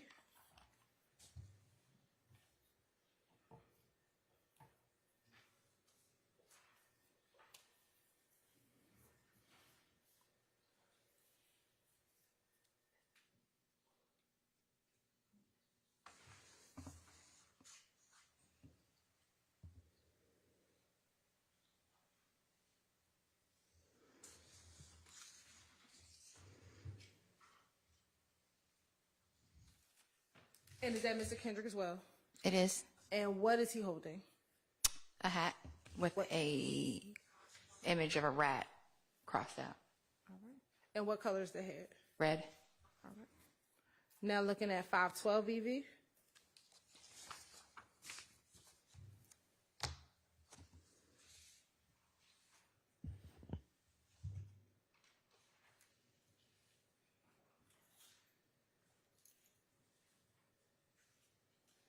And looking at 512 VV, who was in the picture? Mr. Kendrick and Mr. Arnold. And who's posted the picture? Mr. Arnold. All right. And is there a caption? Roll down the window, he running like Ricky. And are there any emojis and hashtags? With a running emoji, an eye emoji, hashtag Slack Gotti, hashtag Blue Devil with a snake emoji and a blue heart. And in your investigation, did you learn if Mr. Arnold was a part of a gang? Yes. What gang is that? YSL and the Rollin' 60 Neighborhood Crips. I'm sorry. Rollin' 60 Neighborhood Crips. And did the Rollin' 60 Neighborhood Crips have an alliance with YSL? Yes.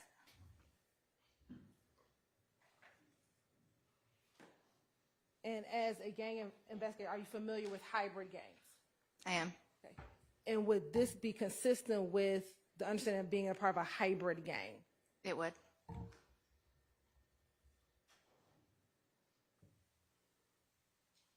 I now want to publish State's Exhibit 482 VV.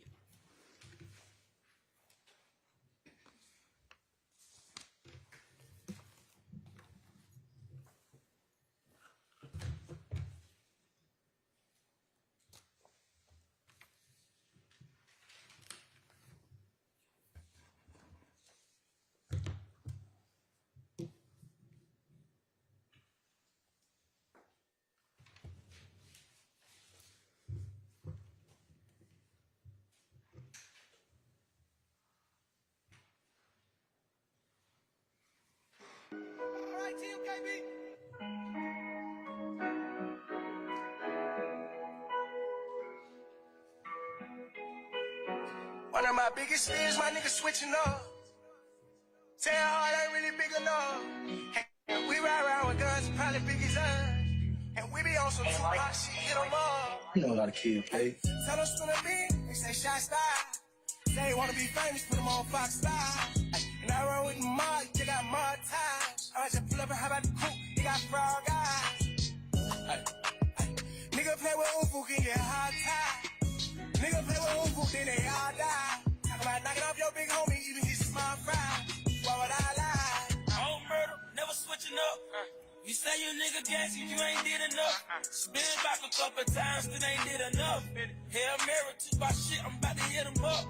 Listen up, you respect you nigga crazy. Your work epic lazy. Blanket on a nigga, 8 mile shit steady. I think wicked with this paper, don't get me thinking crazy. Send the words to them 8, you rest your whole generation. Every nigga around me wicked, like why would I lie?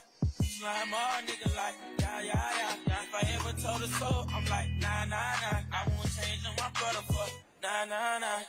Tell them spin a beat, they say shot style. Say wanna be famous, put them on Fox style.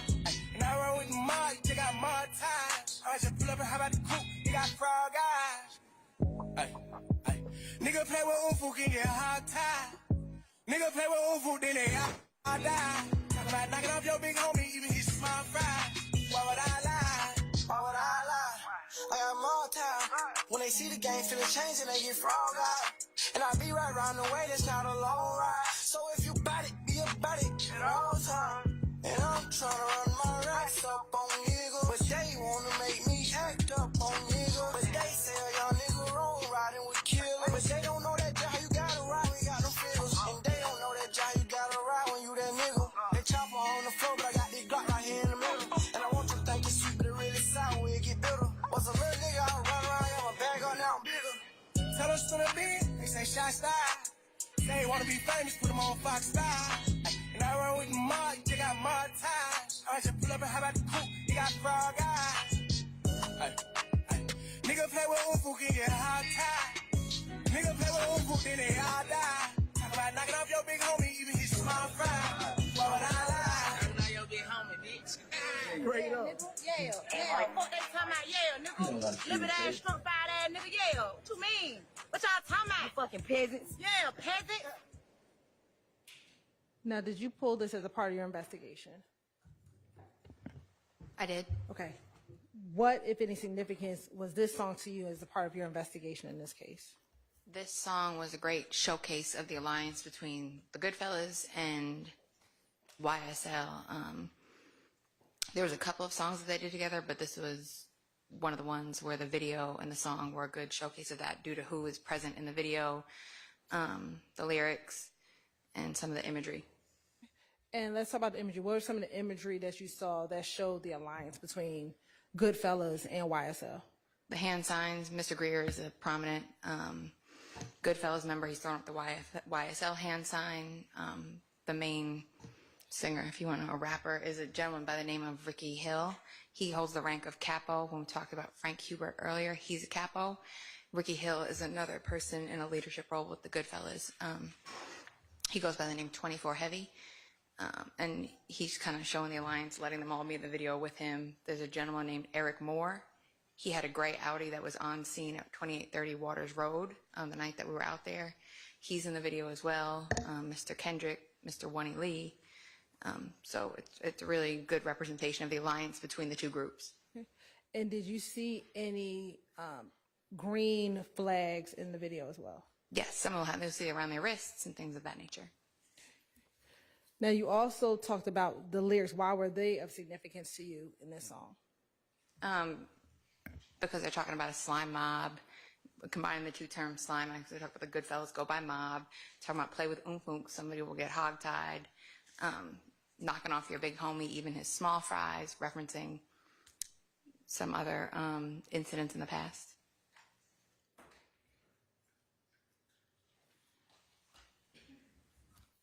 All right. And did you also then pull some Instagram for Rodalius Ryan? I did. Okay. I'm going to publish what has been admitted as 478 VV.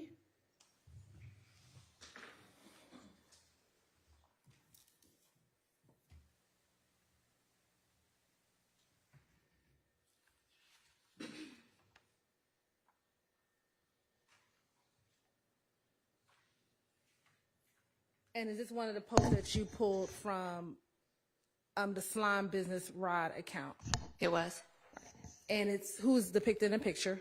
Rodalius Ryan. And what does the caption say? If you caught a case and the C's are going to be a purposeful misspelling with X's and stayed solid with the strong emoji, you deserve a bag emoji when you get home. Triple threat B emoji, free Psych and Quay, free Lil Bally, love ya. And where, are you able to tell where this picture is taken? Appears to be in a correctional facility. And was there any significance to you to the caption that is posted? Talking about staying solid. If you catch a bag and if you catch a body, or if you catch a case and you stay solid, you deserve a bag when you get home. We've seen that theme throughout some of these social media posts throughout this investigation. And what is your understanding of staying solid?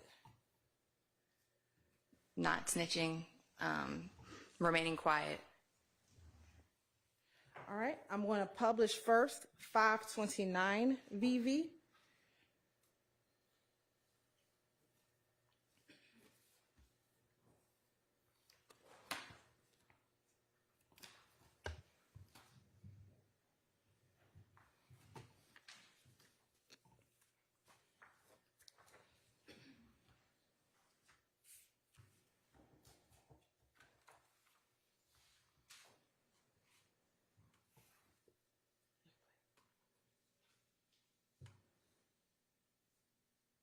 Fuck the fake, man. Yeah, man. Gang shit, man. You know what the fuck going, man. Yeah, man. Slime business shit, man. Man, happy birthday to me, man. Really mean everything to me, man. This shit on me for real. Can you get the only tattoo on me, man? Gonna spin again. Nah, for real, no cap. Nigga, slack, nigga. It been a minute since I suited up. It been a minute since I booted up. It been a minute since a minute had to sniff it. 30 clear with a stitch and had to shoot it up. It been a minute and it bothered me. The dog got life sentence off of robbery. P10 Clark, really women and it bothered me. Early in the streets took a party. I went from on the road to a gangster. I went my own road cause I'm yeah. We got the same stuff. Yeah, we got the same stuff. Legal tight, it don't even rain enough. We got my stain up. And where does it appear that he is posting this video from? A correctional facility. Okay. Now publishing 477 VV.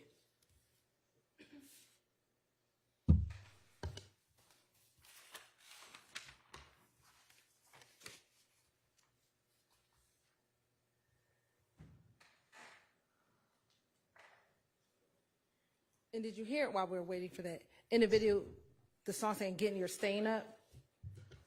Yes. Okay. Have you heard that term before? I have. What is your understanding of getting your stain up?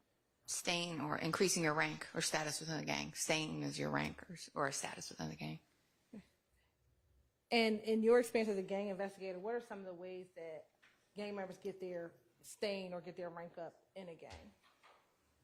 Typically in gang investigations, we look at it two different ways. There's hustling and there's banging. Hustling brings you money and proceeds towards the gang, and banging is acts of violence. So there's two different ways you can do it within the gang. And would an example of maybe shooting at a police officer, would that be a way of getting stain up in the gang? Sustained. In your experience, have you heard of gang members shooting at police officers? I have. Is that a way of getting stain in a gang? Yes.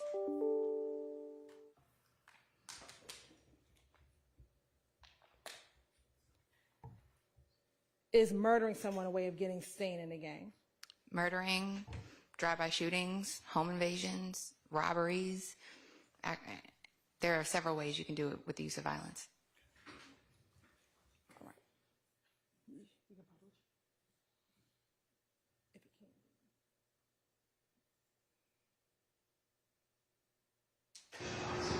can. Yeah, man, free my nigga Big Brish, man. Yeah, man, live from Chain Gang. Fuck that boy. Fuck that boy. Strike that baby. Yeah, man.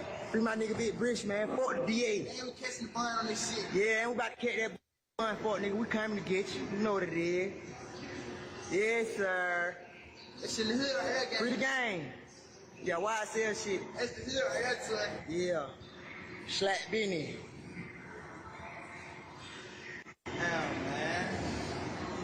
Slack, man. Free the game. Happy to get more blind, though, too. Let me get more blind, okay. Fuck Rashawn the Devil Boy. Yeah, man. Free my nigga Big Rich, man. By the way, the game way. Big Rich with the big head, man. They gave my nigga a bun today, man. Smell me. YSL. YSL? They gave my nigga a bun today, y'all. Shit crazy. Right now. And looking at that video, why was that significant for you to pull that video? Well, first, he was in a correctional facility with a cellular phone, covering the news coverage of Mr. Eppinger receiving a bond for shooting Officer Rogers. And associating, talking about where that's the gang, that's the hood, throwing up the YSL hand sign, F the DA, things of that nature.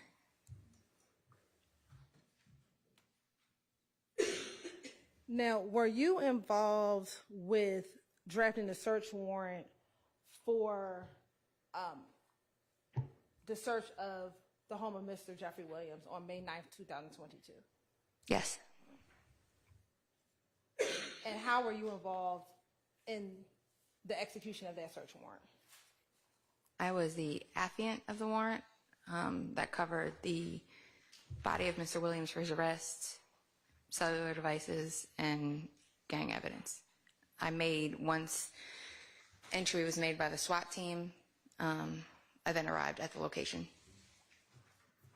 And do you know if Phoenix was a part of that search? It was.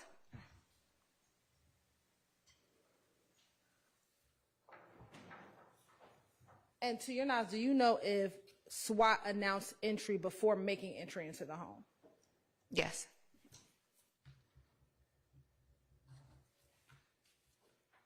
Now, Investigator Viverito, when you were working at the Fulton County District Attorney's Office, how did you notate the work that you did on this case? The Fulton County District Attorney's Office, even though we do have a law enforcement component, doesn't have a traditional report management system like a police department where you enter reports or have a database where records are kept. So typically, to make sure stuff wasn't just stored on a hard drive or in an email, my affidavits and search warrants would be lengthier than usual or most that you would see, so that when they get filed with the clerk's office, something is memorialized, something for good, somewhere for good. So I know I did numerous search warrants that totaled hundreds of pages just to be all-inclusive of the facts of the case, pretty much, to serve kind of as my report, because we didn't have a traditional report management system. And to your knowledge, with this case, do you know how many search warrants you did or drafted? Say at least 15.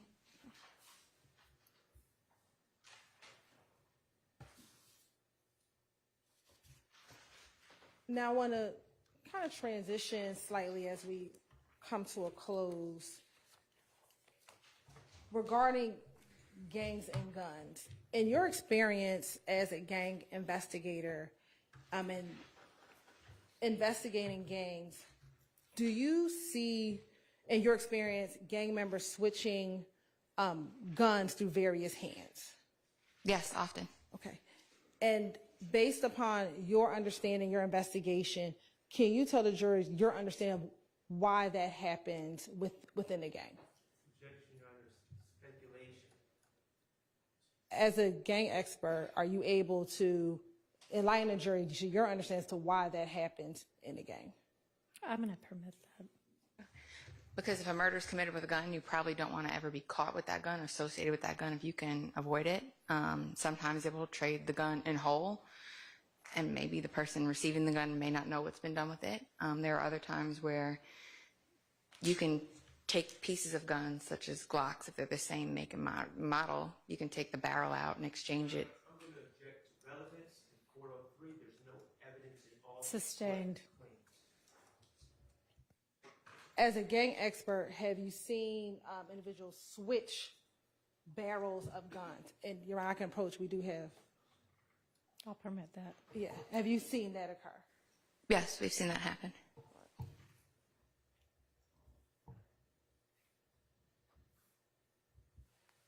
Now, earlier, I believe you discussed how social media is kind of the new graffiti for the gang. Correct. Right. And in the course of your investigation with YSL and YFN, were the social media posts that we've seen throughout your testimony some of the examples of what you were speaking of? Yes.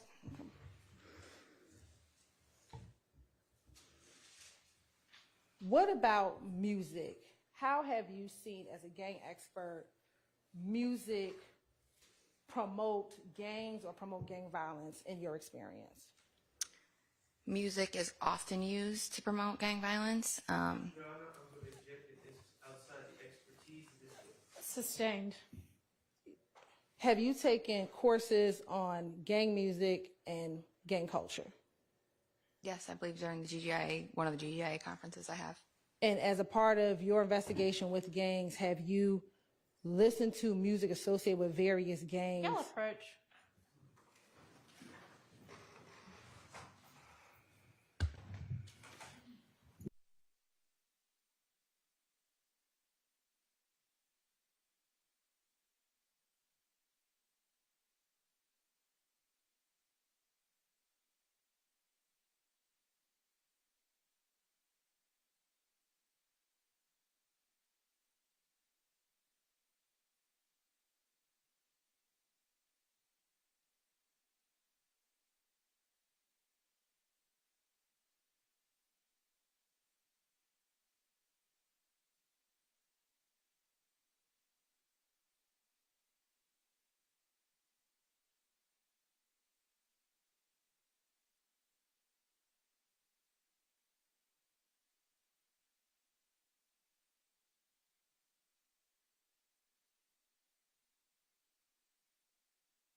As you sit here today, do you know if the beef between YSL and YFN is still continuing? It is. Court's indulgence for a moment.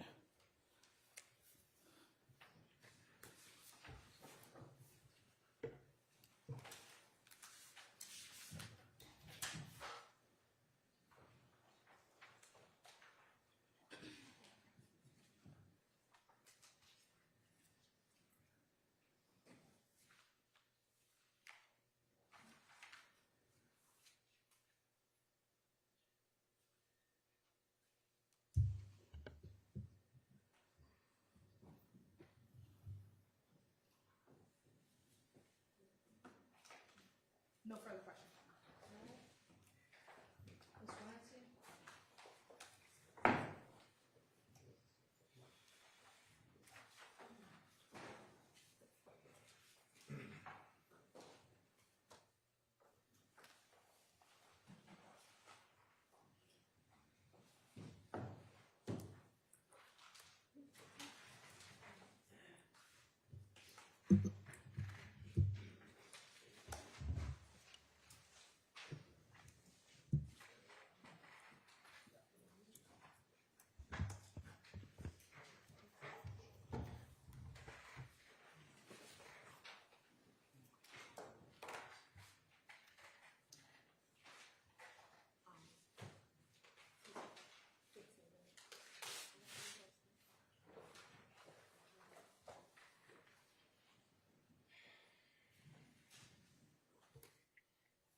Good afternoon, Investigator Viverito. Good afternoon, Mr. Weinstein. How are you doing today? Good. How are you? Good. As you know, I represent Mr. Kendrick. Yes, I do. All right. Let me ask you a few questions. Excuse me.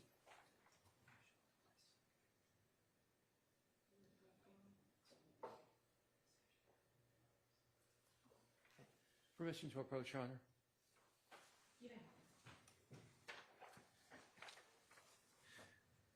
I'm going to show you DK16. Do you recognize the individual in that picture? I do. I'd like to admit DK16 into evidence.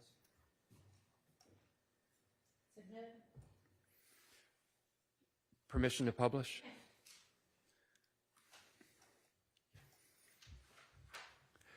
In Exhibit DK16, who do you see? Dwayne Carter. And Dwayne Carter is also known as Little Wayne, right? He is. Okay. In the image that is on the right side of the two photographs, Yes, you see his arm there, correct? I do. Do you see ESPN on his arm? I do. And what do you maintain that the ESPN, or do you know what the ESPN on his arm stands for? On him, since he's not a member of YSL, I couldn't tell you what that stands for. But he is not a member of YSL, correct? Correct. And yet he has ESPN on his arm. Correct. Like I could have a star, Bloods could have a star. Different tattoos mean different things to different people. So the ESPN on his arm could mean ESPN, the sports network, correct? As not being a member of YSL, yes. So if you're a member of YSL and you have ESPN on your arm, are you saying the only thing it could possibly mean is your interpretation of ESPN? That's what I've seen it mean thus far with members of YSL. And that's the only thing you believe it could mean? As far as members of YSL, yes. So the fact that my client was a football star at Grady. Okay. Do you know if my client played football at Grady? I do now. Do you know if my client got a scholarship to University of Georgia as a football player? I'm asking if she knows it. Sustained. You can ask if she knows whether it's true or not. Do you know if my client got a scholarship to the University I've of heard Georgia? that. You've heard that. Okay. And so would you find it surprising that someone that got a football scholarship to the University of Georgia might like ESPN, the network? I mean, they could like it, but I don't know if I'm sure he likes other TV channels also that aren't tattooed on him. So if it's tattooed on you, it must mean ESPN, that you're a member of YSL. You just said that Dwayne Carter has ESPN on his arm, but he's not a member of YSL. Sustained. You just said that ESPN on Lil Wayne is not a YSL insignia, correct? Correct. Like I could say, you can see a college sorority girl with a star tattoo on her, right? And then you can go down to the prison and see members of blood gangs with 5-point stars tattooed on them. It's going to have, we look at everything on an individual basis. So I can't make that determination. When it comes to YSL members, when you see ESPN associated with a YSL member, I have not seen it mean of anything other than every slime play nasty. And you said you could see a sorority girl with a star on her, correct? Correct. And you could see a University of Georgia football player with ESPN on their arm too, correct? Correct, but they're both not members of a blood gang or YSL. Okay. Mr. Kokomo, can I get you to come up? May I approach again, Your Honor? You may. You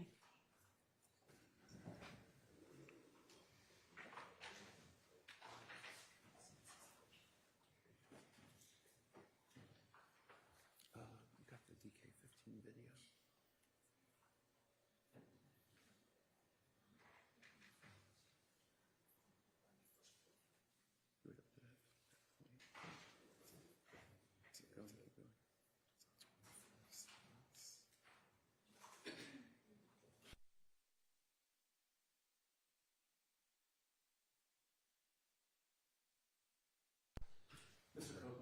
Mr. Kokomo is going to show you a video. I just want to know if you recognize that video. Okay. Oh, yeah, I'm sorry.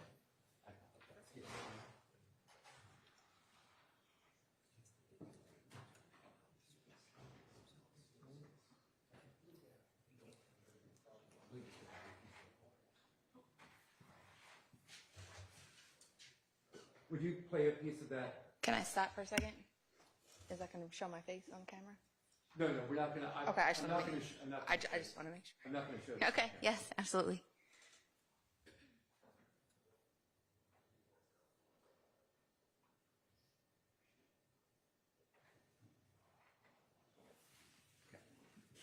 Do you recognize that video? I do. I'm not going to publish this video, but I'd like to introduce DK15 into evidence. Okay. It's admitted. Okay, now I'm going to show you a still from the video. Sure. Okay, do you recognize that? I do. And do you recognize the individual in that? That is me. I do. Okay. I am going to introduce DK15A. And it's redacted. Are you okay with that redaction? No objection. Okay. All right, and that's a still from the video. Yes, it's DK15A. It's a still from the video, and it's been redacted to remove the image of Investigator Viverito. Thank you. It's Okay. admitted. Would you please publish DK15A? Okay. Who is in this still image from DK15? That is me. Okay. Do you recall when this was taken? That was on March 9th of 2020. I'm sorry, May 9th of 2022. And where was it taken? At 355 Allison Drive, Northeast, Atlanta, Georgia, 30342. And whose home was that at the time? The home of Jeffrey Williams. And where in the home are you? Should be the master bedroom closet leading to the bathroom. And in the video that you watched, which I'm not publishing, again, because it has your image on it. Correct. What are you doing at that point in the video? We're inventorying the jewelry and items that are in the home. Okay. And is this image that is taken, that's part of your inventorying procedure in the home, is that correct? It's a documentation procedure, yes. Okay. And do you recognize what you're holding in your hand in this still image? I do. And what are you holding in your hand? A watch of some sort. Okay. Do you know if do you recognize that as a Richard Mille watch? I guess, yes. And that's a pink watch, correct? It's pink and either pink and light pink or pink and white, yes. It's a pink band, correct? Correct. And it has a white ceramic, I'll call it the body of the watch. White, yeah, I guess it's white if you say so, yes. Okay.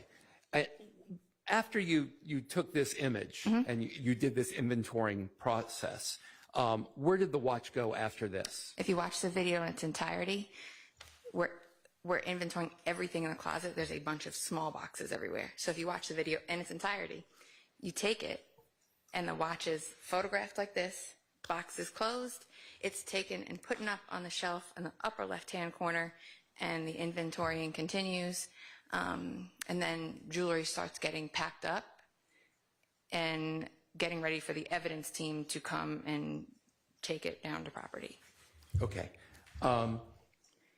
Since November the 4th of this year, have you spoken to the state about this particular watch, the pink watch with the white band that I've been calling the Richard Mille or Richard Mille watch? To the state, no, but I've seen the, like, Twitter coverage of it going missing or whatever you want to. Maybe Well, no. I mean, there's a camera in here. They know that it's being live streamed. You just are not supposed to be watching it. And you asked that in the evidence. So Well, just keep moving. I wasn't watching the trial, but my name. Don't worry about it. Okay. Just keep moving. Okay. Unless you need to approach about something else. No, that's fine. Okay. Okay. So tell me, and I'd like to know about this. Tell me in the whatever coverage you saw, what did you learn about this watch that came up in this trial? Sustained. Well, yeah, sustained. Okay. So after this watch was inventoried and you left it for, I'm sorry, who did you say takes the watch after the inventorying process? Okay. So if you watch the video in its entirety. Which I can't show here, but Right. go ahead. But if you watched it, like I watched it, the watch gets boxed back up and placed up on the shelf, and it gets left there by the team as as an accident. It was left there. The home was then turned over to Mr. Williams Sr. and Mr. Garfield Lamond to take possession of the home. And is it the normal process when you're taking jewelry from the home or high-valued goods that you leave behind a $500,000 watch on a shelf? First, I don't know the value of it. Second of all, like I said, there were numerous jewelry boxes. It was, if you watch the video, everybody in there had on body cameras. I made sure I was on camera at all times. There was cameras throughout the home. So you would be able to see if one of us removed a watch, the box remained in the closet. And like I said, the home was turned over to Mr. Williams Sr. and Mr. Garfield Lamond, who were the two people on scene that took custody of the home for Mr. Williams. Okay, can we go back to my question? Sure. Sure. Is it the normal procedure to leave high-valued items behind when you're doing a search and then a seizure pursuant to a warrant? Objection, Your Honor. Relevance and answer. It wasn't answered, Your Honor. Overruled. I don't know if there's necessarily a procedure on what you take or what you don't. Like I said, it got left behind. There were other things, like other items of evidence that I had asked to be taken, such as photographs and artwork that had relevance to this case that were left behind by the evidence team. It was quite a big operation. There was a hostile crowd gathering at the bottom of the driveway, so we were trying to speed it up to get out of there. So are you telling me that law enforcement has no procedure with what you do with high-value items that are subject to a seizure warrant? Objection, relevance, asked and answered. It's asked and answered at this point. Okay. So the watch you say was left behind. What else wasn't done according to your instructions at the home that day? I believe there were two pieces of artwork that were, one was Mr. Williams in a general uniform with snakes on his arm, and then one was Mr. Williams as like the Jesus at the Last Supper with all the people around him that I thought were relevant that were not taken. And like I said, it started to get pretty hostile out there, so we were trying to speed things up. You said that there were many people with body cams in the Correct. home at the time. How many people approximately at the time of this raid of the home, let's call it that, were wearing body cams? Almost everybody. And did these body cams capture Mr. Kendrick within the home? I believe they caught Mr. Kendrick running from the home. That's not the question I asked. They caught him outside of the home. I don't know how to better answer your question. It's either a yes, no. No. Is there body cam image of Mr. Kendrick within Mr. Williams' home? The body camera image I saw was him running from the home. Is there body cam image of No. Mr. Answer Williams yes or no, and then you can explain. in the home? I haven't reviewed all of the entry team's body camera, but no. Did you see Mr. Kendrick in Mr. Williams' home? By the time I arrived at the location, the entry was already made. Did so I did not, no. You did not? Okay. Did you, there were approximately a half a dozen firearms found within the home, correct? Correct. Have you seen any images of Mr. Kendrick possessing any of those firearms? I have not. Have you seen any images of Mr. Kendrick near those firearms? I have not. There were drugs found in the home, correct? Correct. Did you see Mr. Kendrick with any of those drugs? No. Did you see Mr. Kendrick anywhere near any of those drugs? No. As far as you know, was Mr. Kendrick in actual possession of any of those drugs? No, I wasn't there when they made entry. Have you spoken to anyone? No, let me take that back.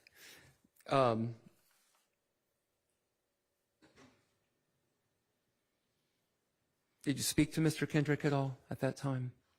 I did not. Okay. As far as you know, did Mr. Kendrick have any of those drugs, as far as you know? As far as I know, no. And as far as you know, did he have any of those guns? I just know he was in the home where they were located at some point that day. Okay. Let's talk about the mob ties video for just a moment. Yes. So in that video, at the very end, right, we have Mr. Kendrick saying, excuse my language, saying, knock it off your big homie bitch, correct? Correct. Do you recall how many times that line was stated prior to Mr. Kendrick uttering that line at the very end? Multiple. And it was stated by 24 Heavy, Ricky Hill, correct? Correct. And I believe he states it 3 times, right? Correct. So Mr. Kendrick is just repeating a line that someone else has written or someone else has said. He's repeating that at the end, correct? I'm not sure who the writing credits go to, but he did say it at the end. He's not freestyling it in that it's never been heard before in the song, correct? Well, it wasn't part of the song. At that point, the song had ended, and he yelled it. But it had been said 3 times before in the song, right? Right. So you're aware there's post-editing that lines can be put into music after the song is recorded, correct? Right, but the context of how he was saying it, the way he said it, wasn't going along with the song. Ooh, this is interesting. Tell me about that. It was after the song had concluded, and he kind of yelled it out with Miss Raven, and I forgot who else was with him. How do you determine that a song has concluded? The video, the way it's portrayed in the video, I didn't edit it. The way that it's portrayed in the video has ended, and he utters it at the end after the song is concluded. So what training have you had in music to know, when a song is ended in a particular video, when there's an utterance after a song is ended? Are you asking me how I know when a song ends? Yeah, how do you know this in this video? Like, you've had training and expertise that tells you when a particular rap song ends and then something is just blurted out afterwards? I mean, I've listened to the song independent of the video, and that's not on the track. But it's in the video, correct? Right, but when the song concludes, it's not part of the track. Can we put up, which one of y'all are throwing up exhibits? Can you put up 512 VV? Yes. Mr. Atkins, thank you so much.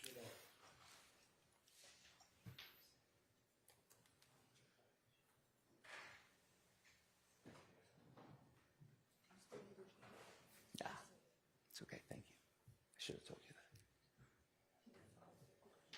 Thank you, though.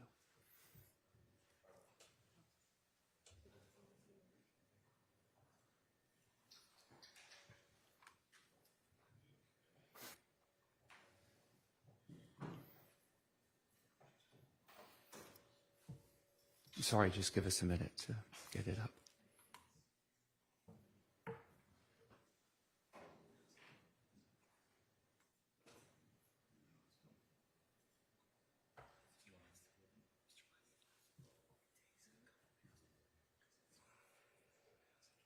Oh, okay.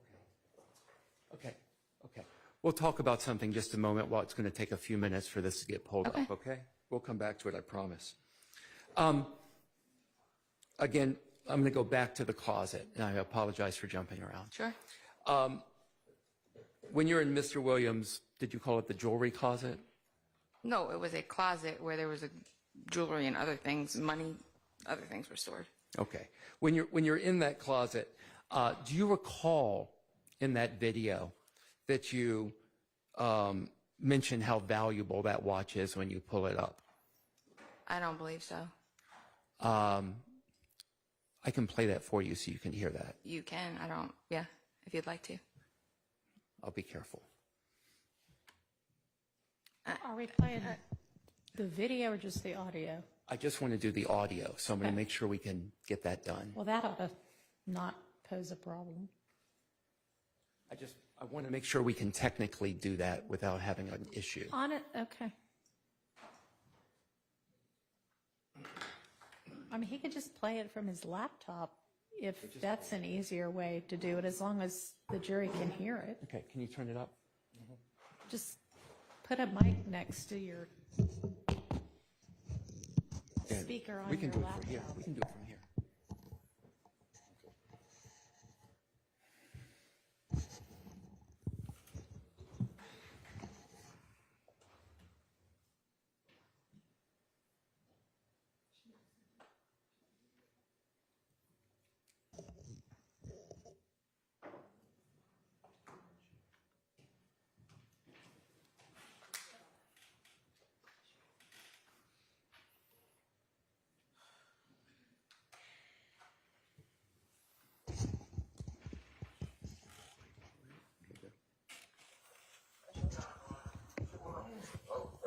Ferguson, good slings? Yeah. All the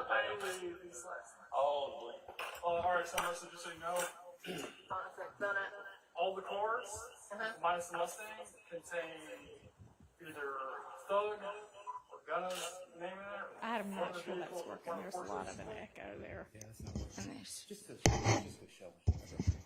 We'll just play it for you so you can see that. I just don't want to risk your image being shown. I appreciate you, Ms. Weinstein.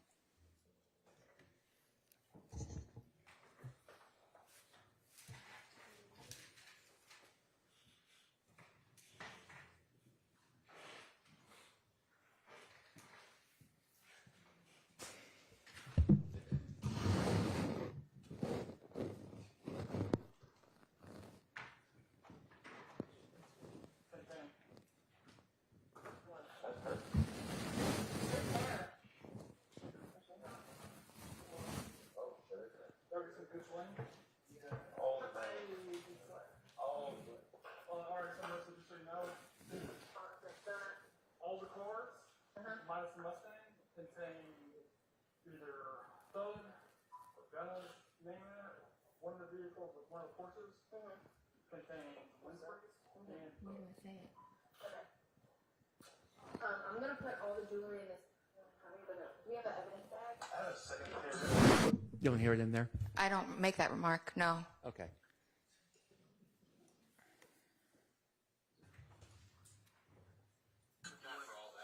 What was the first watch? I made it, like you said, I made it about the first watch that made it to Made it evidence. about the first watch, Yeah. which was also a Richard Mille watch, or Mill. I don't know how to pronounce it. So you did make it about the first Richard Mille, just not the That is second in Richard Mille. evidence. Okay. But they're both Richard Mille watches, correct? I mean, there were several much more expensive pieces of jewelry that were there also. And this is not my first case with a lot of expensive jewelry. Here you go. Did you get it pulled up, Mr. Atkins? Oh, great. Thank you. Okay. Let's go back to 512 VV for just a moment. Okay.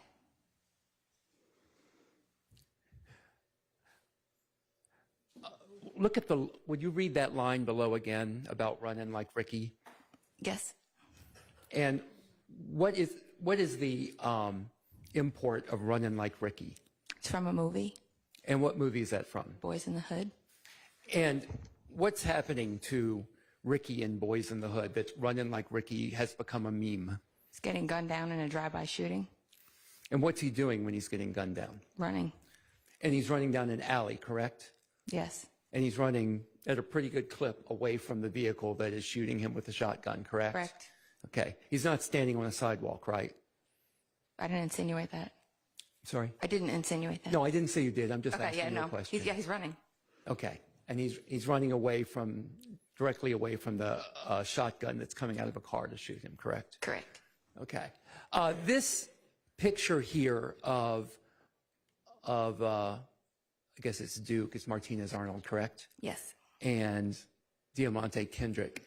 This is from June 23rd, 2020, correct? Correct. And that is approximately 5 years and 5 months after the killing of Donovan Thomas. Yes, this picture was more so of importance to me to show the alliance between the Crips and YSL. Oh, that's right. That's a hybrid gang, right? Correct. Okay. And a hybrid gang is kind of like a nose of wax, right? It's something that you can twist and pull so that any type of characteristics that you find can meet the definition of a gang, right? That's not true. It isn't true. Why wouldn't that be true? For example, this hybrid gang with Mr. Arnold, this came about when Mr. Keith Troop died, and Mr. Williams gave the eulogy at Mr. Keith Troop's funeral. And if you listen to Mr. Kitchens, he tells the story about how Mr. Williams was put in charge to take care of Mr. Kitchens and guide him, and he's the one that kind of took them under their wing, and it was okay. And Mr. Williams was the first one to cross color lines when it came to gangs here in Georgia, and they were first uneasy with that, but Keith Troop explained to them, no, it's okay, this is something we do now. So that's an example. And the Department of Justice defines hybrid gangs as a gang member's participation in multiple gangs, vague rules and code of conduct, gangs or different gangs collaborating together to commit crimes. And there's several other definitions, but it's not just something I made up. The Department of Justice defines it too. No, I know. And what I'm trying to understand from you is I've seen multiple gang experts come in here and talk about definitions of gangs and definitions of hybrid gangs. And it just appears that if a group of individuals don't fit your definition of a gang, that they automatically get classified as a hybrid gang. I'm asking a question about hybrid gang. Well, can you explain what a hybrid gang is? yes, I gave you part of it. It's traditionally a neighborhood gang or local gang that tries to take on the identifiers of a traditional gang. Like, I'm from New York. The gangs in New York are much more structured. The gangs in LA, Chicago are much more structured. I apologize, from New York. The gangs are much more structured here in Georgia. You'll see there are neighborhood cliques that will adopt the identifiers, like YSL, for example, adopted the identifiers of sex, money, murder. They were sex, money, murder based in the beginning, but then Mr. Williams decided to do his own spin on it. Like I said, when he was very close to Keith Troop, when he was deceased, or prior to that, like I said, if you watch, there's history about it where Mr. Kitchens talks about he was sent to go help out Mr. Williams at one point. And at first he was uneasy, like, oh, do we do this? And he said, slow down also. Yeah, It's just- sustained yeah. to hearsay. and that's, I'm trying to understand, without giving examples, if you can define hybrid gang. it is a neighborhood gang that takes on pieces of traditional gangs. And like I said, you'll have individuals from different gangs working together. You will have the mixed use of identifiers, like we've seen through the presentation of evidence here. Like here, this snake and the blue heart for the Crips. Vague rules and code of conduct. Sex, money, murder, bloods have a rank structure. I don't know a rank structure within YSL. So they take pieces of what they like and they put their own spin on it, but are still backed by a traditional gang. So a traditional gang would have a hierarchy, correct? Correct. But you, according to I believe the testimony we've heard, YSL as a gang doesn't have a hierarchy. They don't have, but the Goodfellas, for example, they have. I'm asking, let's go back to my question. Right. YSL. Right. I was asked the counsel to explain her answer. I mean, the witness to be able to explain her answer. Well, the answer wasn't responsive to my question. Overruled. Go ahead and ask your question. Okay. YSL does not have a hierarchy as a traditional gang does, correct? They don't have a set of leadership like roles, no. Okay, so in that sense, they wouldn't fit into the definition of a traditional gang. But they're still welcomed by members of the Sex, Money, Murder Bloods. Can you just answer my question? Yes. Okay. So my question was, they don't fit into the definition of a traditional gang. Correct. So instead, they get slotted over to this catch-all category of hybrid gang, correct? I wouldn't call it a catch-all, no. Okay. I don't have any further questions. Thank you very much. Thank you, Mr. Weinstein. All right. For a minute, let me just ask y'all a scheduling issue.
Actually, can you give me just 1 second?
You're ready. All right, thank you, Honorable. Please, Court. Investigative Riverito, good afternoon.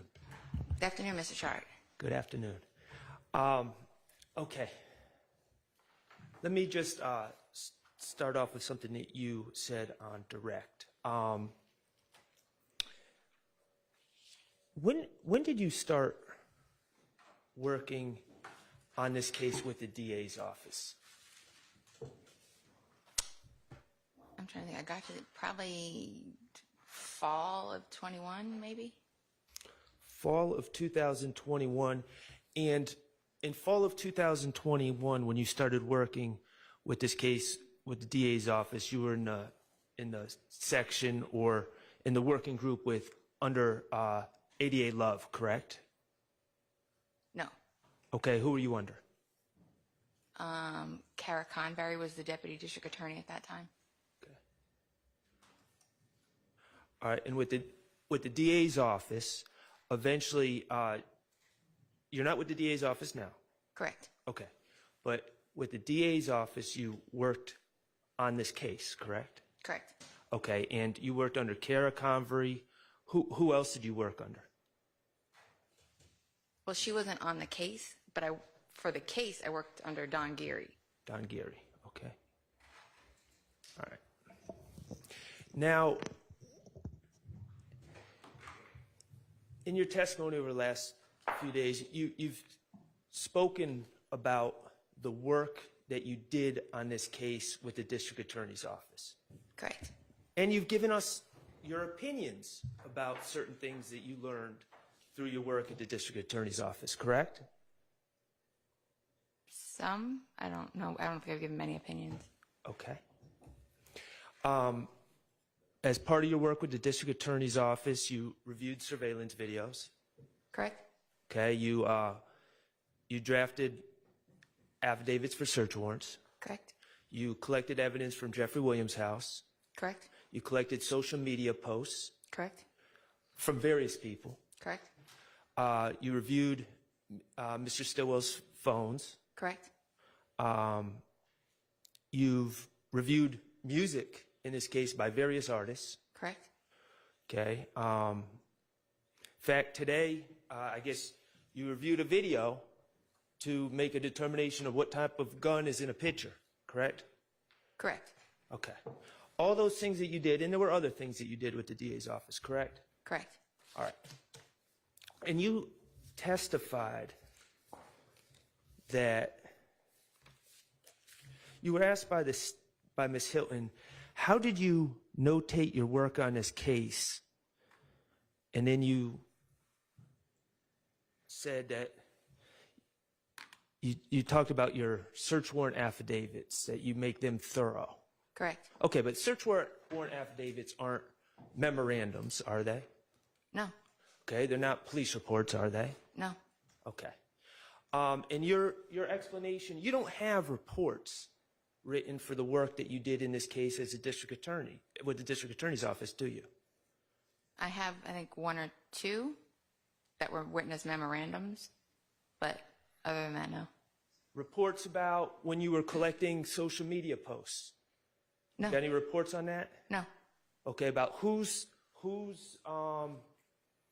addresses you were looking at and whose you weren't? Do you have any reports on that? What do you mean by addresses? Instagram addresses, or Instagram, which people that you were following on Instagram, which people you were looking at their Instagram, what dates you were looking at their Instagram. Do you have reports about that? No, but they were compiled, and each date that they were looked at were noted on the photo. Okay, so we're just supposed to look at the stuff that you compile and bring to court, and that's good enough to let us fill in all the work that you did. Objection, argument. Just take your word for it? It's cross, I'm going to permit it. I mean, I'm here to explain it. Okay, well, that's fine, but, right. You know, what if we want reports? Do you have reports? I said, the DA, now I work at a different facility. When I worked at the GBI, we had a reporting system. The DA's office doesn't have that. So I would, in my affidavits, make them as lengthy. There's some, when you see an affidavit of mine, it's pretty lengthy for a reason. Okay, well, I didn't ask about your search warrant affidavits. I'm asking about reports and memorandums right now. Okay, and you seem to be saying, well, there was no record-keeping software with the district attorney's office that you could memorialize the work you did. Correct. Okay, they don't have a typewriter, they don't have computers, they don't have Microsoft Word, they don't have a pad of paper, they don't have pens, they don't have pencils. Is that what you're saying? They do. Okay. But you just didn't write any reports about any of this work that you've been testifying over the last 3 days that you did. I don't really know anybody that would write a report saying, on this date, I screenshotted this picture. On this date, I screenshotted this picture. That's not really a report. That's not an event I would write a report for. Well, what if I want to know exactly what Instagram addresses, what individuals that you looked at on Instagram and which ones you didn't, which ones you checked out what they were posting and which ones you didn't? How would I know if you don't write a report? Well, if I looked at them, the name would be on the post, and if I didn't, there wouldn't be a picture. Okay, so again, we're just going with what you say happened years later based on the evidence that you bring into court. I compiled my findings into a folder and provided it as part of the case file. Okay. And you didn't write any reports about the work that you were doing in real time, did you? Regarding, there's a report for Waters Road, and the rest of the investigation, like the investigation into the stabbing of Mr. Bennett, can be found in pretty lengthy affidavits. So you wrote a report for Waters Road? I did. Were you with the DA's office at that time? I wrote it on a piece of paper. It was a Word document. So you were able to make a Word document about that work, just not the other work that you did, like when you were reviewing my client's phone. like when you were collecting things off of social media, like when you were reviewing surveillance videos. You couldn't write reports for those matters. Today, with a report management system, I wouldn't write a report for screenshotting social media or reviewing a phone. I traditionally put together a PowerPoint or a visual presentation for trial. Okay, I didn't ask what you traditionally do. I asked what you did do and didn't do. But that's what I would do that's what I did back at the DA's office, is what I'm telling you. I would do that today with a report management system, as I did without one. Those things are not responding to Waters Road. I wanted to make sure it's better suited to put it in an affidavit because it's memorialized in the clerk's office.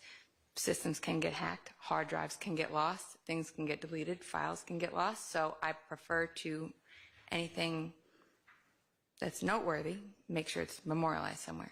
Things can get lost. That's your explanation? You can't lose something if you don't make it, can you? Which is why anything regarding my investigation is probably in an affidavit that I've wrote hundreds of pages. Probably in an affidavit?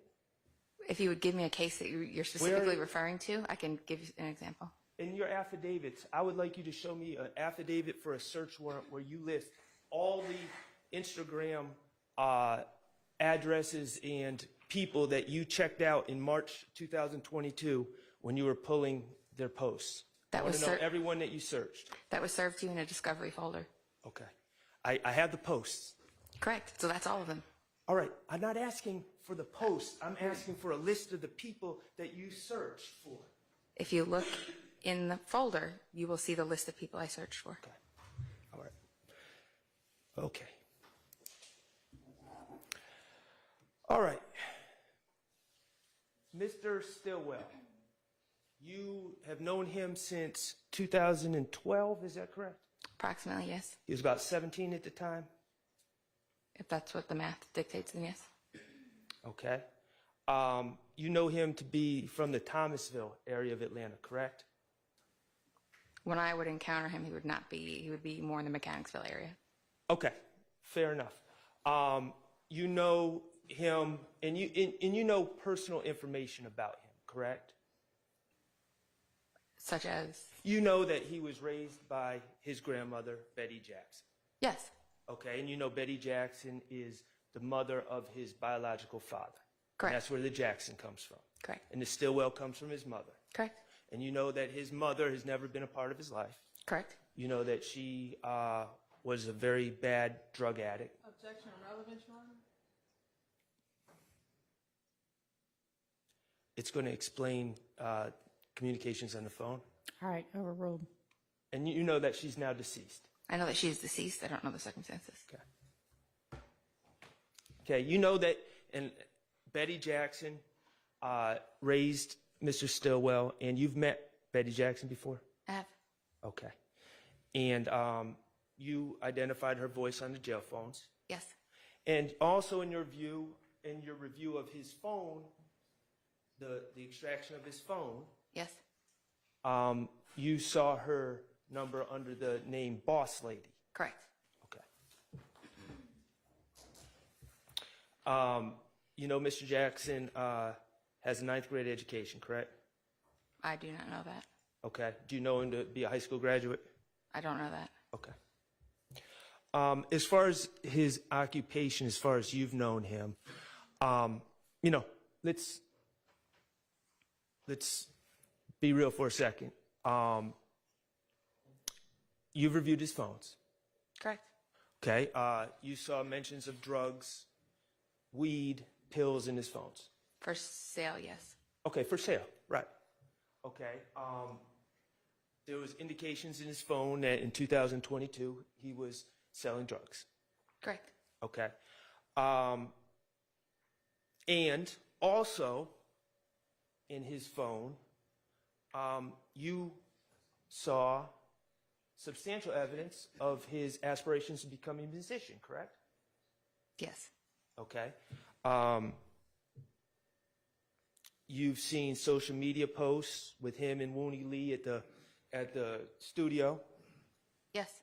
You've seen social media posts where he hashtagged his upcoming projects. Yes. You've seen, you saw on YouTube that short video Slat Talk, correct? That was on his Instagram profile, but yes. Okay.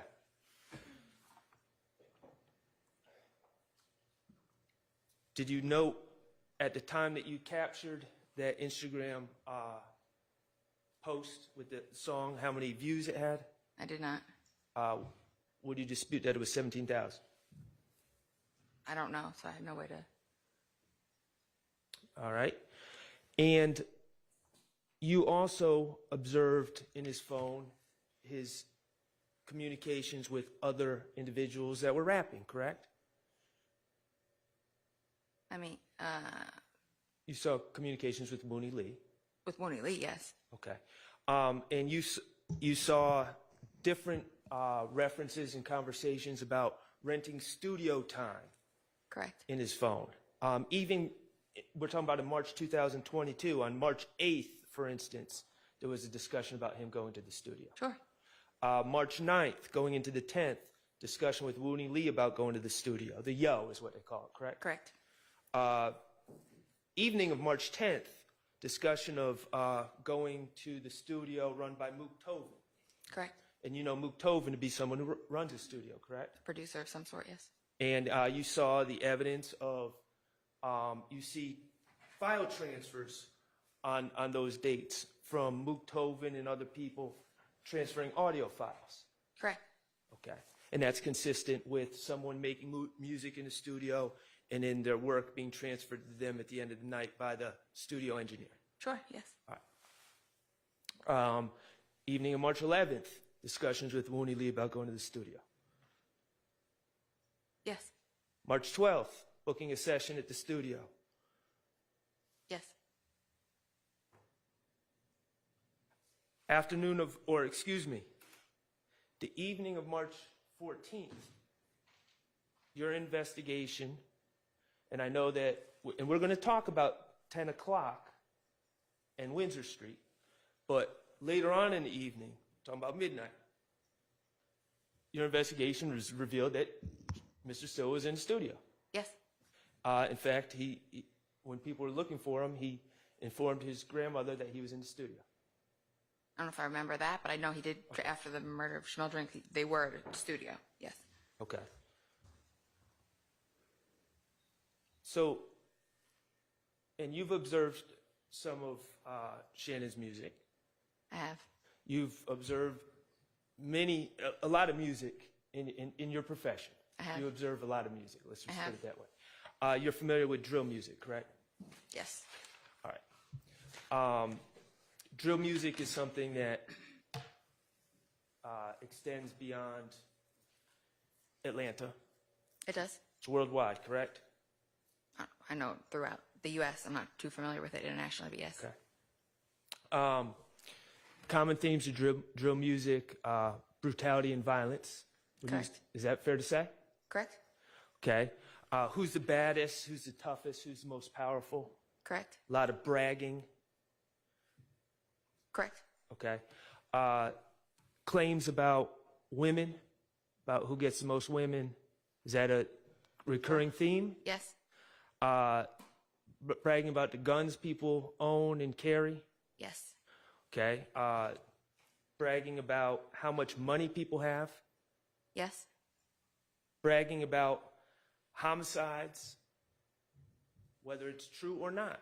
Some. Okay. It's a type of music, and whether you like it or not, and I'm not suggesting you like it, and I'm not suggesting I like it, but it glorifies violence. I don't know if I would use the term glorifies, because there are a number of drill rappers that have been charged with homicide. Okay. Or engage in violent acts. So I don't know if it glorifies. There's two sides. It can glorify it, and it can also tell the story. So there's two different sides to it. Okay, so one side, you know people that are in drill music that have been charged with crimes. What I'm saying is music of that you're describing often feeds into violence. Okay, and you don't like that, do you? I don't like anybody getting hurt. Okay, and that's fine. Yeah. You feel it feeds into violence, okay? And what I'm asking though is when you said it glorifies, you said I know some people who are in drill music that have been charged with crimes. Correct. Okay, and you also know a lot of drill music where people claim they did this and claim they did that. Correct. All right. And it's not always factual. No, but being a drill artist doesn't negate the fact that you engage in violence. Okay. You may. It could go either way, but being Right. a drill artist doesn't negate that fact. That's fine. Okay. Common terms in drill music, ops. Correct. Stands for opposition. Correct. And that is a recurring theme that you almost hear in every song. Isn't that fair to say? In every song and almost every investigation that I work, yes. Okay. And if we, and we're not going to do it, but if we Google and get on YouTube and type in rap ops, we'll see dozens of songs with ops in the title. Correct. Including by well-known artists. Correct. All right. Glizzies. Glizzy is a term that comes up a lot in drill music, correct? Correct. So, gun? Yes, but I don't know if I've heard that used that much by these folks that we investigated with this. I'm just talking about. It does. Guns do come up, yes. Yeah, I mean, it's in one of Shannon's songs. Okay. Lizard Walk. Okay. Okay. And that's another term that comes up a lot in drill music. Glizzy, blick, fi, whatever you want to call it. Red light is another one that comes up a lot in drill music, correct? Red lights? I don't hear that as often, no. Okay. You ever hear of the song Red Light by Future? I have not. You heard the lyrics? Yeah, and this shit real out here running through the red light, looking through your rear view and might just sneak up on the car and try to spray you. You hear that? Heard that lyric? No, but if Mr. Wilburn would have engaged in a homicide at a red light, I probably would have looked into it. Okay. I didn't ask anything about a homicide or Mr. Wilburn. I asked if you heard the lyric. But yes, I would Okay. have. Well, But it's something I just- would look at. Okay. Chalk. Chalk you out. Chalk them up. Slime and chalk. Those are Slime and chalk, I'm familiar with, yes. all right. Those are things that you would hear in drill music, correct? Slime and chalk, I've heard. The others, I don't know if I've heard. All right.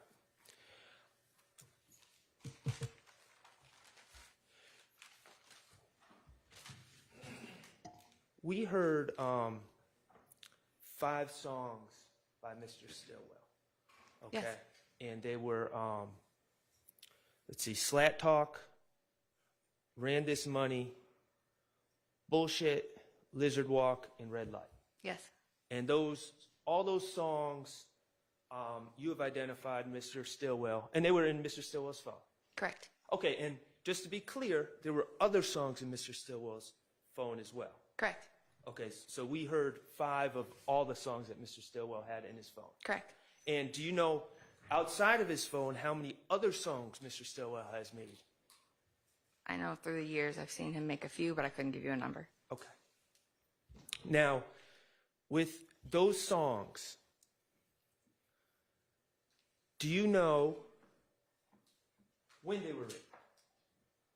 No, and on direct, I said I can only see the date that they were added to the device. Right, and you don't, and let's just be clear, the date that they were added to the device was 3/17. There was some sort of file transfer according to the report. Correct. On 3/17. You don't believe that on the morning of 3/17, he was in the studio making all those songs? Not to say that 1 or 2 of them couldn't have been made in the days prior, but I can't give you exact dates on them. Okay. So we don't know when they were when they were made. Do we know when they were written? No. Do we know who wrote the lyrics? We don't. Okay, and in fact, on one of the songs, Red Light, it says featuring Vito, correct? Correct. Veedo. Correct. You know Vito to be a songwriter, not an artist, a songwriter for 300 Entertainment, correct? He could be, yes.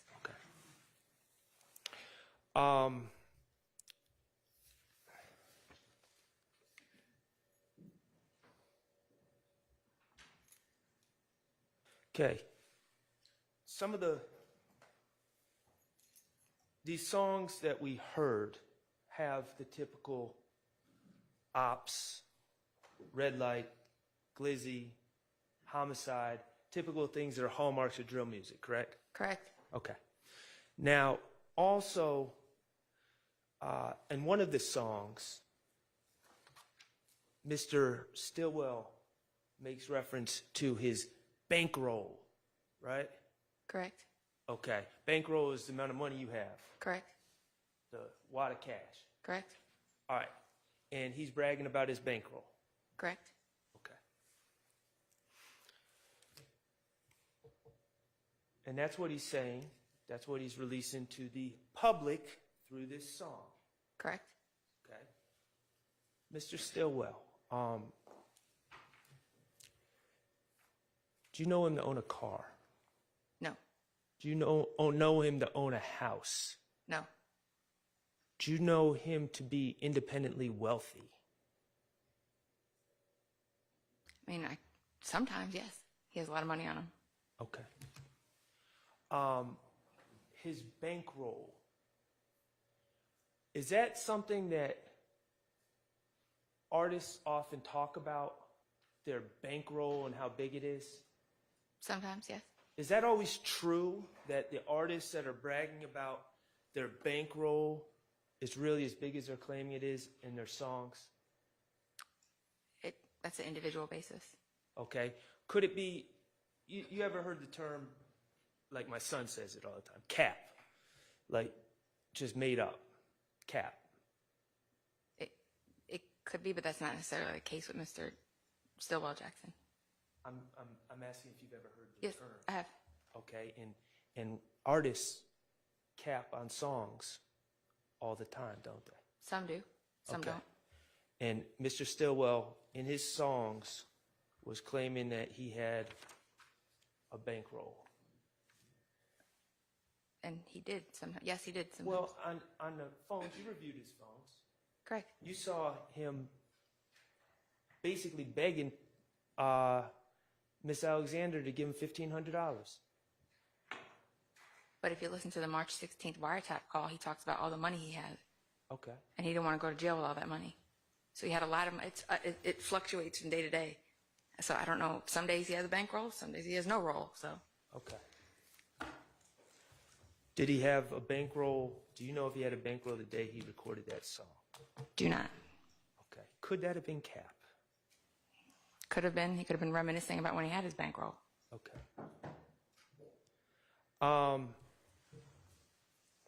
In these songs, while we're talking about Cap, let's see. Mr. Stillwell referred to himself as Big Slime. Yes. Okay, you ever hear anyone else refer to Mr. Stillwell as Big Slime? I'm trying to think. He's been referred to as Big Slime and Life-Size Lizard. Right, that's what he calls himself. He's also referred to as that. I've heard him. Okay. So he was claiming to be Big Slime in Correct. the song that he wrote or performed. Okay. Then we got, let's see, Dolly White in one of the songs. Bullshit, right? Dolly, yes. She brags about making $201K in a day. Okay. Okay. Do you know, is there any evidence that you have that on that day that Dolly White was claiming that she made $201K that day, that she actually made $201,000 that day? A, I wouldn't know what day it is to be able to tell you. She could have been on Instagram or somewhere bragging about having 200K, so without knowing the day, I couldn't tell you. Okay. Do you have any evidence that Dolly White, I'm not talking about Jeffrey Williams, I'm talking about Dolly White, has ever made $201,000 in a day in her life? I couldn't tell you what Miss Greer makes. Could that have been Cap? It could, but it also could not have been. So,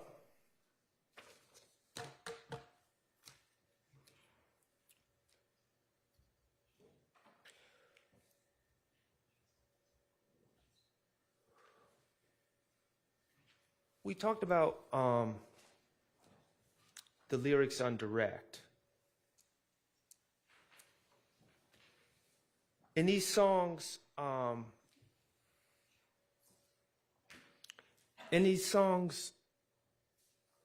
Mr. Stillwell never mentioned an infinity. No. Never mentioned Diamante Kendrick. No. Never mentioned Demise McMullen or Nard. No. Never mentioned Justin Cobb or Doo-Wop. No.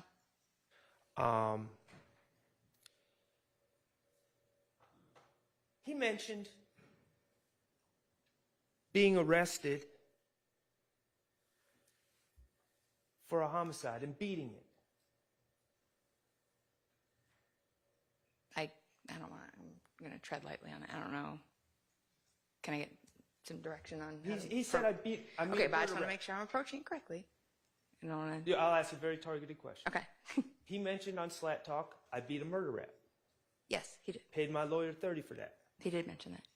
Okay. He also mentioned beating a homicide on another song, correct? Correct. Okay. Do you have... The fact is that Mr. Stillwell, he's on trial for that here today. At the time he wrote those lyrics, he had never beaten a homicide. That's a real slippery slope to explain that. I don't want to say some... If I can get some... He had never been cleared or went to trial and was found not guilty of a homicide. Yes.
So, Mr. Shart asked you a very specific question, and you seem to have answered in a way that surprises everybody. So, we need to get some clarity from you. Okay, so can you listen really carefully to what his question is and answer that question? And then if your answer is still the same, we need to ask some follow-up of you. I mean, okay, go ahead. In the songs that we reviewed, Mr. Stillwell claimed to have beat a homicide, correct? Or Correct. beat a murder rap, beat a homicide. Correct. Okay. Did he in fact beat a murder rap or beat a homicide, as he claimed? I think he... Go ahead and explain it now, because the jury's not in here. Yes, We're just yeah. trying to sort out what I it think is.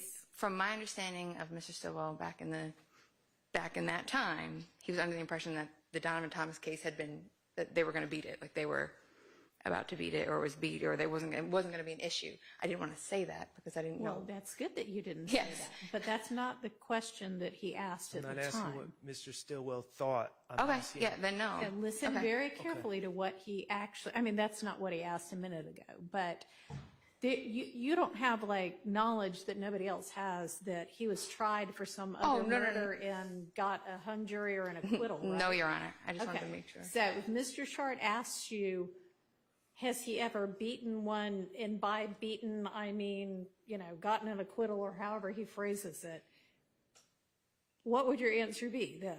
No, I just didn't know the specific outcome of if it was Has he dismissed even and been re- tried for No. another murder? He has Okay, not so been don't tried. say, I don't know the specific outcome if he has never been tried for one other than the one he's on trial for right now, okay?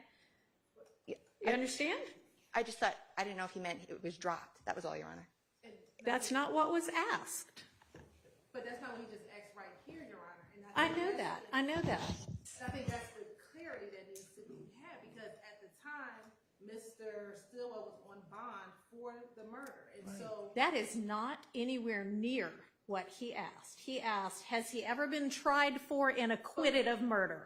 Being given a bond before a trial ever occurs does not a yes answer for has he ever been tried and acquitted. right, but even the question he just asked right now was not that direct. I know, that's because, I know, but just now what he asked, we're just trying to figure out what it is she might mean.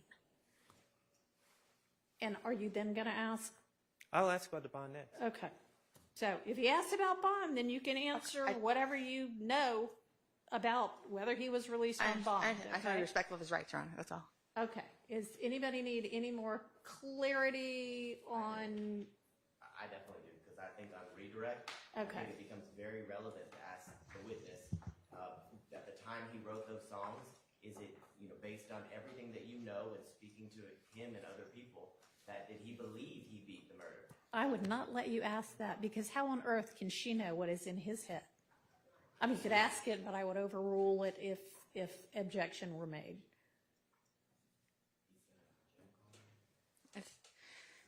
I understand, Your Honor. And you point that, if that is in evidence, then you point that out in closing argument. I think we will put them in now. Okay. Well, y'all have to make a decision, each of you, as to how you're going to present your case, or. All right. Do we have clarity now? I think I'm clear. Yes, I'm clear. You're going to ask the first a direct question about whether or not he's been tried and convicted. You're going to ask that direct question first, and then you're going to ask about the bond. Okay. And then, I mean, Mr. Abadi, you suggested that you might then introduce evidence that he said what were you saying? Well, I think I have to find the call, but I think that creates the questions on redirect that then can be asked is, at the time that he wrote those songs, had he been on bond for a number of years? I mean, he makes all of that very relevant as it relates to diving into why he said that in the lyrics of the song.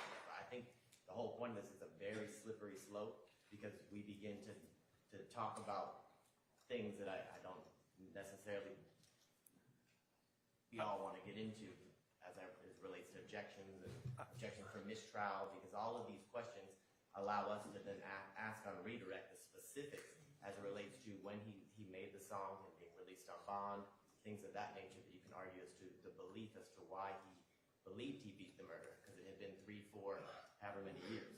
So he had not. Well, been you can indicted. ask that had he been on bond 3, 4, however many years. What you cannot ask this witness is, so then do you think he believed he beat it? I mean, that is something that this witness can't testify to, that I know of. If you have some reason to believe you think she can testify to that. But I mean, if it's just, oh, I can put 2 and 2 together, he'd been out for 17 years on bond and not been, tried yet, then that's something that is not beyond the ken of any juror, and you can argue that in your closing, but you can't ask this witness that question, okay? Yes. Everybody clear now? Yes. Okay. All right, we'll get the jury back.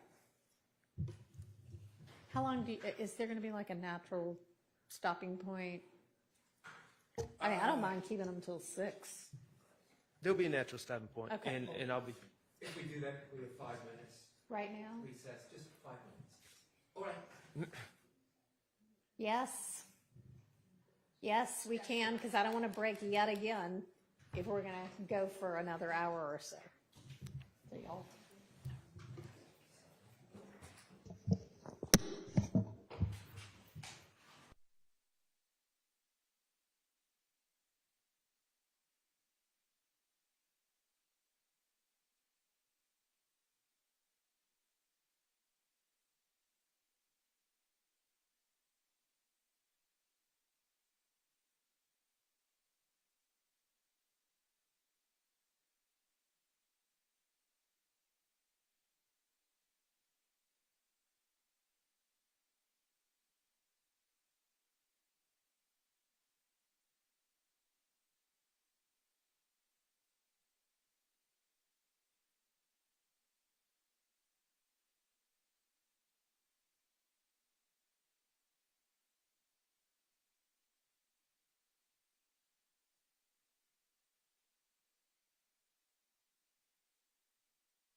Thank you.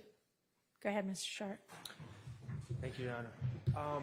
Okay, Investigate Viverito. I'm going to go back to where we were before. In those songs, in Slat Talk, Correct. Mr. Stillwell says, I just beat a murder rap, paid my lawyer $30 for that. Correct. Okay, and in other songs, he says, I beat a homicide. Mm-hmm. Okay. My first question.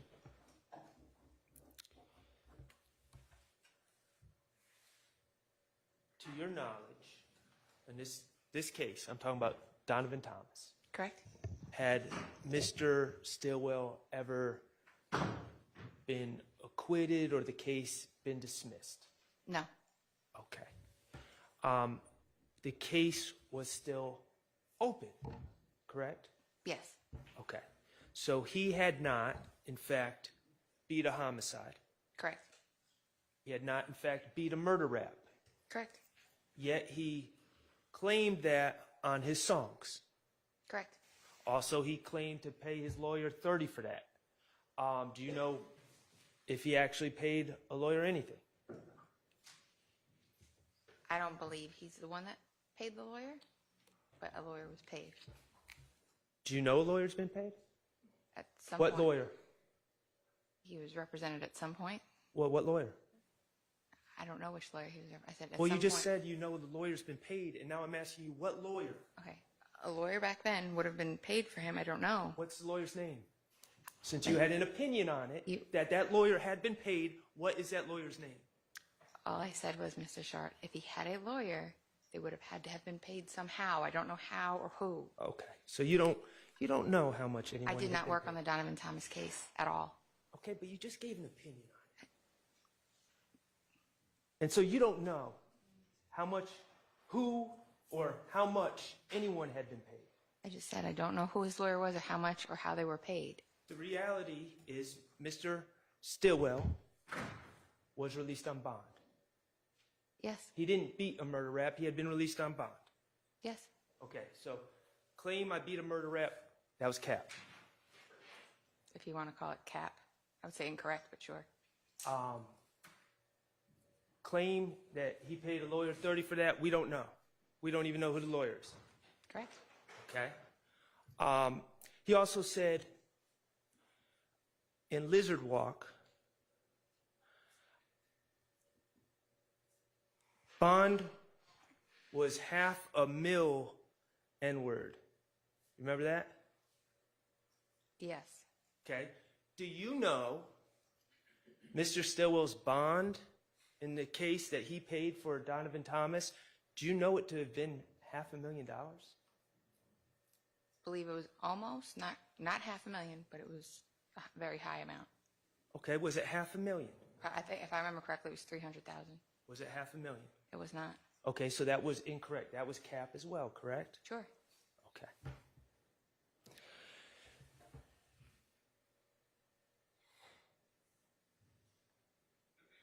Mr. Stillwell, since October 2015, has been charged with the Donovan Thomas murder, correct?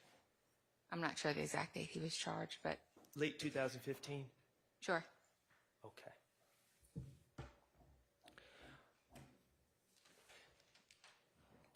And in these songs, he openly talks about being charged for that murder, correct? Yes. Okay. And he talks about the money he paid lawyers. Sure. And he talks about the money, the extravagant amounts of money that he paid for bond, $500,000. Sure. Okay. I'm not saying you like it. I'm not saying I'm like it. Do you deny that potentially an artist, an aspiring artist, being charged in a high-profile case, beating a high-profile case, paying large amounts of bond, would be something that would be appealing in the world of drill music? Do you deny that? No, engaging in violence and homicide skyrockets you to the top of the corporate ladder in drill music. Okay. And he was saying he had been charged. And Correct. beaten. Correct. Okay.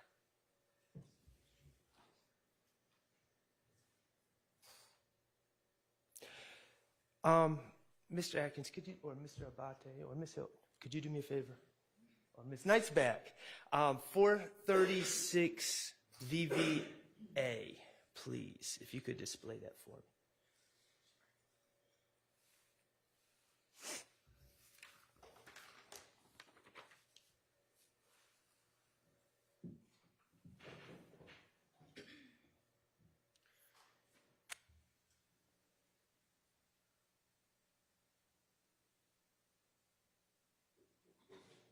Okay, this is my client, correct?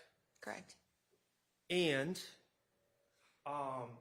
again, this is him while he's trying to be an aspiring artist, correct? This time period? I guess. Okay. And first of all, let me just clarify one thing. In the background, we see a gas station. That is the gas station on Cleveland Avenue, correct? I believe that's 221 Cleveland. Okay. That's not McDaniel Street. No. Okay. Now, Mr. Stillwell, in this post, also makes reference to Donovan Thomas, doesn't he? He does. Okay. He makes reference in the hashtag Peanut Stone Grave. Correct. Okay. Publicly, he is tethering himself to that incident. Correct. Okay. And in the message he writes, in the caption, it says, "I fell off 100 times, 100 times I bounced back." Okay. Correct. Let's talk about some things that happened prior to this post about falling down 100 times. Mr. Stillwell, prior to this post, had someone drive by the green store and shoot at his head, did he not? Correct. Okay. Mr. Stillwell, prior to this post, was driving in a car with a young lady named Tiara Jones and another lady named Ms. Duncan, and a car sped up behind that car and started shooting at them, correct? Correct. And killed Tiara Jones and put Mr. Stillwell in the hospital. Correct. Mr. Stillwell, after he spoke to the investigators about the Tiara Jones case, was attacked on social media for talking to the police. Correct. All those things happened before he made this post. about falling off 100 times and bouncing back? A lot of things happen, yes. Okay. Does this post ever say, I killed Donovan Thomas? Nobody's attaching himself to the incident. You're absolutely right. He's attaching himself to the fact that the police arrested him and people have been attacking him ever since. Isn't that true? I've been knocked down, I fell off 100 times, and 100 times I bounced back. Objection, speculation. Sustained.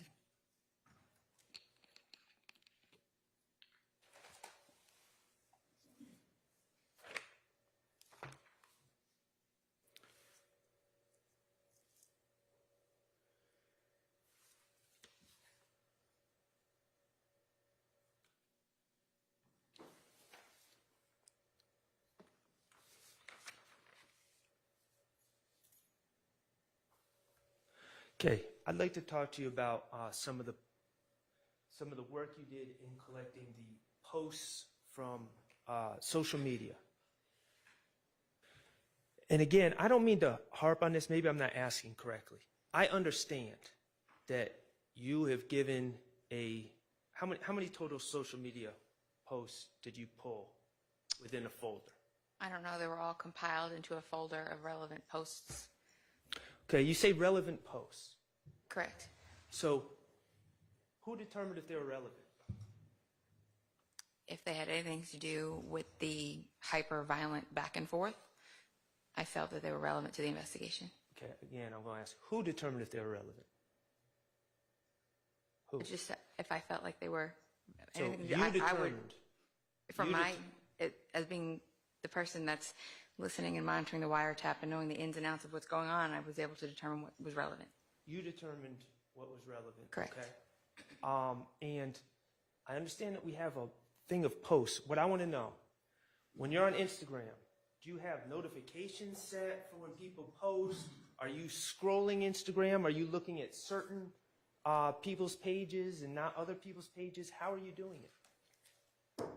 We were monitoring both sides of the conflict, and it's not just me. There are several people that would monitor. We'd all look together collectively. Talking about the social media posts. Correct. We were monitoring both sides.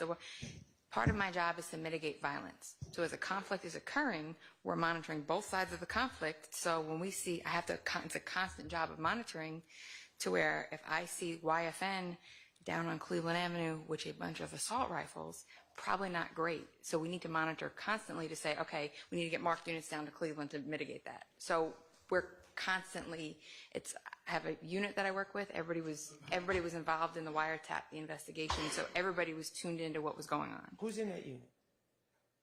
I mean, the gang unit. There's a bunch of people. I couldn't tell you give you a roster at that time. It's changed, but.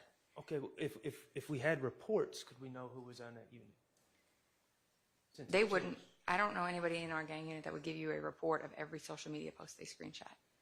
Okay, well, I didn't ask if anyone in the gang unit would.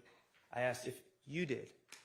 Did you write a report about exactly which users you were following to pick up specific posts?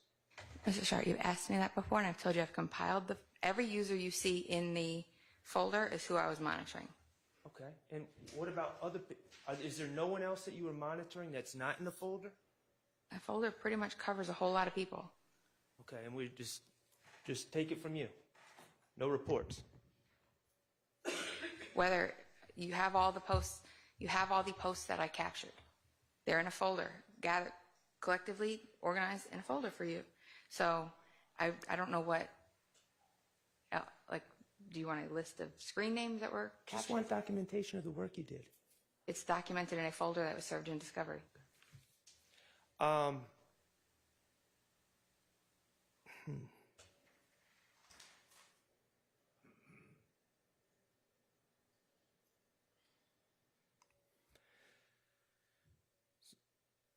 Some of those posts that you deemed relevant are actually lyrics to songs, correct? I have to see what you're referring to. Could you Miss Knight, could you display 471 VV? 471.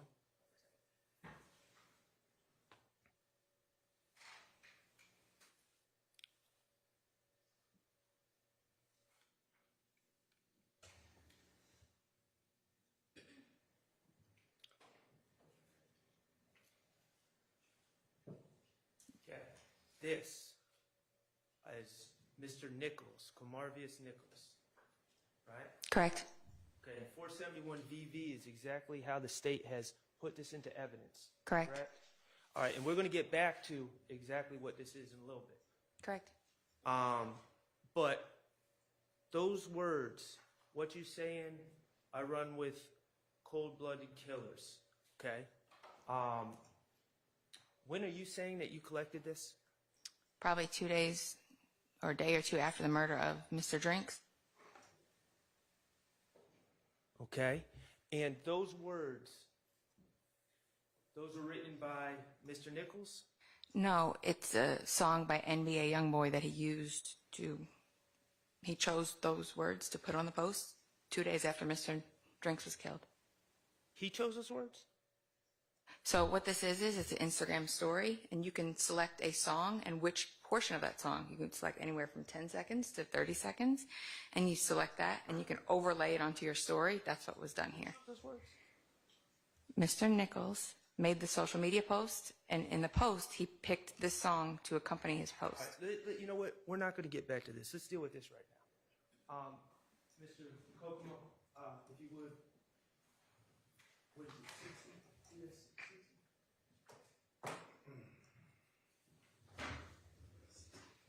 Okay, Your Honor, may Mr. Kokomo approach? Yes.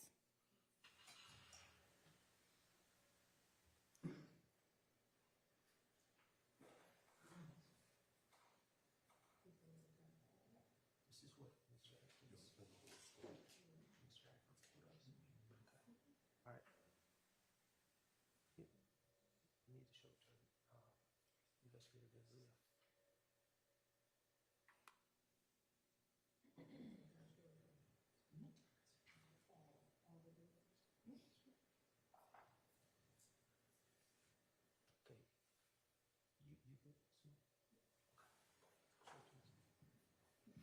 Start from the beginning.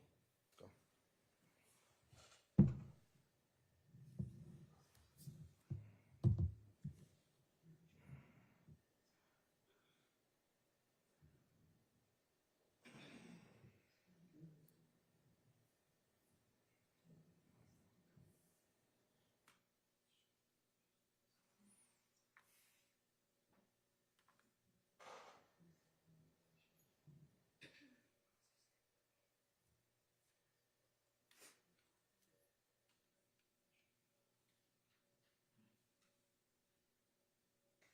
We're going to hear the audio? We can. I mean, Do you yeah, so that is a screen. Oh, can I explain? Okay, Mr. Kokomo, I think the witnesses had sufficient time to view it, so thank you, Mr. Kokomo. Do you recognize what's been marked as 60 VV? Yes, it's a video of his story in its entirety. Okay, and is that the way you saw it on social media? It was both a video that was submitted in discovery and a photo that was submitted. The relevant portion of that would have been relevant to our investigation was that you're posting a video the day after somebody's murdered in your presence. We haven't even gotten there yet. Do you recognize? Yes. That video? Okay. Your Honor, I would move to admit DS-60 into evidence. Admit it. Permission to publish. You may.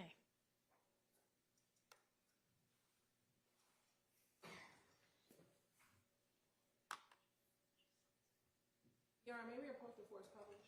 Yes.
We're going to, given the time, and we need to sort out something anyway, we're going to break with y'all for the day. And so we'll see y'all again tomorrow at we have a late start, 10:30 with y'all. Is that right? Whatever I told y'all before is what I mean. I can't remember what it was, but whatever I told you. Everybody just be here then. 10:30. 10:30? Hang on, y'all. Let's see. Today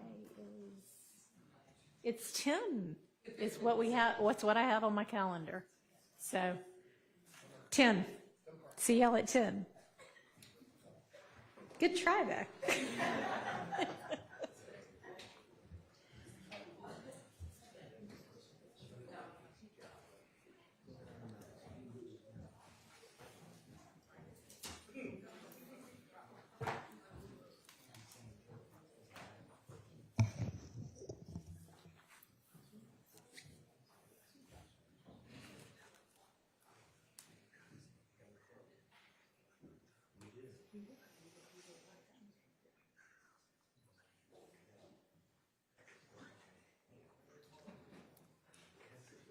All right, and y'all are going to look this evening to see exactly what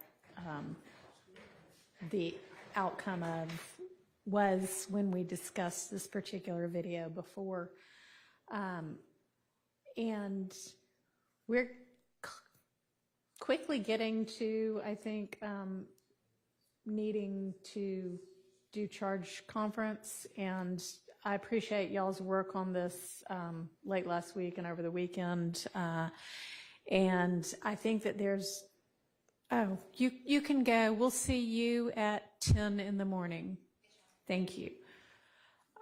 A lot of it there appears to be agreement on. I think the challenging part, if there is one, is going to be figuring out exactly what needs to be charged with regard to RICO. But I'm wondering, certainly in the morning before we have the jury, but maybe for a little while tonight, if we wanted to go ahead and start getting through some of that, maybe can y'all, unless there's any reason, I'd love to maybe take 45 minutes or so tonight and then get together in the morning and try to at least wrap up everything other than RICO. Does that sound reasonable? Okay.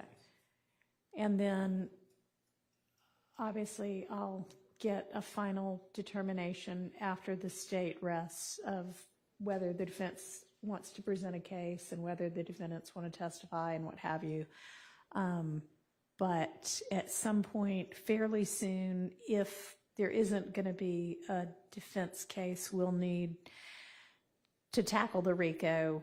And I think that the state wanted to bring Mr. Floyd in for that part of the argument. So I don't know exactly what the timing is going to be, but give him a heads up that, you know, maybe as early as tomorrow afternoon. Either way, Your Honor. Okay. Probably this week. Okay.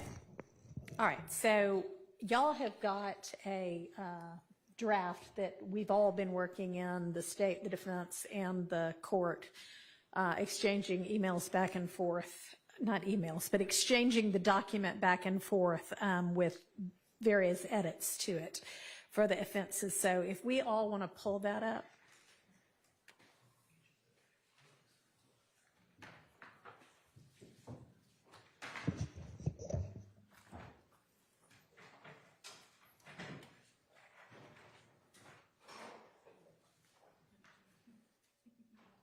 And I assume, just for record purposes, that each side has filed what they sent originally as their proposed.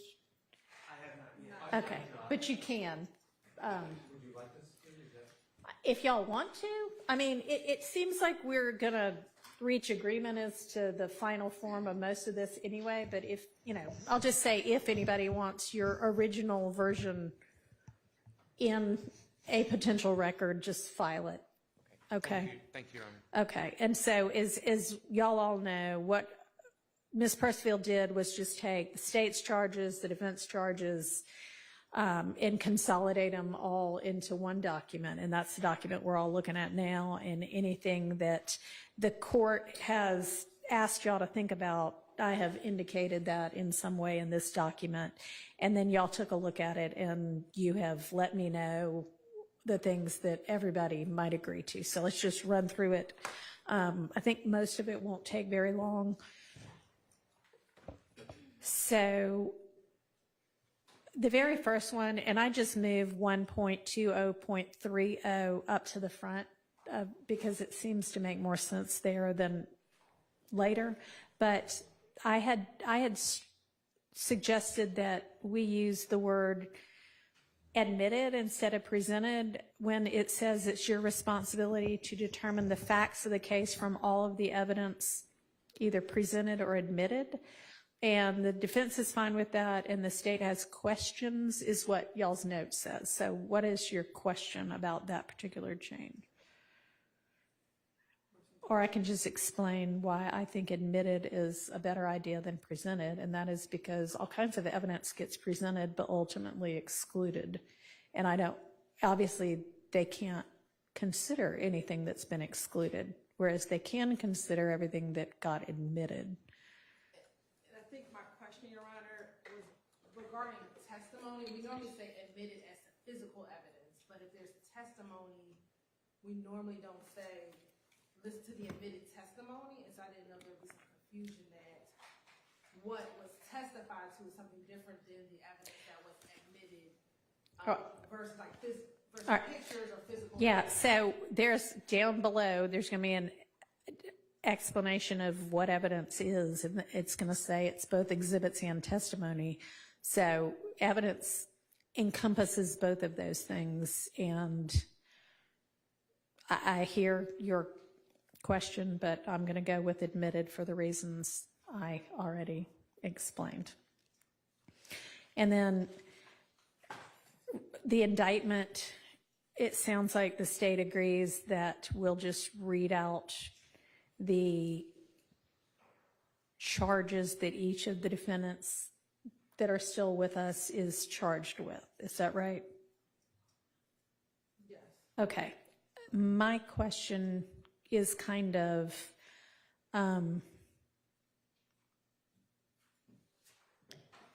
whether in reading the indictment, y'all want me to read every one of the 150 or 60 something overt acts, which I'm not particularly excited about considering they're going to have a paper copy of it out with them. Thoughts on that? Your Honor, our preference and our argument is that for count one, just the charges be 191 overt acts. Yeah, I don't think we need to read the 190. I also don't think we need to read the preamble to the 191 overt acts that the state wrote in the indictment. So I believe it would be, I mean, they've already heard Judge Glanville read it before in jury selection, and I think before we swore in the jury, and I think it would be prejudicial just to continue. I don't plan to do it because they're going to have it out with them anyway. They'll be instructed about how to consider them all. I don't need to read every one of the overt acts, so I don't plan to do that. Okay. All right. 1.1. I suspect that's 10.20. Everybody agrees that's fine. 1.2010, everybody is fine with, and I had just added its pattern, except that I had just added basically like, you know, generally speaking, these charges are going to say a defendant, but obviously you have to make a determination separately as to each defendant, and everybody seems fine with that. All right, so down towards the bottom of that particular instruction, and I'm on what's currently page 4 now, the highlighted part, it says I had noted that this was not pattern, this particular language. And interestingly, it says acceptable to defense, but state has questions about the changes that I made. The state's the one that requested the original version of that. So I had stricken through after hearing and seeing the evidence and just changed that to after considering the evidence. I struck presented in this case because that's just surplusage. It's obviously the evidence in this case. And then I changed it is your duty to convict to you would be authorized to convict. What are the state's questions or concerns about those changes? I would need to look, I believe when this was pulled, there was language that said it is your duty, and so I need to speak with the state representative who drafted this. I know it said it is your duty. I struck through that because it's not what we say as judges ever when we're telling, every time we're talking about you can acquit or you can convict, we never as judges say it's your duty to convict. We always say it's your duty to acquit, you'd be authorized to convict. So that will be the way I'm saying that. And then, so was that your only issue with that one? Yes, Your Honor. Okay. All right, y'all are fine with grave suspicion. Y'all meaning both sides.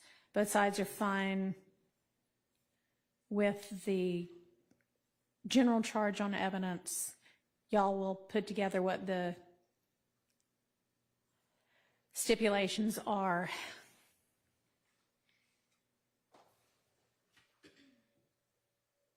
And y'all need to do that fairly soon. Yes, Your Honor. And I think that all the stipulations have been stipulations of facts, not stipulations about testimony, documents, or exhibits, which is why I struck that last part, because I don't think it's applicable. If that changes once y'all look back, just let me know. Okay, moving down to 1.30.20. As y'all all know, there's a short version and a long version of the direct and circumstantial evidence explanations. And both parties had requested the long version, which is fine. The red additions, none of those are non-pattern. Those are all pattern language. They're just from the short version. So it's kind of intermixed in with the long version. But there's the one defendant, in considering the evidence, you may use reasoning and common sense to make deductions and reach conclusions. And the note was defendant subject to this non-pattern language and that it's unnecessary. State finds the language acceptable. That actually is pattern language. So, I mean, y'all can still object, but given that it's pattern and been pattern for years and years, I'm going to go ahead and give that. Y'all okay with that? My objection is, and I understand what the court's saying, my objection is that the instruction as a whole is essentially saying there's no difference between direct and circumstantial where it comes down to it. And I didn't see the need, it seems, to put in considering the evidence, you may use reasoning and common sense to make deductions and reach conclusions. All right. So one thing I wanted to know is when I normally give this charge in other cases, I have said that language at the very beginning. So you'll see where there's that green paragraph right below the heading. Evidence may be either direct or circumstantial or both. If you would rather I say it there, I didn't know if there was an objection to where it was placed. I don't have a preference where Okay. All right. Is there an objection to the language about there being no legal difference, or are you okay with that part?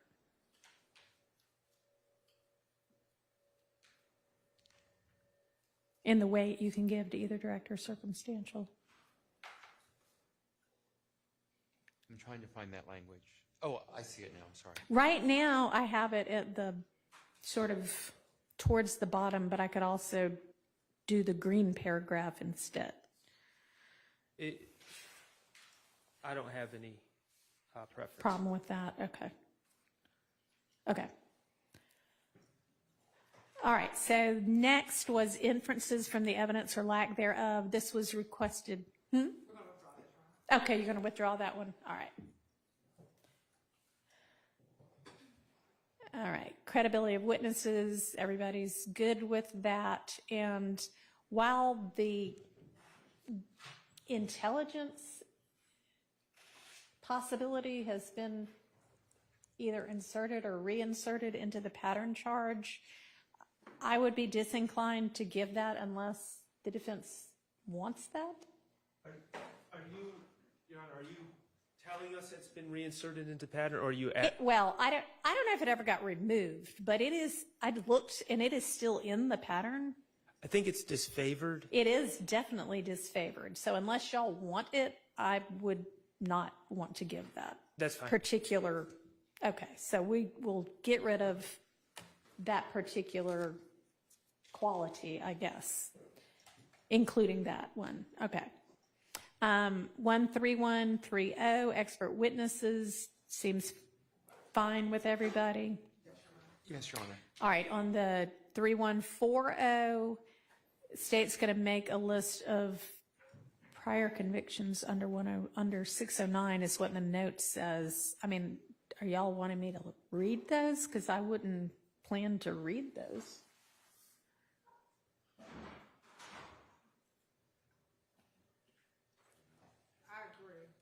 Okay, so y'all don't have to make a list of them unless you want to.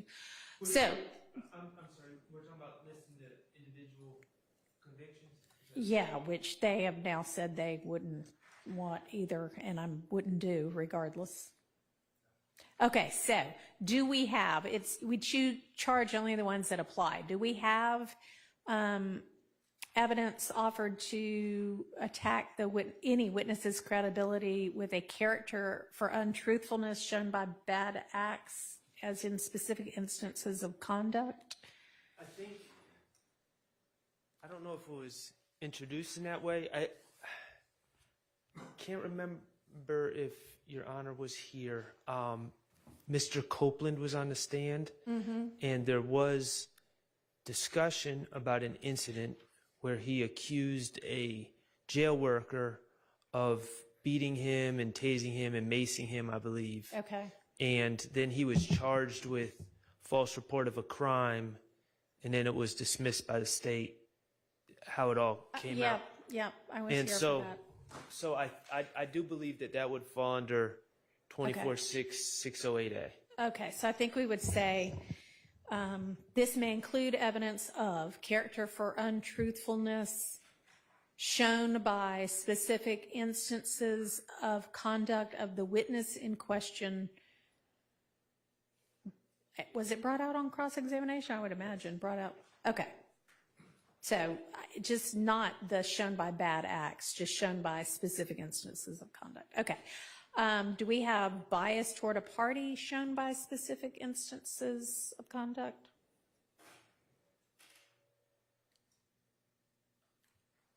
And that would be either for or against a party.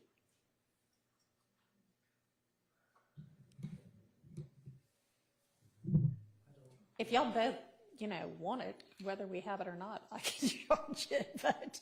I don't recall that, Max.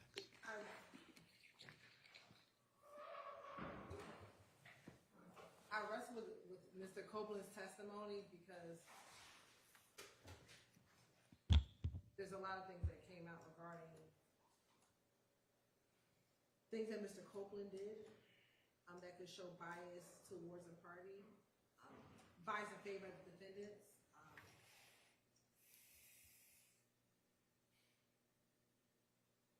If that would include him shooting. Can you speak into the mic, please? I mean, I can hear you, but it's a lot easier when you're speaking into the mic. If that would include him shooting at the studio. Or grab a remote movable mic. Okay, so you think, yes, there are some of those? Yes, Your Honor. Okay. Any objection by the defense to giving bias towards a party shown by specific instances of conduct of a witness that may relate to the witness's bias toward a party? No, Your Honor. Okay. And then obviously we have some criminal convictions. But we don't have, we have definitely felony. Do we have a crime of dishonesty or making a false statement for any of them? I don't believe. All right, y'all double check with me. We can just highlight that for now. And y'all double check. I don't think we do, but okay. And then, do we have character for untruthfulness shown by opinion or reputation?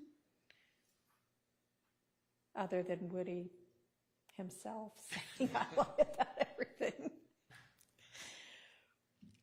That's not an other witness, though.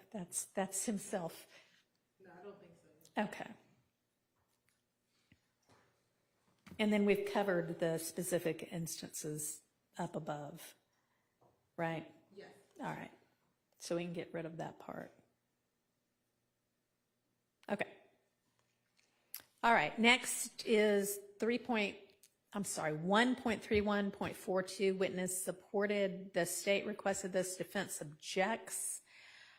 We've just determined that credibility has been attacked in some of those ways. So what part does the defense object to?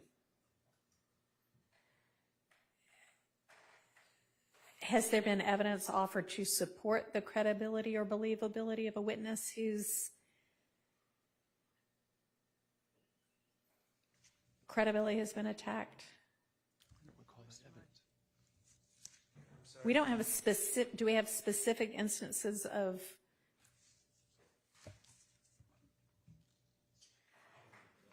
truthful conduct or lack of bias? I call that either. Antonio's sledge is what. Okay.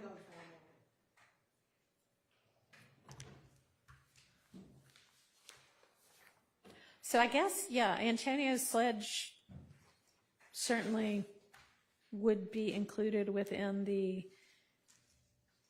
specific instances of conduct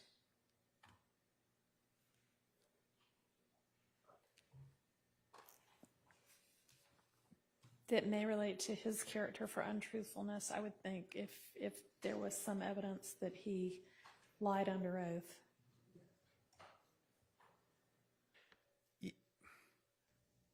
Right?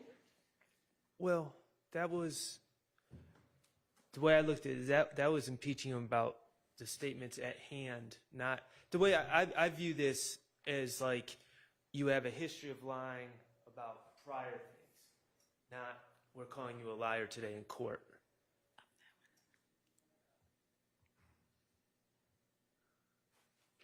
Okay, well, regardless, what is the defense objection to the 0.31.42?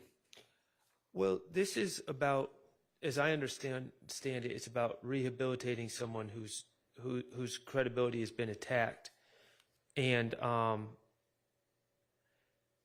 I don't recall any positive character evidence of truthfulness provided by anyone, and I don't remember any testimony about the lack of, like, this is rehabilitation, and I don't recall any rehabilitation of any of these witnesses.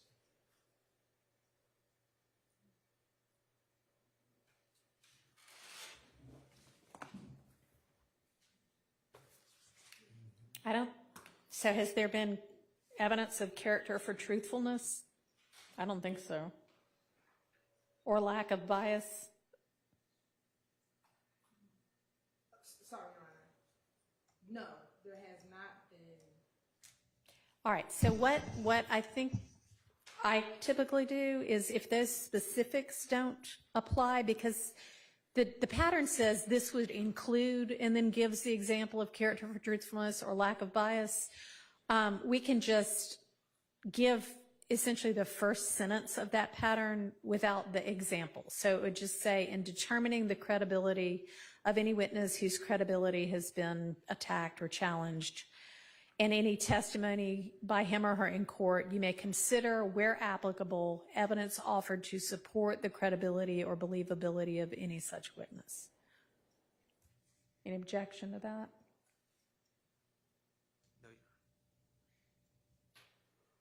No, Your Honor, no, he's good. Defense? No, Your Honor. Okay.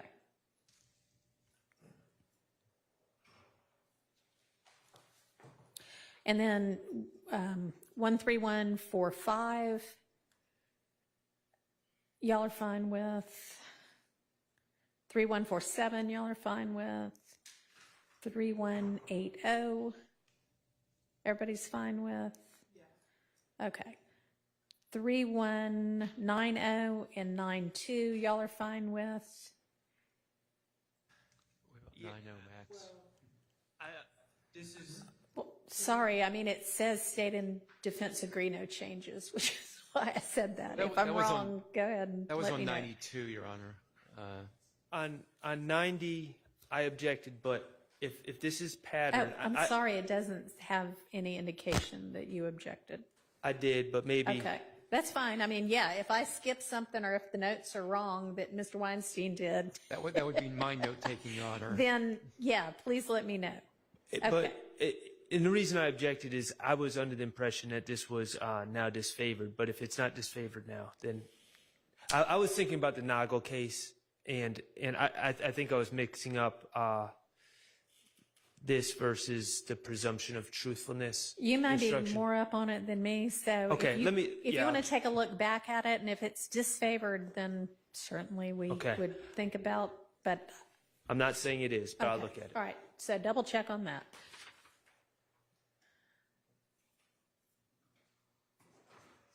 All right, any preference on 9-2, whether I say testimony of an accomplice on its own or a testimony of accomplice by itself?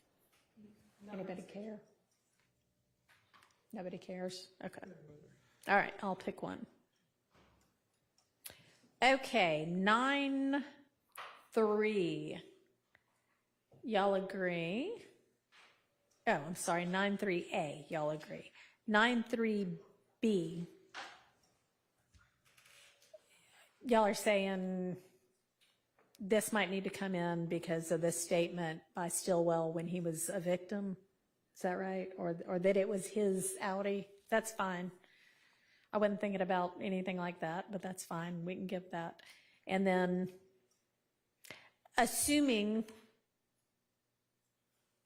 that neither defendant decides to testify, we'll give 3210.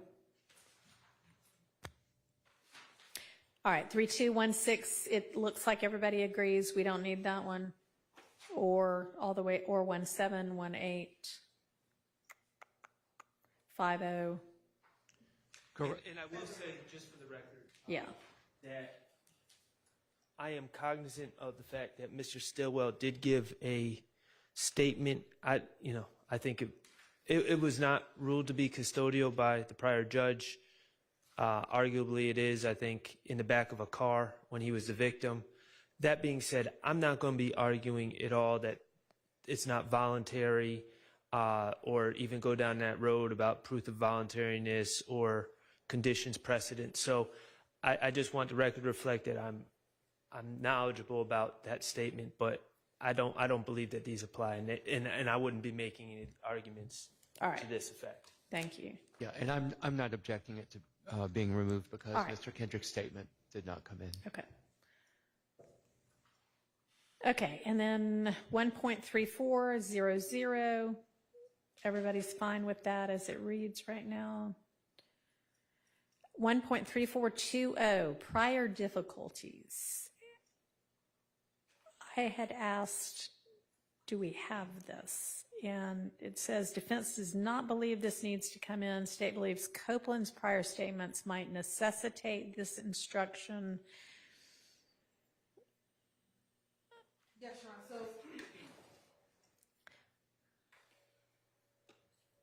So, in Mr. Copeland's statement to the police, specifically his June statement, he discusses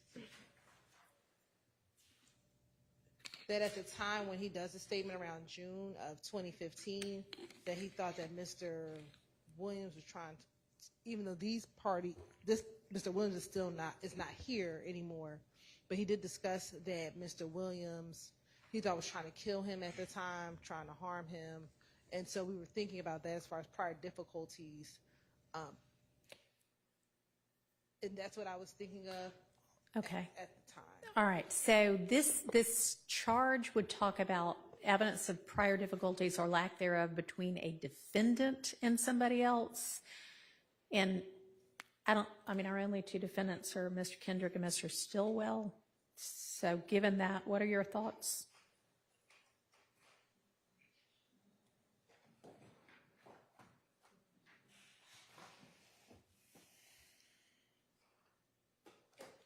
In that statement, there are portions where he talks about where Mr. Copeland does discuss in that same statement his challenges with Mr. Stillwell at the time. And when I say at the time, I mean in 2015. It's not as profound as when he talks about Mr. Williams, Your Honor, but there is some evidence, at least through that statement, that at the time, back in 2015, specifically June of 2015, that his relationship with Mr. Stillwell was not the same as it had been previously. All right, and if that were the case, then it would read evidence of prior difficulties between a defendant, I guess, and a witness have been admitted for the sole purpose of illustrating, if it does, the state of feeling between the defendant and the witness. Whether this evidence illustrates such matters is solely a matter for you, the jury, to determine, but you're not to consider such evidence for any other purpose. I still don't believe that we need that, Your Honor, especially because Mr. Kendrick is not involved in that alleged dispute. I just think it makes it really confusing. Because we don't really have prior difficulties anyway. We have, at most, Mr. Copeland saying, some version of, I'm worried Mr. Stillwell doesn't like me or has it out for me or whatever, right? We don't have actual, prior difficulties. Correct. We don't have any.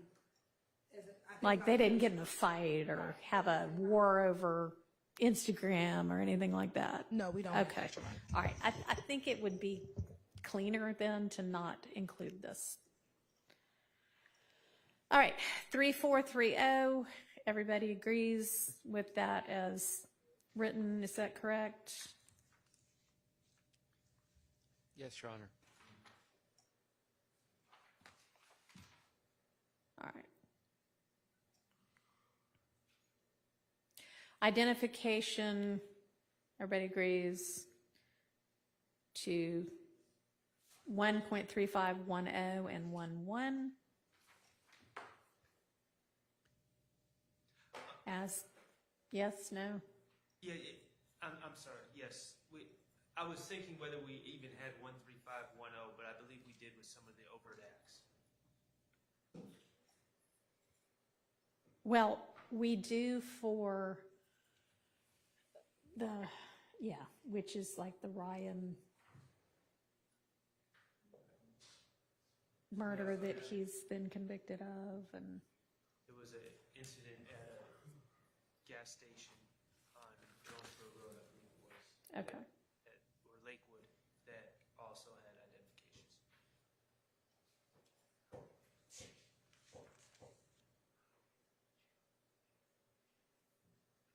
Okay, so on 1-1 though,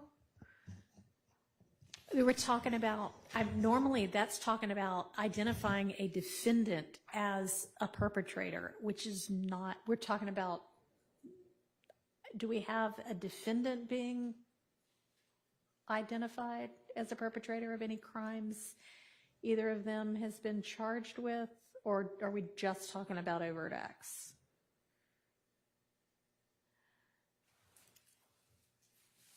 I think we're just talking about overt acts. I mean, there's no witness that identifies Mr. Kendrick as a perpetrator. To any of the crimes Correct. with which he's been charged, For any of the right? counts, correct. Okay. And I think the same for Mr. Stillwell? I can't swear, like, if in the interrogations of, or the interviews of Mr. Copeland or Mr. Zachary, I think they may have had like single photos and like said, do you know who this person is, that sort of thing, but I don't really take that as an identification. Yeah. Right. What I'm trying to parse for myself is on 1-1, do we just say sufficiently identify the defendant beyond a reasonable doubt as the perpetrator of any of the crimes with which he is charged, which is like actually language that I added. Instead of, it normally reads beyond a reasonable doubt as the perpetrator. But if we're also need for them to consider, did some alleged co-conspirator commit some other overt act, and we do have eyewitness identification of potential co-conspirators committing overt acts, then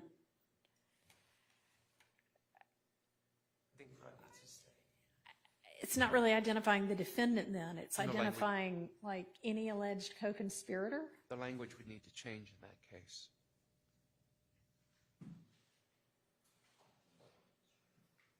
I could say sufficiently identify any conspirator? I don't even know. Y'all think about that with me. Because or we could say the defendant and then like also do another explanation for overt acts. Or not say anything at all. We need to come back to this one. Ms. Pershfield, just highlight that whole thing and maybe give us a note as to why we're coming back to it.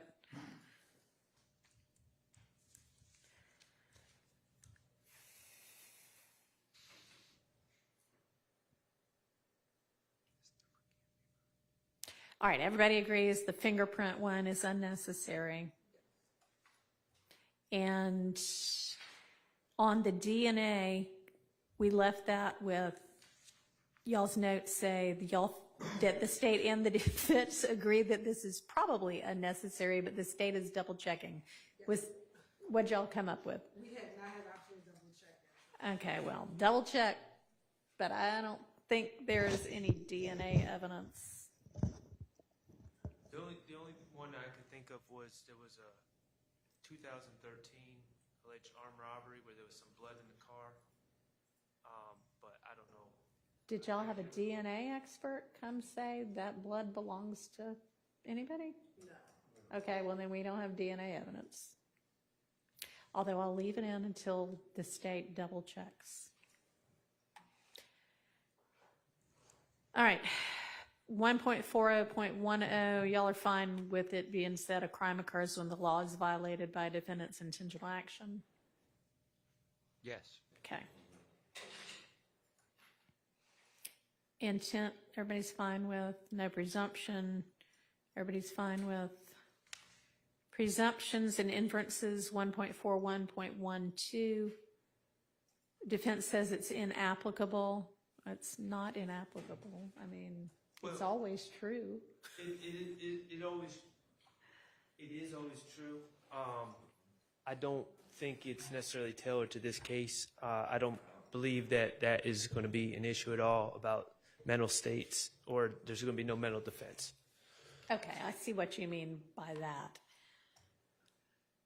Thoughts on this? I mean, I typically give it, and typically mental health defenses aren't an issue, but state? We don't think we need, however, we don't know what arguments may prevail in. All right, I'll just leave it in. Okay. 1.42.10, parties to a crime, requested by the state and the defense. It says the defense does not object if this is tailored to the Donovan Thomas murder only. That would be interesting. Yes, Your Honor. I don't believe that, you know, obviously in some jury instructions, they apply to all acts. But sometimes they apply to certain acts and not others. Mr. Stillwell has been accused of being the shooter of Shamel Drinks. There's been no testimony any other way other than him being the shooter, as being the principal, not as an accomplice, not as party to a crime. There's been no evidence that Mr. Stillwell is a party to a crime of the Shamel Drinks case. So I would object, and I understand that the state wants it, especially with Mr. Kendrick. I'm not sure. It's unclear to me what role they think Mr. Kendrick played in the Donovan Thomas at this point, but I would assume that would be as a party to a crime. So I understand the state's request for that act. I don't think it applies to Shamel Drinks. So I think the state's evidence has Mr. Stillwell driving the Audi, and who's in the front seat with him?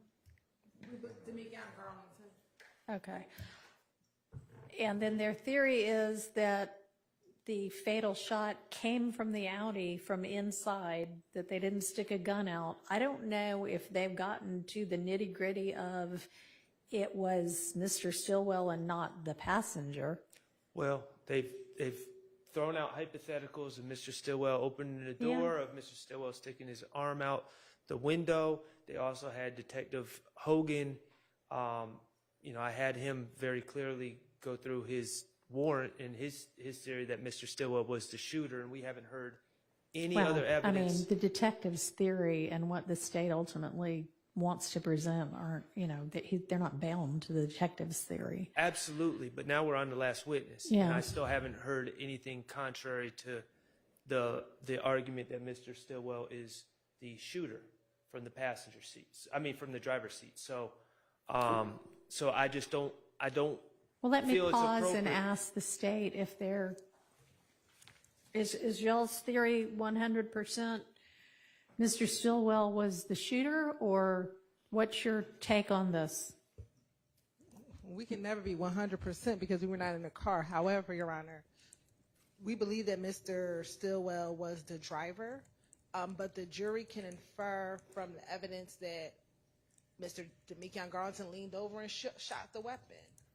We believe that Mr. Stillwell shot the weapon out of the driver's side vehicle, Your Honor, but with any of our pattern charges, nothing is tailored in an indictment to a specific charge. It's just read, and we argue based upon what the charges are. So we would ask that 1.42.1 to not be specified for any charge, but that it is a jury charge that is just read to the jury, not specified to a specific count in the indictment. I mean, I've never given parties to a crime and said this only applies to, which doesn't mean it can't be given that way, but I've never even been presented with that argument. And frankly, well,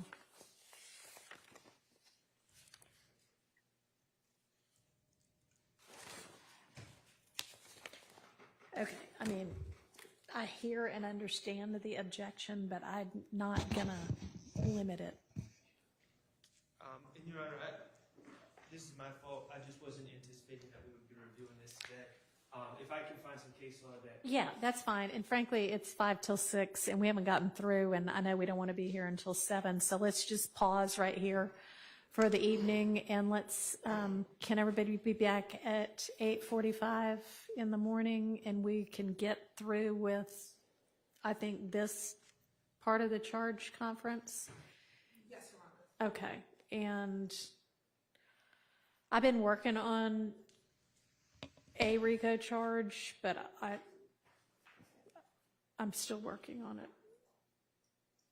Does anybody have anything more to present than they've already presented on the RICO in terms of potential language? I know your argument, but... Yeah, at this point, I don't have any additional language. All right, well, I will share...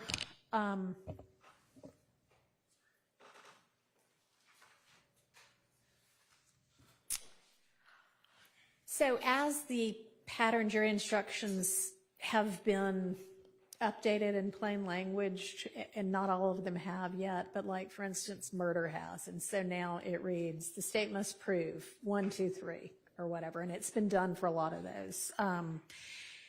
There's been a move towards that. There is no pattern for RICO, but what I am trying to do is put the RICO charge in that same kind of format. The state must prove A, B, C, D, E, F elements.